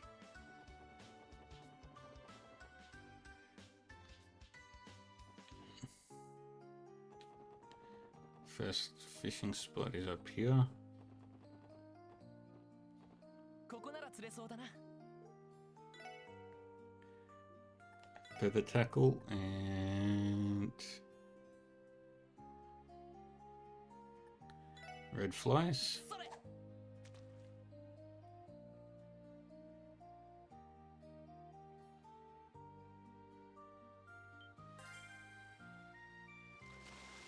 よし、ゲットだ。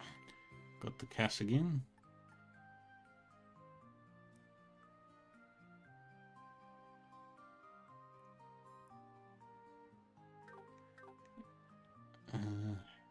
Fishing. 1, 2, 3, 4, 5, 6, 7, 8, 9, 10, 11, 12, 13, 13. Okay, we've got the trout, cast again, salmon, hazelfish. Alright, we've caught everything that we need to right now. So let's head.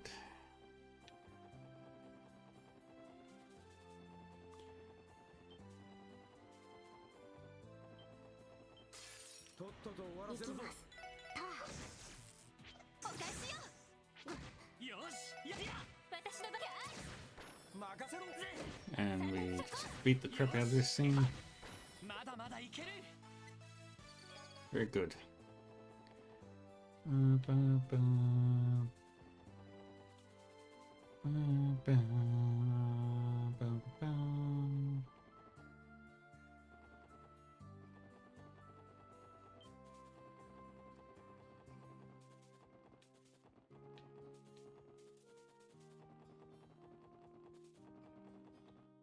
There we go.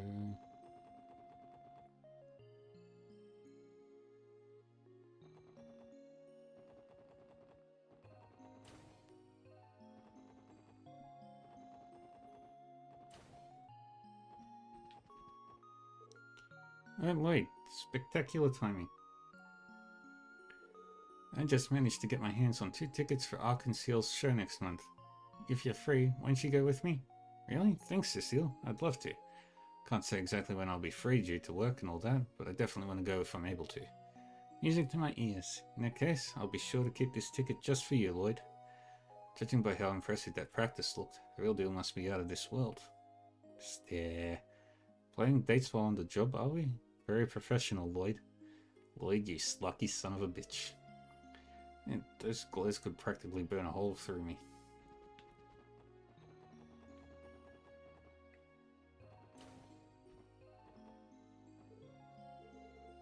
Having like coughing fits, are we?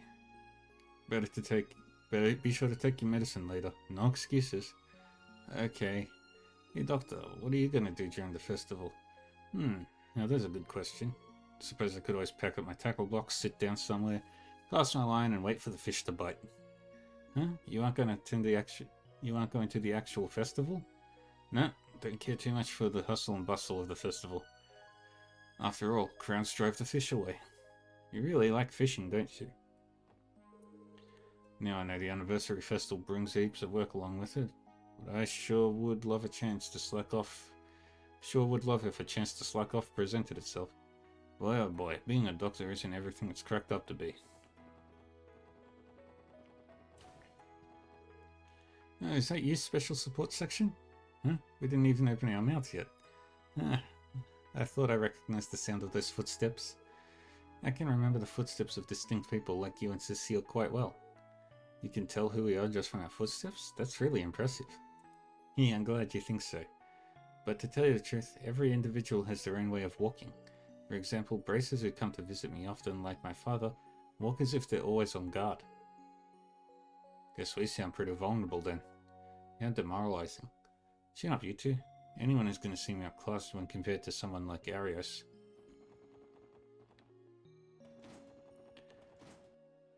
And this way we down.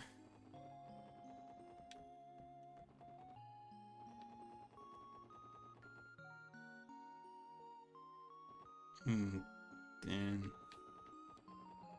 the bus. Back to Crossbell, and then we head to Maine's Mountain Path.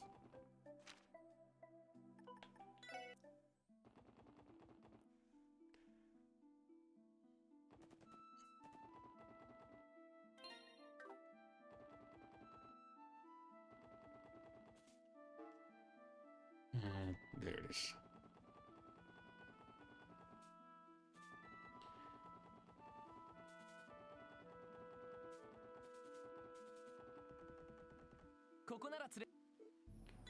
Fish, feather tackle,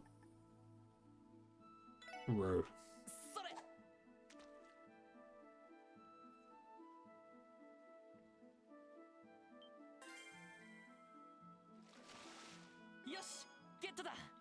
Rainbow trout.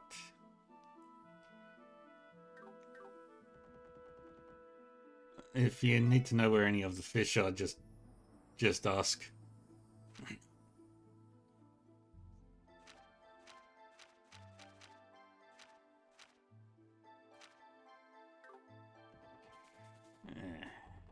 And gotta head to Mainz itself.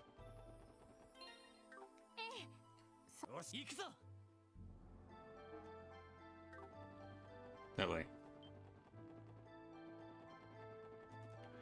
Oh, and I forgot about the quest at Ursula back.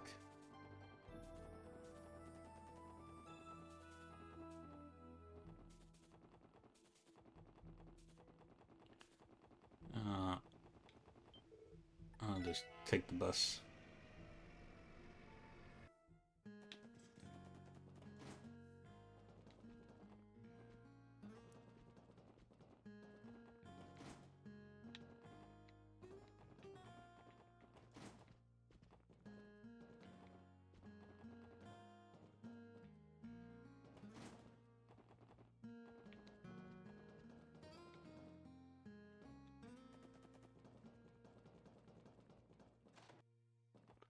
Hey, it's Hayworth and the Brights.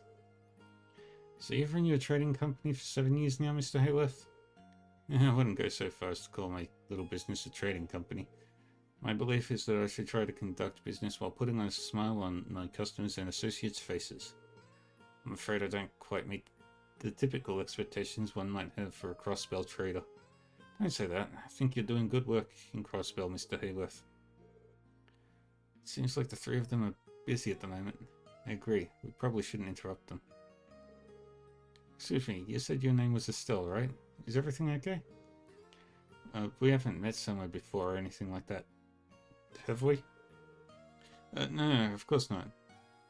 I was just thinking you resemble someone I know, that's all.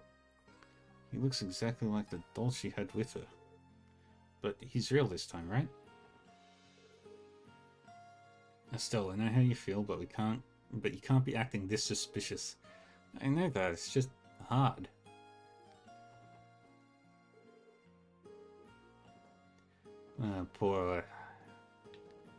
Poor everything. That whole situation is messed up.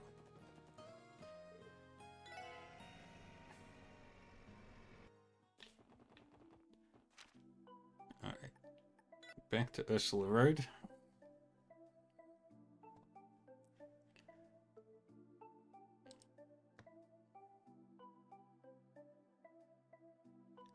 Oh, for fuck's sake.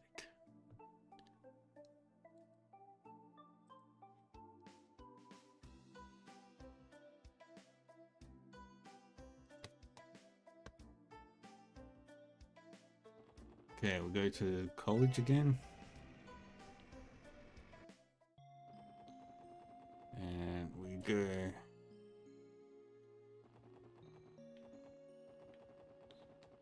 this way.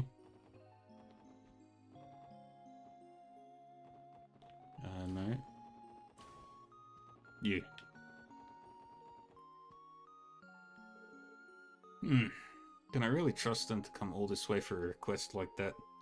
Perhaps I should have asked the Bracer Guild after all.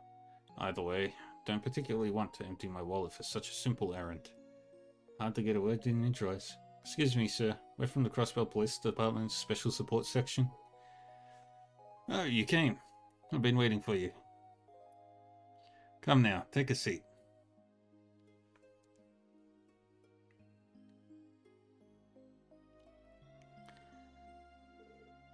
Thanks, but we're alright. Standing's just fine.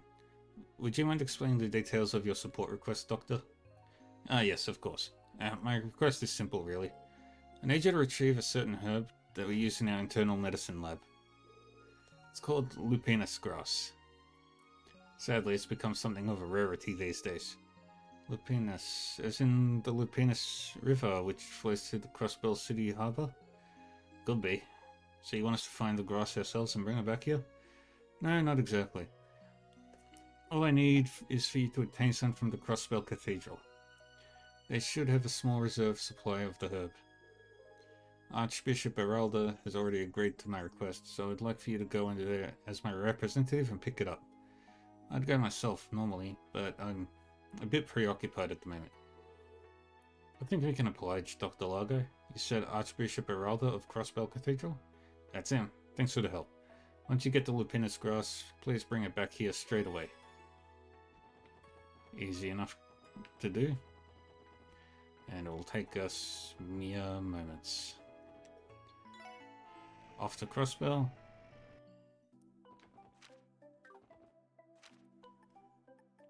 Mains Mountain Path. Go to the Cathedral.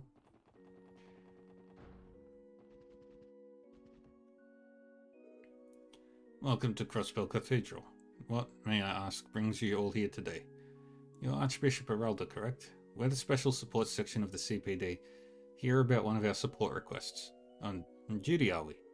Yes, sir. We received a request from the doctor in charge of the Internal Medicine Department at St. Ursula Hospital, Dr. Lago. I believe he contacted you about getting a sample of the Lupinus grass you have here? Unfortunately, he's very busy back at St. Ursula, so he asked us to retrieve the herbs in his stead. Wait a moment. Lago. You did say Dr. Lago, yes? I did indeed receive a letter from him just the other day. This is the first I've heard of such a request. Huh? There's got to be some mistake. Oh, there's no mistake. The reason for this is quite simple. I've made it my prerogative to ignore every letter sent by this doctor of yours. What? But why? That's no business of yours. Besides, I already swore upon the goddess to uphold this solemn vow. Hey Lloyd, something tells me Dr. Largo didn't exactly give us all the details. Yes, it would appear they have a rather complicated relationship. That puts us in kind of a tight spot, doesn't it? Still, we accepted the doctor's request. It's our duty to follow through, no matter how difficult the Archbishop may be. Excuse me, Archbishop Eralda. What is it? We're informed by Dr. Largo that he intends to use the herbs for internal medicine research. Considering how renowned St. Ursula is as a medical institution, I'm sure those herbs will go a long way to help in helping future patients. We don't intend to ask any personal questions about you and the doctor's relationship. However, despite your differences, is it not at all possible for you to let Dr. Largo have some of the Lupinus grass? It seems as though you four have misunderstood me. When did I say I wouldn't hand over the herbs? Huh? You'll find the Lupinus grass in my office, toward the back of the sanctuary and on the left. If you tell Father Renton that you have my permission, he should supply you the grass without any problems. Now I'd say this conversation has reached its end. Go on, get going. Thank you, sir. Well then. That took less convincing than I was expecting. Did we even actually convince him to do anything in the first place? It sounded like he'd intended to give it to us anyway. I am still confused about the whole ordeal. Would it not be wise to pick up the Lupinus grass before he changes his mind? Yeah, we definitely should. Said it was the office in the back left, right? Let's hurry over. How can I help you? This is the office of Archbishop Eralda. You can't simply barge in here. Oh, sorry about that. We're the special support section of the CPD, you see. Lloyd explained that the SSS had Archbishop Eralda's permission to come pick up some Lupinus grass. I see. If you already have the Archbishop's approval, then that's fine. Very well. Wait just a minute then. Yeah, one sample of lupinus grass. If you wondered about the name, lupinus actually comes from an old word meaning wolf. And this particular herb has a fascinating history. It's said that it was gifted to mankind by the divine wolves long, long time ago. It could be once found in abundance near Crossbell City, but all the recent development has caused it to become scarce. I think I remember my grandfather telling me the same story when I was little. Really? I never knew about it. That just raises another question. If the grass is so rare, why would Archbishop Araldo just hand it over like this? Can't say I understand it either. Not the biggest vibe that he's not the biggest fan of Dr. Lago. I admit, I am at least a little curious about this apparent drama between them. Oh, you're talking about the bad blood between the Archbishop and Lago? It's not really a secret around here. See, before he was a doctor, Lago was originally studying to be a priest at this very cathedral. Dr. Lago wanted to work at the church. Nothing strange about the notion, actually. When it comes to internal medicine, even the most cutting-edge medical science isn't too far off from the healing techniques the Septian Church will often study. This is true. The church is known for its research into medical treatments and the like. But why exactly did Dr. Lago leave to join the medical college? Supposedly, he was scouted out by the hospital's doctor at the time. Despite learning everything he knew about general medicine from Archbishop Iralda, he also had a strong ambition to take on the challenge of modern medicine, so he ended up leaving the path of the priesthood. The Archbishop tends to be a bit hard-headed, so he's had trouble forgiving Dr. Lago for leaving the path of the clergy. I get that. Lago's move probably felt like a stab in the back. Well, stubborn as the Archbishop may be, he knows when it's important to set aside his personal feelings for the greater good.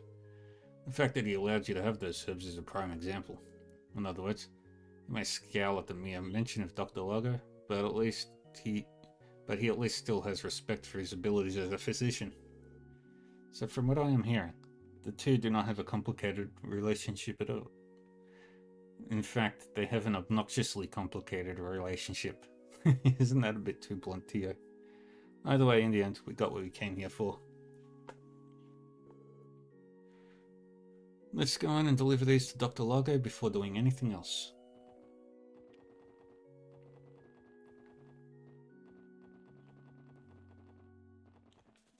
Boom boom. Bum bum bum bum bum bum. Dun, dun, dun.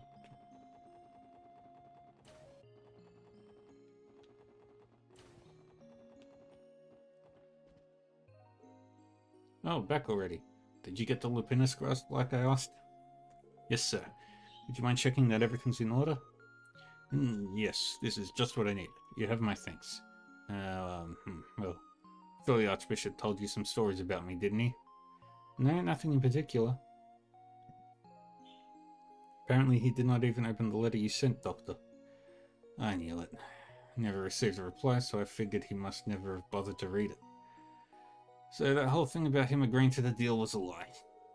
Well, it wasn't easy getting the stuff, since we came with no appointment. I truly am sorry about that. It's hard to talk about these sorts of things. Due to our strange relationship, I turned to the special support section to go in my stead. That's the truth. One of the priests there filled us in. Despite his stubbornness, I'm almost positive that Archbishop Iralda approves of the path you chose, Dr. Lago. Is that so? You know, I've always respected him. That much has never changed. Someday, when medical care has progressed and become more accessible, I'll meet with him to apologize and thank him for all he's done. I think he would really appreciate that, sir. Anyway, you've been a great help to St. Ursula. If I need anything else, I'll give the SSS a call. Anytime, Doctor. Yay!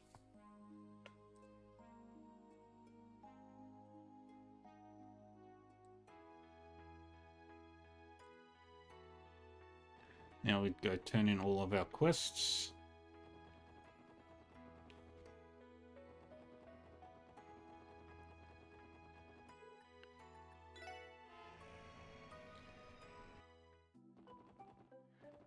Bum, bum, bum, bum, bum, bum, bum, bum, bum.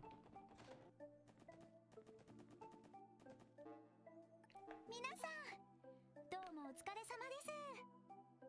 それでは報告を受けたまわりますね。わわ、大変でしたね。 Nice. わわ、大変でしたね。 Very good. はい、お疲れ様でした。ランクアップですね。 Detective 8th class. We got the justice coin. さすが皆さんです。 135, baby. 特典の品もすぐにそちらにお届けしますね。お疲れ様でした。 Yay. All right.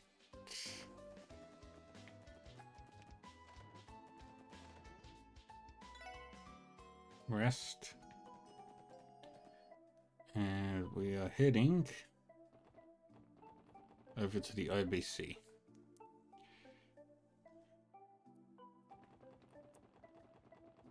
And something tells me this will be a long, long conversation.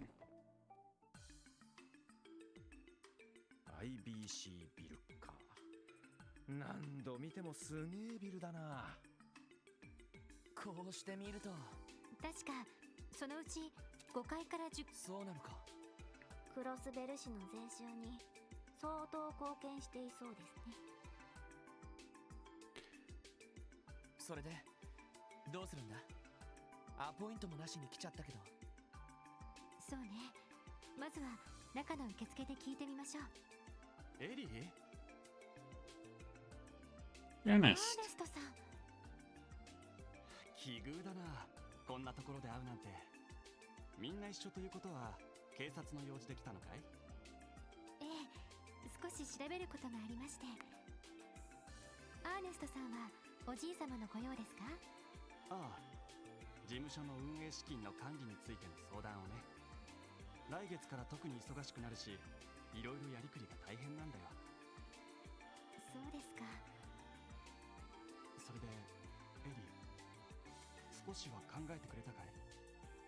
はい。やはり今警察を辞めるわけにはいきません。私はまだ何もつかめていない。少なくともその何かがつかめるまでは半人前だと思いますから、かえっておじい様の足を引っ張ってしまうと思います。Yeah. だが君が求めているものは本当にその道の先にあるのかい？ひょっとしたらそれはただの蜃気楼かもしれないぞ。そうかもしれません。でもこの2ヶ月いろいろ見えてきたことがあります。 Alright, one moment.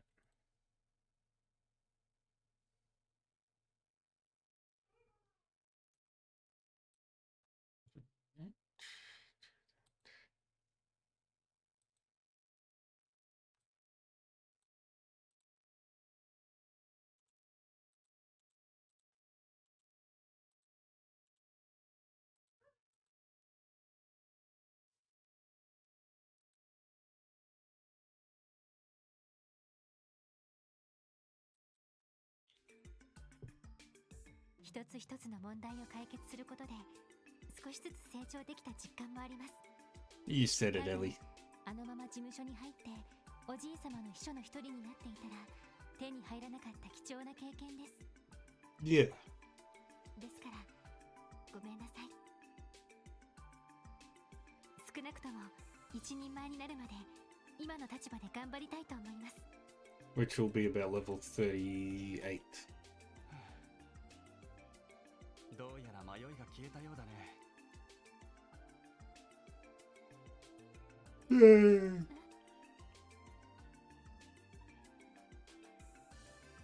わかった。もう何も言わないよ。やれやれ。せっかく事務所に有能な後輩が入ると思ったんだが、当てが外れてしまったようだな。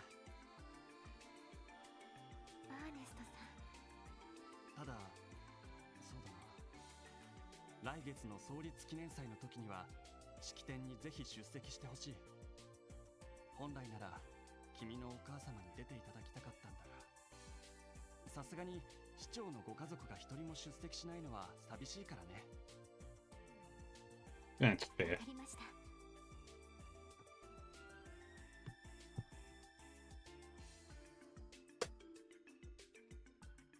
アーネストさん、いろいろとありがとうございます。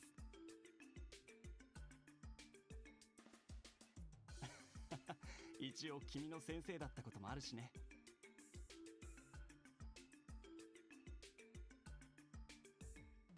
これくらいは気にかけさせてくれ。おっと、こんな場所で時間を取らせてしまったな。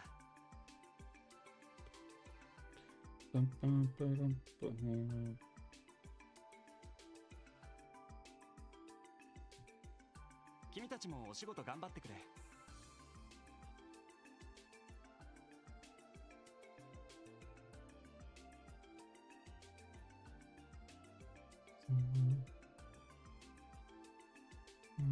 それとエリーお嬢さん頼んだよ。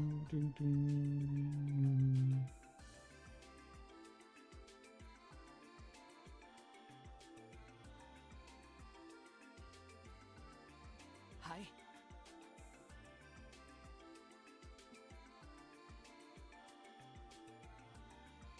ずいぶんエリーのことを考えてくれている人みたいだな。先生をしてたとか言ってたけど。ええ、私が小さい頃に家庭教師をしてくれていたの。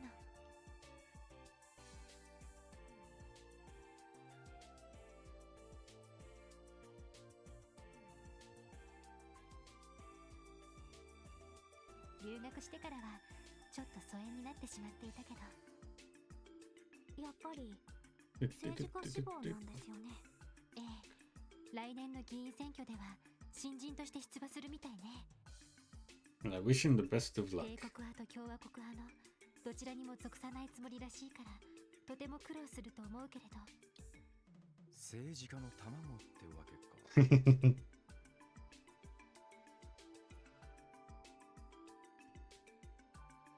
しかし政治家の秘書にしちゃ結構いいがたいをしてたよな。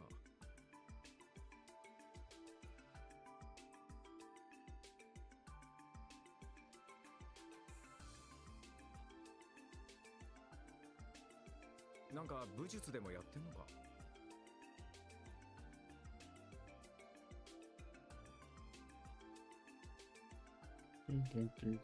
確か剣術の経験があるはずよ。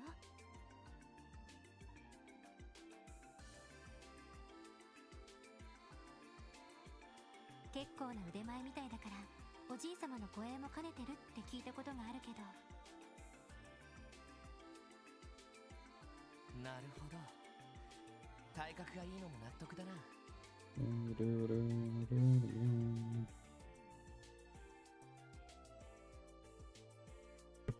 おやおや。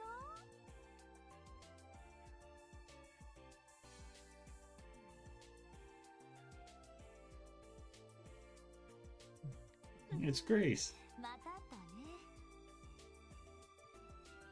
グレイソン。何？ What's she reporting on? 一緒に来てるってことは捜査にでも来たのかしら。いや別に大したことじゃないですよ。ええ、ちょっとした問い合わせに来ただけです。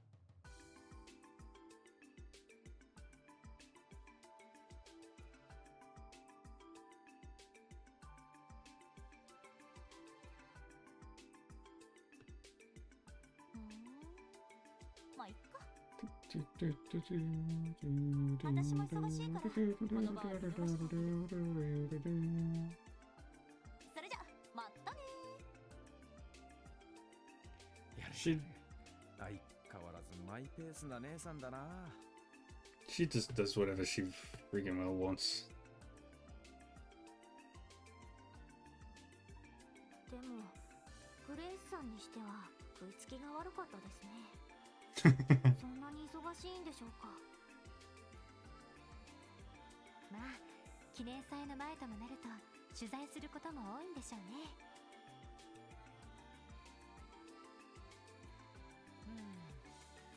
できればこっちの記事も諦めてくれるといいんだけど。 You're dreaming, Lloyd. まあいい、そろそろビルに入ろう。総裁に面会できないか受付で問い合わせてみないとな。ええ、行きましょう。 Alright.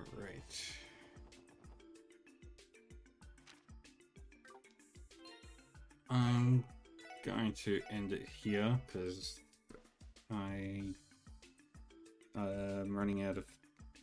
I don't have enough time right now. I've got some things I need to do, so I'm gonna end it here a little bit earlier than usual. But tomorrow we should have the full-length stream going on. That's the wrong thing. That's the one. Alright. Well, I'm gonna thank everybody for joining me today. Hope you all enjoyed yourselves. I will be on again later tonight with Rune Factory 3. We'll see if we can get close to finishing that game. So I've been looking forward to seeing the end of that one.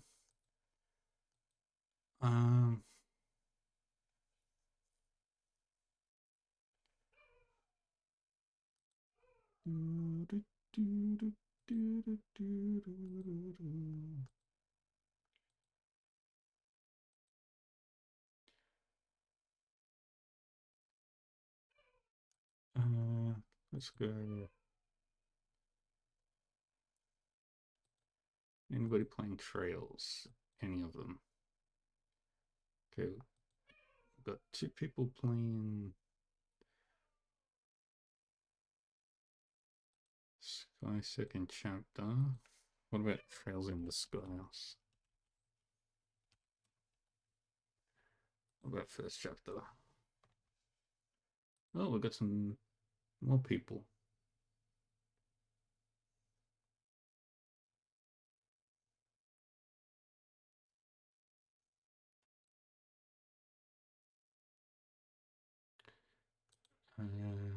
Sky the Third.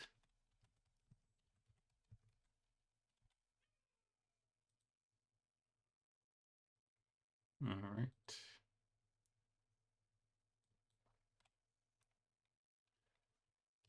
Trails in the Sky.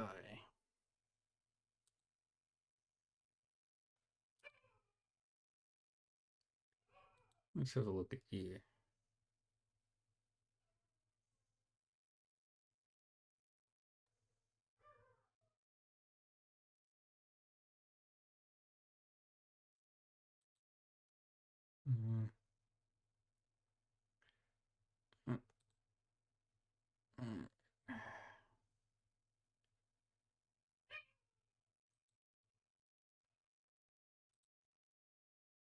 Let's go read one of the people that's playing something. Let's go say hi to.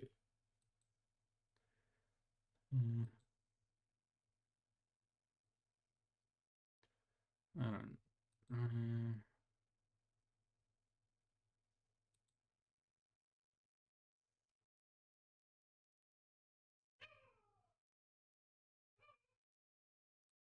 Let's go raid then. Playing Sky SC. But safe things. If you want to catch the VODs and stuff, you can catch them over on the YouTube channel. If you want to know when I'm live and all that fun stuff, you can check out my Discord server. And if you want to know when I'm streaming, you can check out my schedule there. And yeah, that's going to be it from me. Like I said, I'll be back on in about 3-ish hours with Rune Factory. So take care of yourselves, everybody. And I will see you all next time.